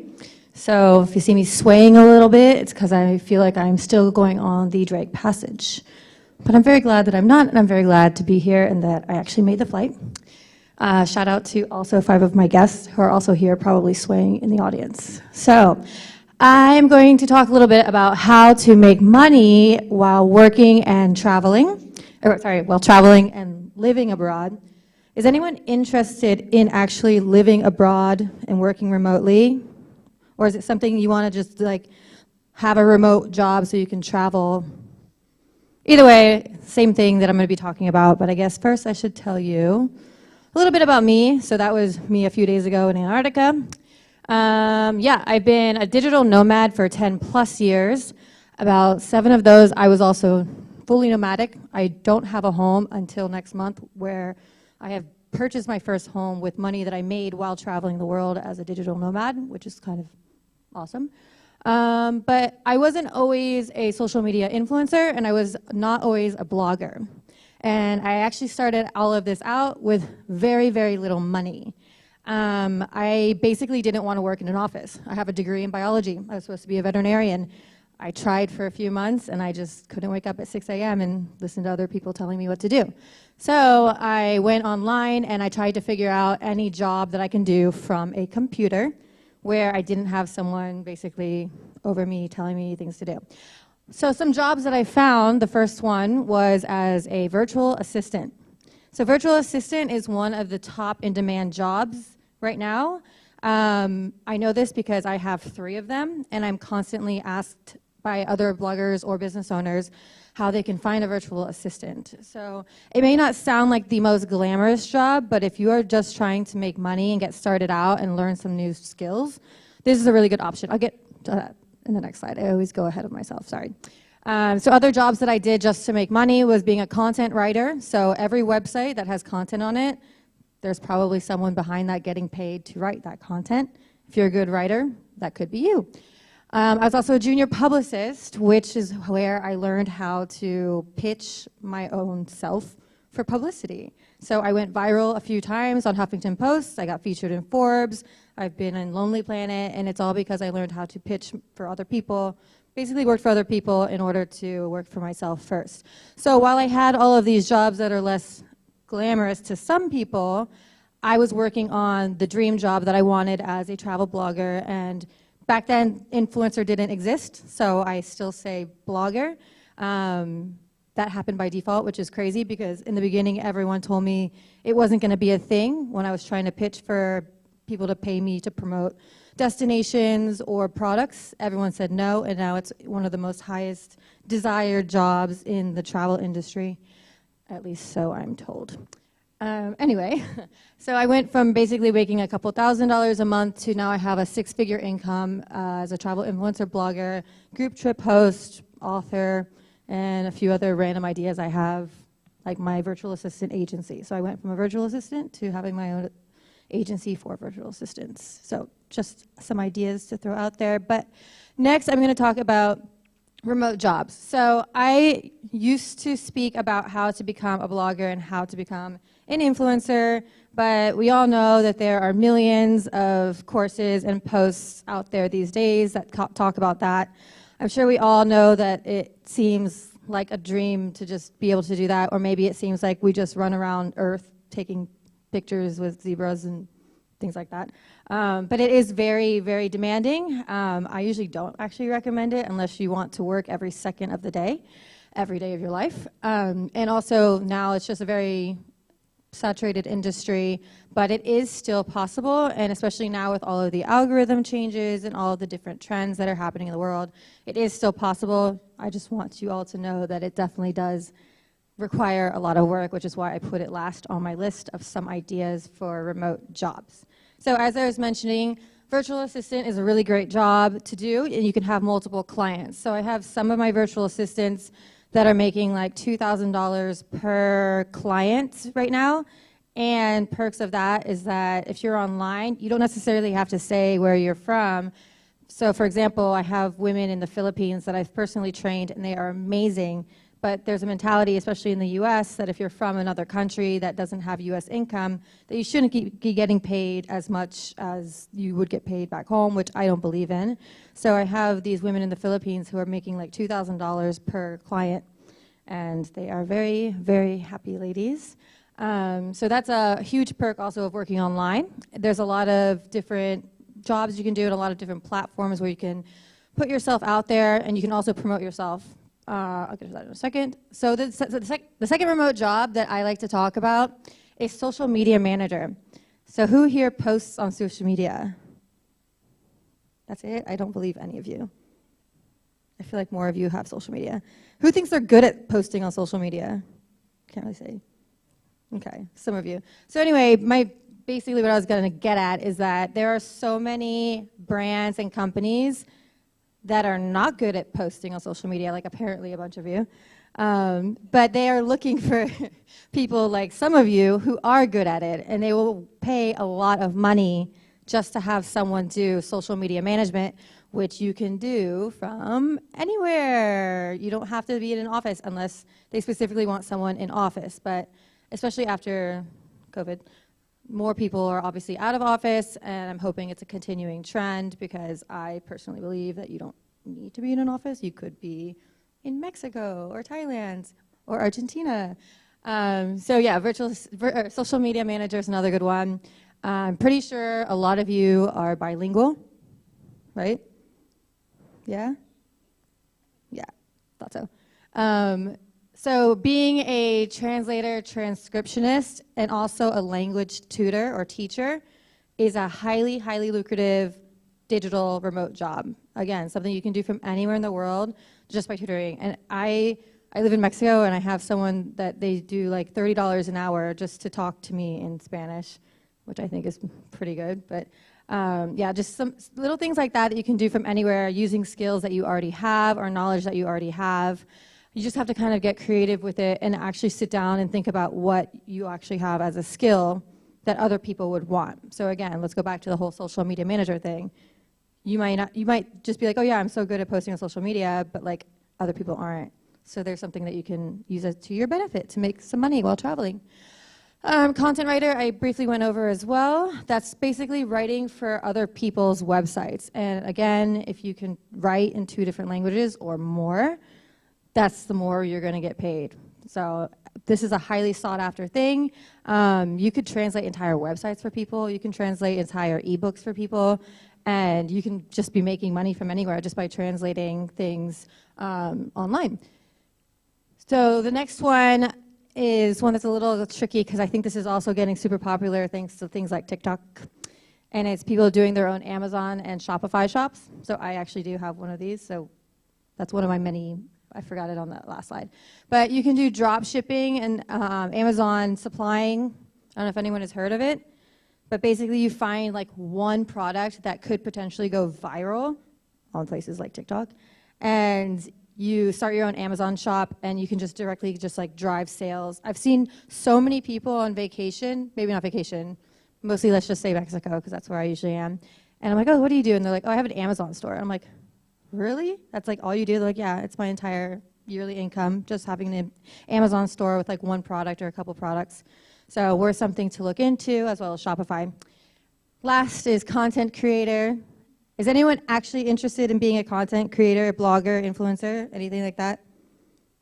Okay, I won't go. Okay, we do have a few people.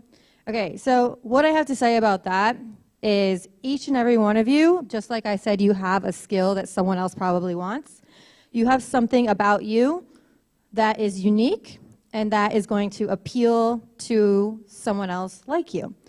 So my biggest tip for doing content creation is to figure out what that is, and I'll get more into niches and branding on the next slide.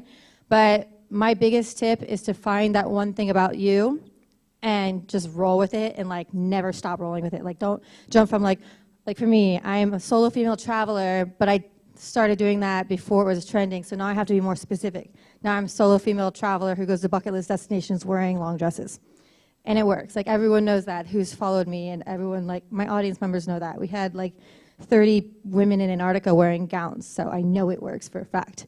So take something that you are specific to, whether it's something, you know, personal, whether you're on, you know, a personal journey, getting through something, or, you know, like me, I say I started with no money and now I'm making 6 figures, and one of my main speeches that I get asked to do is how to make money online. So there's branding working again. How to find remote jobs. I use a lot of US websites. I'm sure you guys have heard of them, but the main ones that I have actually heard success stories from are ones like freelancer.com, upwork.com. We had like kind of like a forum years ago called Craigslist. I don't know if anyone has been on there, but it got a little bit sketch, so people stopped using Craigslist. But there are also like forums on Facebook where people will post remote work as well. But definitely ones like Fiverr and Upwork where you can create your own profiles, put in your job skills and things like that, and you can go into a database. That's like one option if you are wanting to take the time to constantly go through different job openings and things like that. Otherwise, we're going to move on to how you're going to promote yourself. So this is creating your digital business. So this is basically like if anyone is having a business idea in mind and you want to know how to like turn it into an actual business, this is I teach a full course called Be Your Own Boss.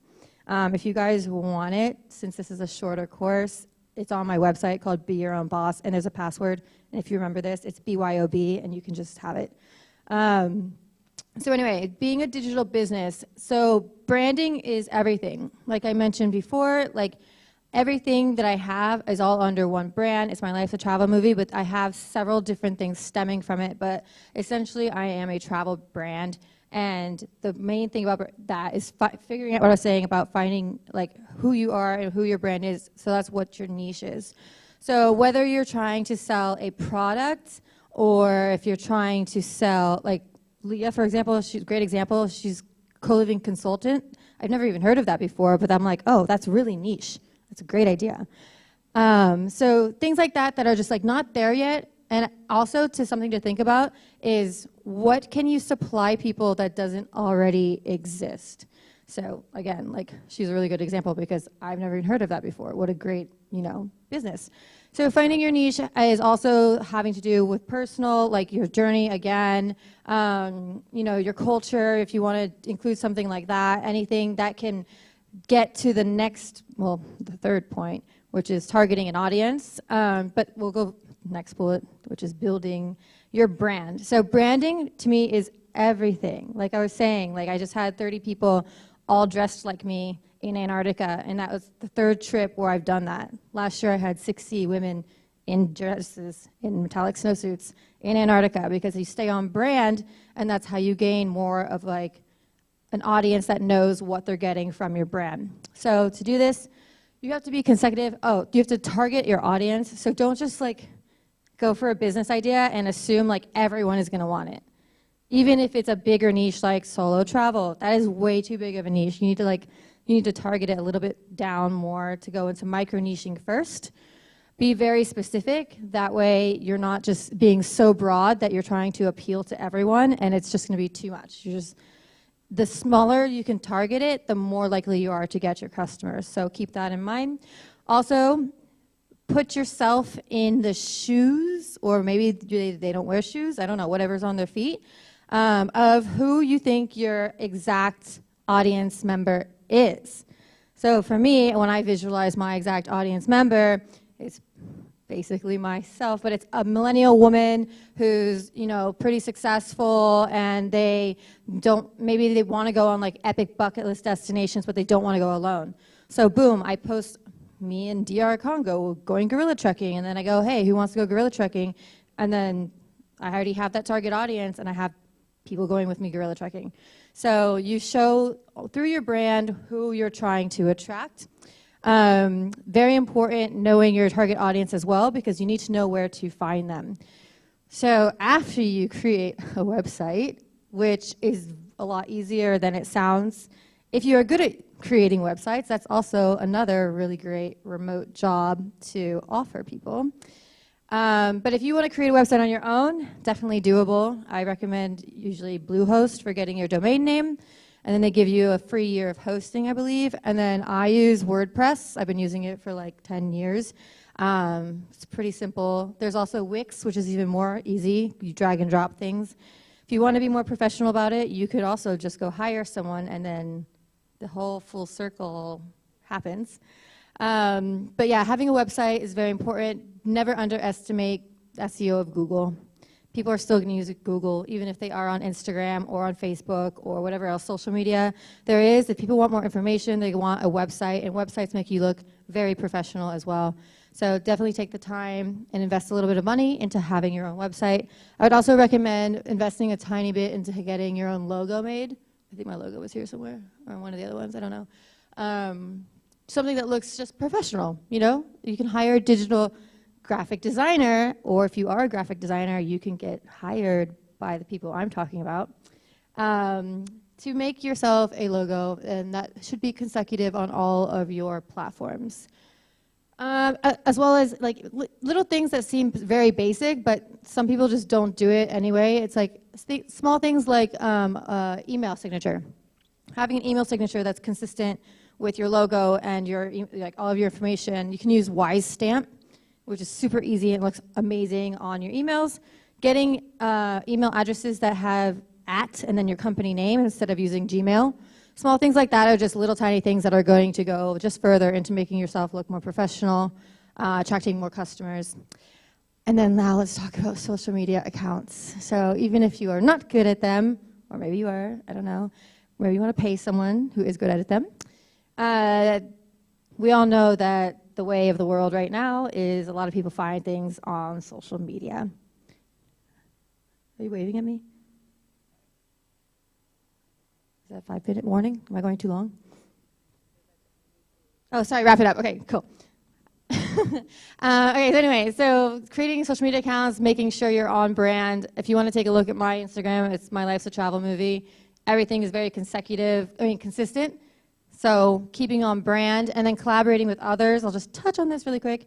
If you want to get the word out more, I would suggest finding other people that are in your industry or in the brand range of what you're going for. Starting out by trying to do exchanges, so offering them your free product, your free service in exchange for posts, and vice versa. If you're trying to be a content creator, going after brands that are in your niche, like I would be like, hey, I like that dress, can I have it, and I'll post it. And then eventually you get to the point where they're paying you to do it, which is goals. And last but not least is, I have another slide. Maintaining ambition. This is especially important if you're trying to be your own boss. One of the #1 quotes I lived by for the last 10 years is dreams don't work unless you do. And it's really important to just keep remembering that. If you're trying to accomplish your own business, your own goals, you're the only person who's in charge of it. So don't depend on other people to make your dreams happen. You're the only person who is actually going to make them happen. And then I'll just not do this, I guess. But if you want to see on my website, I have all of this anyway. Under, again, the Be Your Own Boss course. And the password is BYOB, if anyone wants it. So this is just touching on where you can go for affordable destination living. Visas, I went ahead and Googled where for Argentinian passports you can spend the longest time. You guys can all come visit me in Mexico because you get 6 months there as well. There's several places though. You can also get other types of visas. If you want to be sneaky, you get student visa. Or if you actually do want to learn, you can do that too. There are the digital nomad visas I'm sure you've heard of, but they're a little bit hard to attain because you need to prove that you have a ton of money. And then yeah, there's digital nomad insurance. This is also on my website as well, which is health insurance. It's like $40 a month, health insurance and travel insurance for nomads, which is great. You might get tax benefits. As a U.S. citizen, I actually do, which is, if anyone wants to know about that, feel free to ask. And then my biggest travel hack for being a digital nomad is, if you're trying to see as many places as you can, to play flight roulette. So whatever city you're in, go onto Skyscanner, type in the city destination, and for where you want to go, type in anywhere, and then for the date, type in cheapest month, and you will get to a lot of places very quickly. And that's all. Thanks, guys.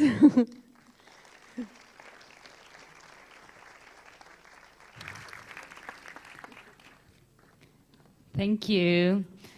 Well, now we are going to switch to Spanish. Vamos a hablar en español ahora porque tenemos una última charla y después una experiencia. An experience. So I hope you are enjoying this session this afternoon, a wonderful afternoon of digital nomads. When we speak about traveling, we think about the typical places in the typical attractions, the algorithms that recommend the same places, but we need to go out and visit other places and even do it low cost. There are many places to transit by and to enjoy and to get out of the box. We'll be talking to Juan Pablo Villarino. He went to so many places. He's a writer, a travel blogger, also digital entrepreneur, and the most known hitchhiker in Argentina. He went over 150,000 kilometers worldwide. He founded Nomad Revolution, the first virtual school in Latin America, and in 2005 he started Acrobats of the Road, the first blog of Argentine visits, meaning that it is possible to go to all those places where no tourist agency goes to. So a round of applause for Juan Pablo. Thank you, Steffi. Okay, the lights are really on me. It's impossible. I'm surrounded by them. Thank you all for being here, for staying till this last part of the conference. My name is Juan Pablo Villarino, and for 17 years I've been doing this crazy idea of traveling around the world and writing stories. I'm a writer of travel books and a blogger. In 2005, I opened acrobatadelcamino.com, which became, without knowing so, the first blog in Argentina. Back then, we didn't know too much about internet, but it was hit or miss. And I opened a blog and wrote in the internet. It's like shouting in the vacuum, right? And it's like Anonymous said such and such a thing, and who is Anonymous?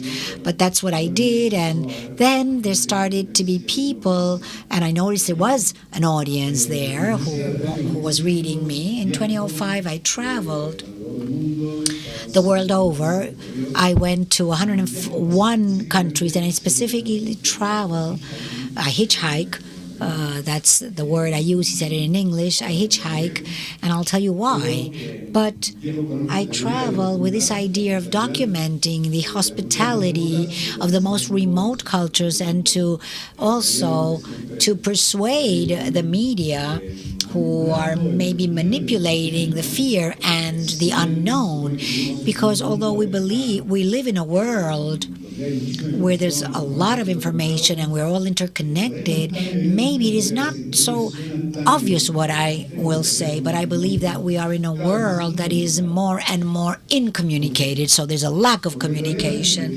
Because those who have access to information, it's true, you have a lot of information, but your searches, the information you want, you look in the internet, the same things that they tell you about in TV, so you consume a mainstream content. And I see this and I live this every day. I went to a country like Colombia and telling the Colombians that I came from Iran, and they said, well, but oh my God, but how come they didn't kill you? And then I went to Iran and I told them because I was in Colombia, and they said, oh my God, that's all drug traffickers. May Allah protect you. I mean, so the citizen, on foot does not have much information on what it means without the intermediaries of the great content creators, unless, of course, you follow a video blogger and you get involved in this issue,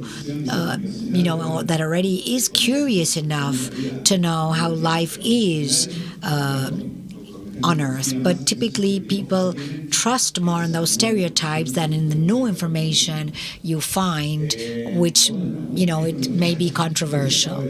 Well, what I just said, I'm sorry about the slides. They're not all in the right order. So what I said before, when the click came after my first initial trip, which was in 2005, it took me 27 months. It was the longest trip I did, but the main content was the challenge of traveling through Syria, Iraq, Afghanistan, and doing it hitchhiking to see the alternative of what you were seeing on TV. And this was my first book, which was Hitchhiking in the Axis of Evil. This book had great repercussion, more than I imagined. It was very provocative back then. This was in 2005, so this was something pretty unknown. But this trip had an effect of reconciling myself with myself, reconciling myself with my faith in humanity. But also, over time, I realized that what enabled me to go through these barriers and be in touch with local people was not just to travel, period. Traveling, period, was not enough. There were many other things that I thought were very natural or normal that I was doing, and they were not really very normal. People who travel didn't do it that way. But when you start doing something and you develop your own travel methodologies, you believe everybody else does the same.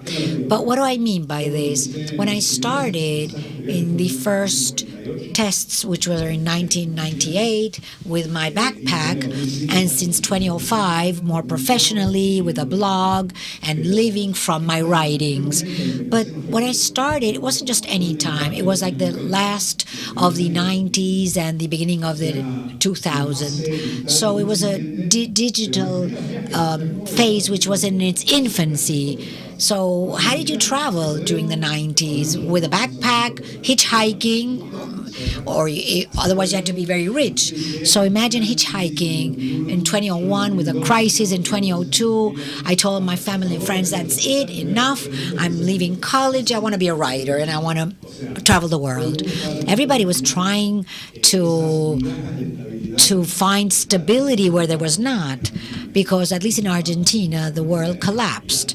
But in the rest of the world, there was stability. So it was a pretty complicated time. But what was good about it was that the digital part was not really so advanced. So what I did at night, I looked where to camp. You know, we used to make friends with local people. I learned their language. There were no cell phones back then, or smartphones, nor apps that would say the change, a currency exchange, or where to find a hotel for accommodation purposes. So what you had to do it on your own. I mean, you had no app to help you out. And I remember my first trip to Europe in 2001. I had traveler's checks, and I remember I exchanged them for whatever, figurines with whatever. There was no euro. I exchanged different currencies depending on each one. I don't know whether there was a cost to those checks, but anyway. And at night, what I did, the people who took me when I hitchhiked, remember the reason why I traveled was to find these stories and to show that the human being is really intrinsically good. So hitchhiking was something I needed to do. So these people were the ones who invited me over to their homes at night. Otherwise, I had to, make do to resolve the situation. And I realized that I reconnected with the most primordial parts of being alive. Well, my problems were the same ones of any animal, finding a roof, finding some food, and I realized that traveling made me feel alive. And not just traveling in any way. This is how I found my happiness. So I started off also realizing that what apparently was an obstacle, a problem to solve, was really an asset, because over time, what initially were controversies, they became assets with a method that I used for exploration purposes, a sociological method of the countries I would visit. So it was not just the economic part of it. It was just looking for stories. Look at the people here, a beautiful Iranian family who welcomed me in 2006. But the hurdle was such that I revalued it differently. I started to realize that although it was something that had started off as something that I had to do it, which I wanted to travel the world, and I had to travel in that fashion. Subsequently, I realized that it was an asset that I had to really protect and guard. So now, over the years, two things changed. One, you have the technology possibility, not like years before, or facilities now. With a click, I know where I am or where I can find a hotel, and I have the economic possibilities. I feel much better off now. But I continue choosing to travel this way, although I use and choose when to hitchhike, when not.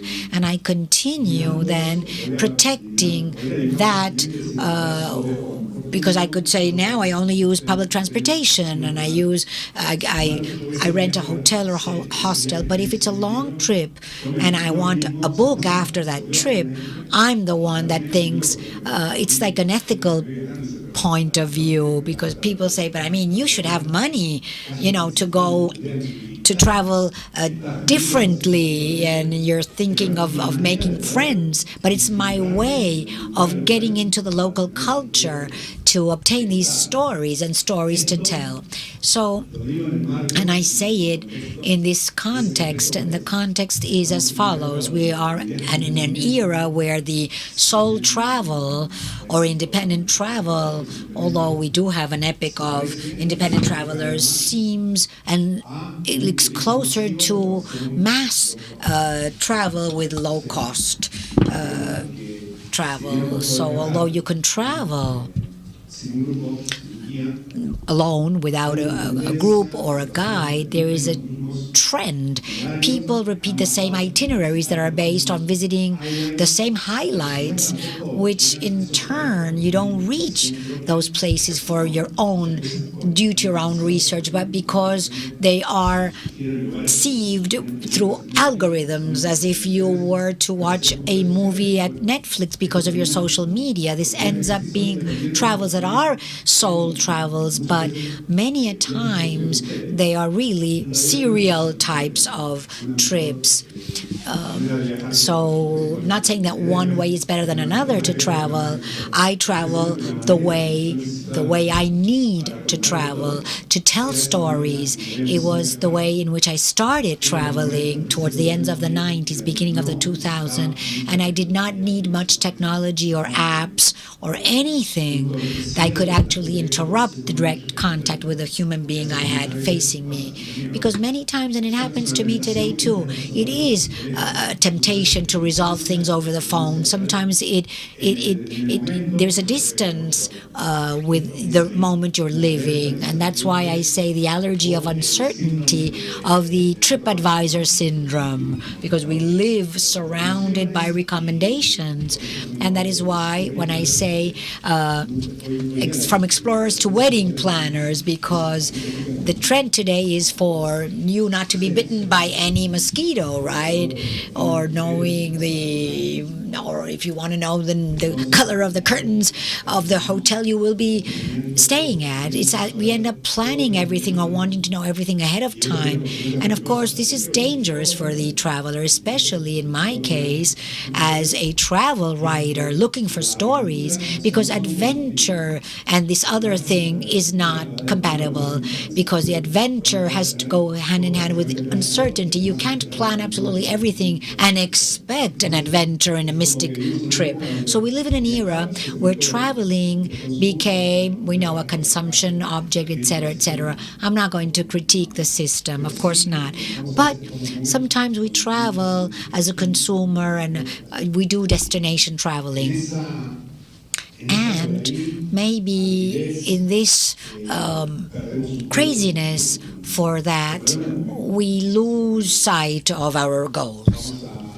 So I wanted to tell you a little bit, and quickly, I know we are delayed, 3 or 4 examples of different moments on my trips which were important. The way in which I traveled, this alternative way, was important to find a story.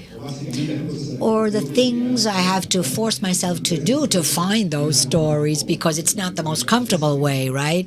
I mean, sometimes I'm traveling and I see others who travel without that pressure of having to tell stories, and I envy them, because I say I would have stayed here, and I would stay here facing the lake and reading, but I have to write a book out of this trip.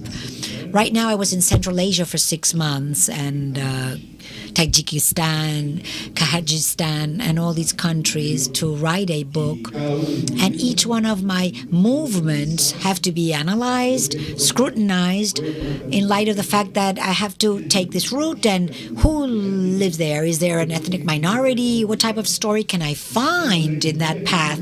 And what do I have to do to attain that story? Otherwise, nobody's going to come and drop a story at me. This is one story. The Nile deconstruction. I could have said the icon deconstruction, Nile, Machu Picchu, or whatever. When we talk about the flagship, the poster girls, the places that you have to go to, the musts. So the Nile in Egypt. And I realized, I mean, in all the brochures, the Nile was the place to go with the temples, etc. And it was the places where the traveler ended up having contact with the Nile were very, very specific places, like in a script. You're going to go to Cairo, Luxor, and Aswan, and everybody would do the same route. And it was very crazy because you ended up meeting other foreigners and not with Egyptians. You ended up meeting other foreigners that are traveling like you. So, of course, I did not boycott those places. That's not the idea. It's not that you don't have to go to the highlights. Of course you have to go there. That's why they're important. You have to go to Machu Picchu and elsewhere. But you must also expand your horizons. So I went to Luxor. I took that 3-day cruise on the Nile, but even on the Nile, I had no story to tell. I mean, it was not enough. And so what I thought of doing was try to walk along the Nile and to see different places, different cottages, looking in a map, and to sometimes I use Google Maps just to plan the area. Sometimes a good paper map is much superior than Google Maps, and that's homework for you. You can go into my blog and you'll find my ideas. And I used intermediate points. I used the south of Cairo, the provinces. I mean, there are a lot of factors that interplay to build an itinerary that is alternative to the highlights. The type of roads, the population density, the cultural issues. I've been developing this method for over 15 years.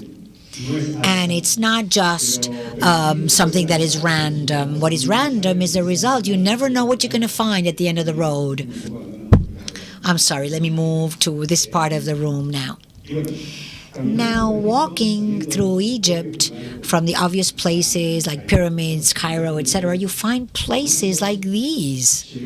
I came to a local home with a family of peasants who were planting crops. They welcomed me. Everything was going fine till then. Everything was going fine. This is almost like a mystic moment. People leave then their sugarcane crops and came to talk to the foreigner, and they improvise a picnic. They bring different types of teas, and we shake hands, and somebody takes a picture, and then this is what I was looking for, right? Stories of life in the deep Egypt, right, of the peasants, those who worked at the Nile, like in the time of the pyramids, when they were actually praying to the gods. The problem was when I learned that it was forbidden to travel within Egypt. You can go just to a few places. The rest is off limits to foreigners. And I knew this could have happened while I was traveling to Egypt, but it happened in the Sinai or the border with Libya. Things could happen, but I didn't know that the Nile was like the backbone. So then there were different people who came here, policemen that were actually masked as civilians. I mean, the whole artillery. But they said, listen, you can't continue on. You have to take the train and go to Luxor. Why? Because foreigners go to Luxor, period. That's it. And it didn't end there, of course. For about, I don't know, one day I was able to dodge them, and I used some things to protect myself. There were some gray areas. But then I had to, of course, give in and take the train to Luxor. So let me move fast. Kyrgyzstan, instructions to praise Lenin. I mean, there are a lot of Lenin statues, but what was interesting, because I wanted to tell a story that had to do with this. What is the connection with their past in the USSR? There are many museums and circuits, but statues will not tell you the story, really. The monuments won't talk to you, so I end up finding this mining town with a uranium mine in that area. It was Soviet mine, and where the people still remained there. Those who worked for the Soviet people and not Russians. They worked in the uranium mine, and I mean there was no hotel, and thank God there were no hotels, because I go back to the fact that sometimes this ease of moving in the touristic circuit makes you go into this bubble type of travel. There was no hotel, so this man offered me some accommodation, and we ended up drinking vodka next to the Lenin statue, and that's why the title said Safeguarding Lenin. And we ended up drinking vodka, and there was also that red star in the vodka bottle, very symbolic. Now, Kyrgyzstan too, in search of nomads. When you travel, you have to do as locals do. So many of them here travel by horse, and here is my backpack, as you say.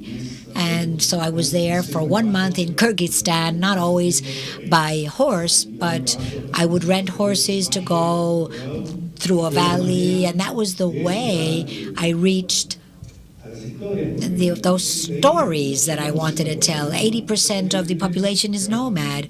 Obviously, to have contact with the circuit, you have to move in the circuit, and it was paramount to have a horse, and that is how I was able to reach places like the ones I'm showing now, and to live with these people, these families that are semi-nomad. Half of the time they spend with their herds in the pasture land. And let me move on. And then the Amalfitane shore, and this is side B. So I don't only go to places that end up with TAN, but this is the Amalfitane shorelines.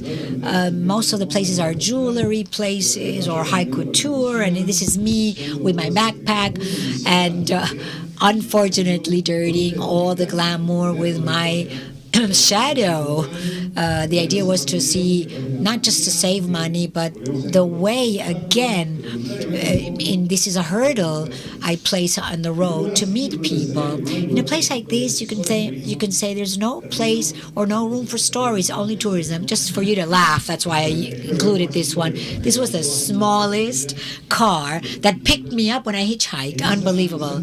In that town, that this man who is here to the left or to the right of the screen was the owner of a restaurant. He ended up accommodating me because I said, how do I pitch a tent? And he said, no, come home. He would go to work, and he would left me the keys of his home, and he came back with his uncle, the chef of the restaurant. Oh, what a feast we had. That's not the story, though. The spaghettis with clams and caviar. No, the story is when we ended the meal and the wine.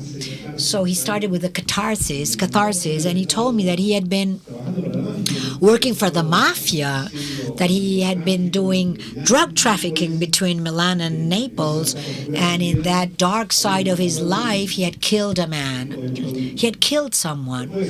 After telling me this, he said that he had to look for something. He went into the home, and he came out with a knife. He said he had to get rid of something. And he came out with a knife. I didn't know whether he wanted to kill me or what, or get rid of the knife. There were 50-50 chances, so I saw there was a knife. And he told me, this was a dark side of my story, of my life. I already made amends. I have to get rid of this object because obviously we're talking about the suicidal weapon. If I throw it on the sea, into the sea, that's no good because I see the sea every day. So I'm not going to see you anymore, so I'll give it to you. At that point, man, I felt like a shaman, that I had to eat up the guilt of this man. And that's when I left with the suicidal weapon. I felt that I had come to a place not where people would take pictures, right, with Positano as a backdrop. No, you can also show stories that have to do with this when you look for them. And other trips are not related to traveling differently, but rather directly inventing the country you're going to. Here it says Prussia by bike. Prussia no longer exists. It's a province at the north of Poland that at some point in time was part of the German Empire. So what I did was to go north of Poland with 19th century maps and a travel guide of the 18th century. And this had been part of Germany, and then it changed names by bike, following rural roads. I went through Poland, what used to be the Eastern Prussia, looking for ruined castles and places that were related to that story. This was an experimental travel that will become a book sometime. When you find places like these, like this, where Napoleon lived, totally in ruins, eaten up by the jungle, it's no part of tourist circuit. And in closing, Afghanistan, of course, I can't leave it out. Sometimes you have to dare go to countries people say you shouldn't because they're dangerous or part of a problem. But the people, the local people, ordinary people, have nothing to do with that story. So that's the trip I did, a month crossing Afghanistan. And my first book was published after it. And all the people I met on the road were really wonderful people, charming. This was the first family that lodged me. I slept, of course, with a knife under the pillow, but I'm here talking to you, so nothing happened to me. All the people were excellent. These were NATO soldiers, and I know this was really fast, but time is of the essence. So as I said earlier, these are my books. What I do is I write books. If you want to read the rest of the story at your own pace, you can find me in social media. Acróbata del Camino is an Instagram, and here are the books right outside. If you need anything, we can continue at the after talking together, and I'll tell you more about it. And I'm going to leave the stage so that you can continue on with the event. Thank you so much, the City of Buenos Aires, the Planetarium, all of you. And thank you for listening to me. Thank you.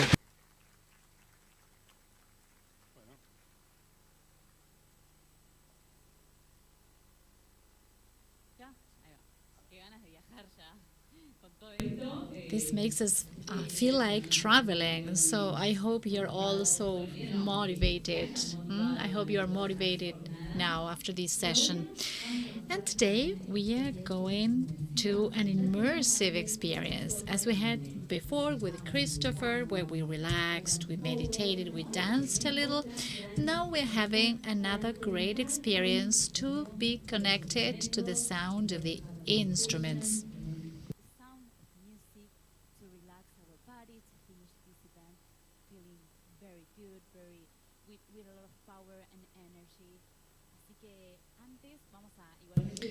So first we're going to invite Mia. She's a Nomads organizer. She was with us before. And in the meantime, they're going to set up the instruments. Relax. We're going to have this experience, así que siéntanse cómodos. Feel comfortable. You can lie down. There will be a projection as well. So enjoy as everything gets set up. They are from La Burbuja de San Telmo. They have a space there that is great. They were telling me about it. So you can go there in San Telmo to visit this wonderful place where they also conduct some experiences. And then we're going to talk to Mia. Mia, tell us. Thank you for being here, for participating, for making this possible. We'd like to know what's next. Well, I'd like to thank you. There's a huge team behind this from the government and from the community itself. We all worked very hard for this to happen. It's been a wonderful day, very inspiring, with lots of tools, valuable information. So I'd like to thank each and every one of you here, those that are connected remotely over the streaming. And then we're going to have an after this meeting. We're going to party as we deserve after. So we are going to this address. I'll share this with you.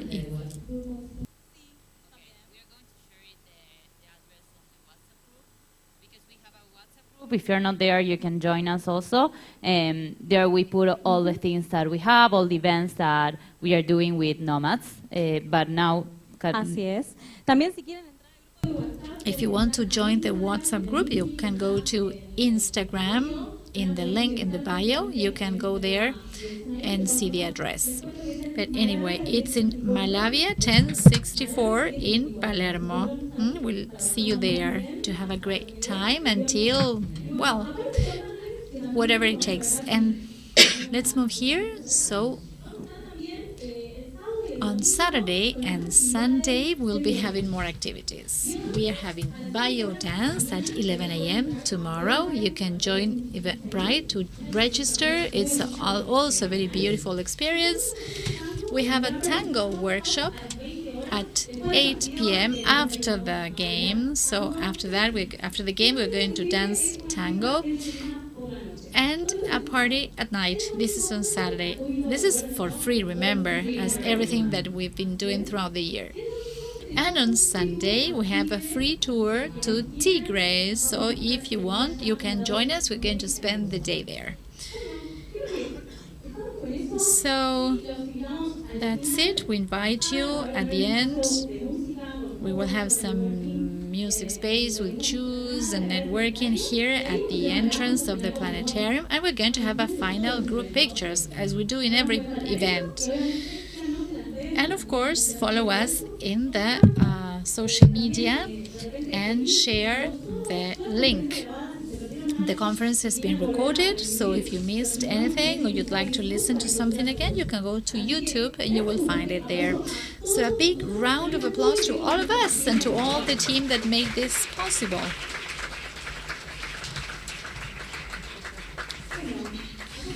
Okay, so here we are setting up. Can we ask everybody if they had a good time? Who dares tell us how you lived this event?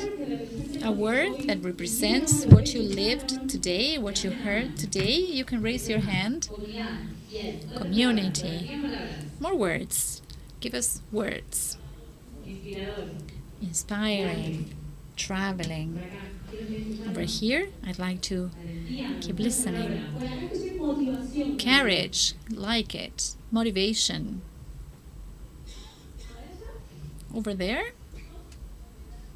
What was that? Novelty, innovation, great. Future, search, prospects, interesting. We've seen different perspectives from different places in the world.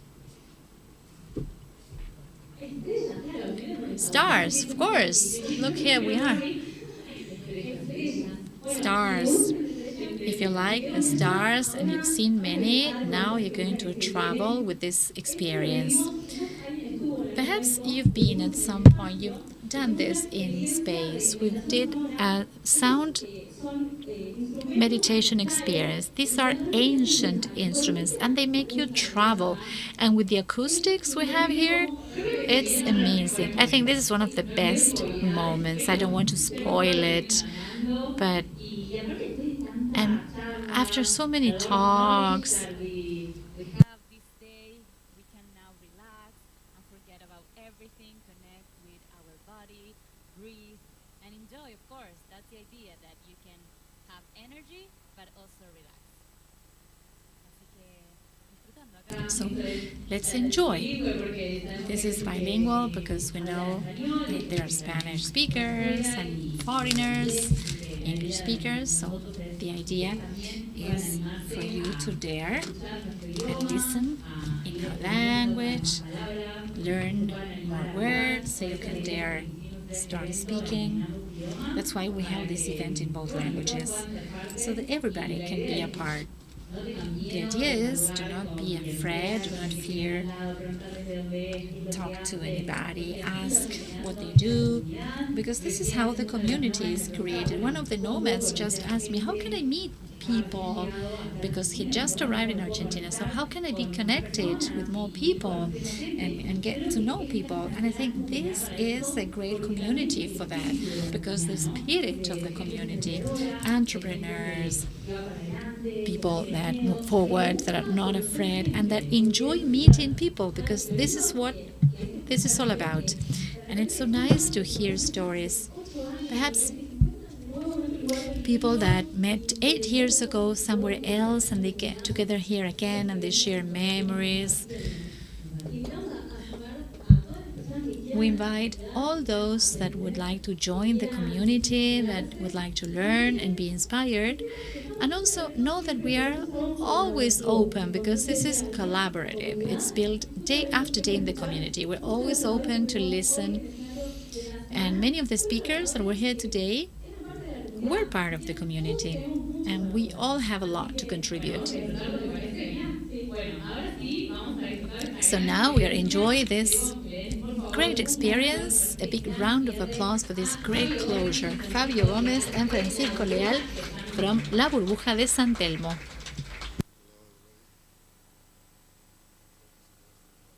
To this wonderful conference. Thank you, Mia Pascal. This is my friend, Francisco. We're from La Bulle. We already told this. It's been a long conference, a lot of thinking, a lot of going on. Now I will ask you that you just start to relax your mind, enjoy these wonderful projections. And I would like to give you small tips. If you please can start breathing slowly, deeply,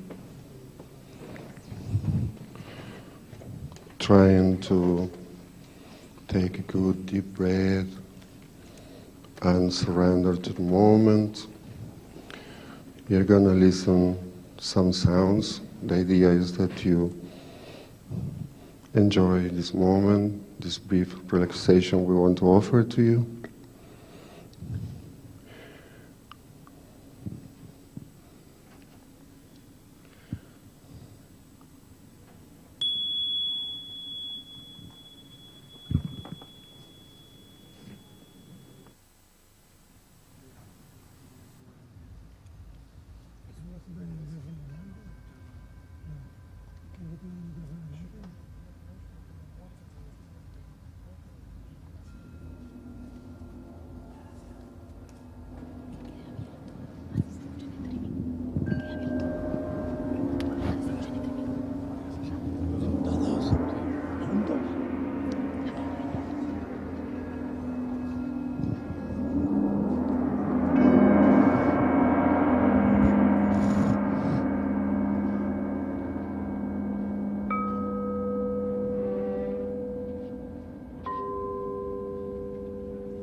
¿Se durmieron?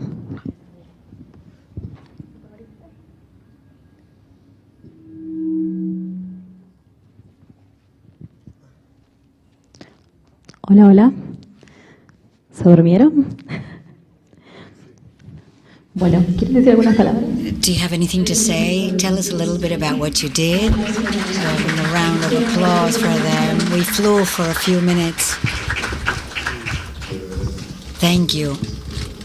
These are sound meditations. We do it in a contained environment to learn how to breathe through your diaphragm using all your lung capacity. Many times we don't even realize how we're breathing.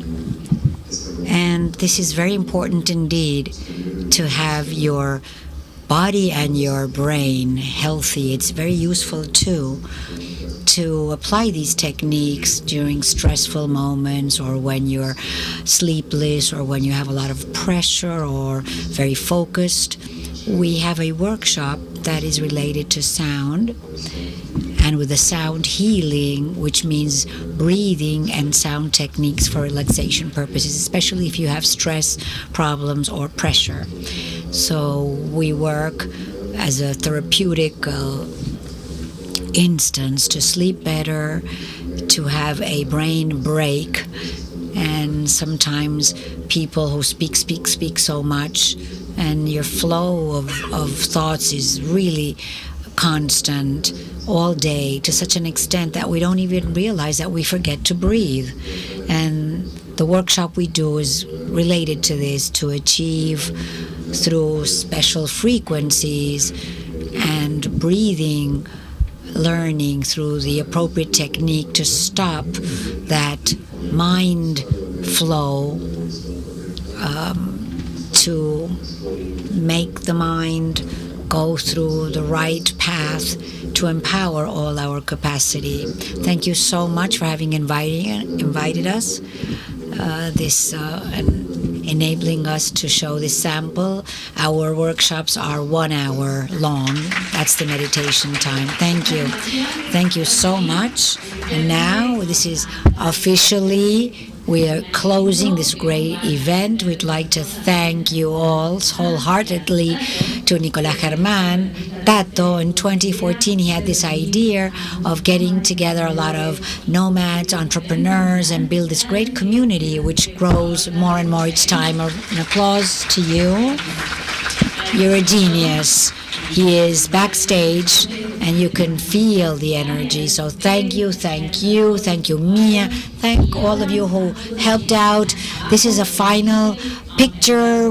There's a DJ, so we'll have a group picture. Don't leave. And as Mia said, we will go to a bar and enjoy. Thank you so much for being here at the conference, and much more next year. Thank you.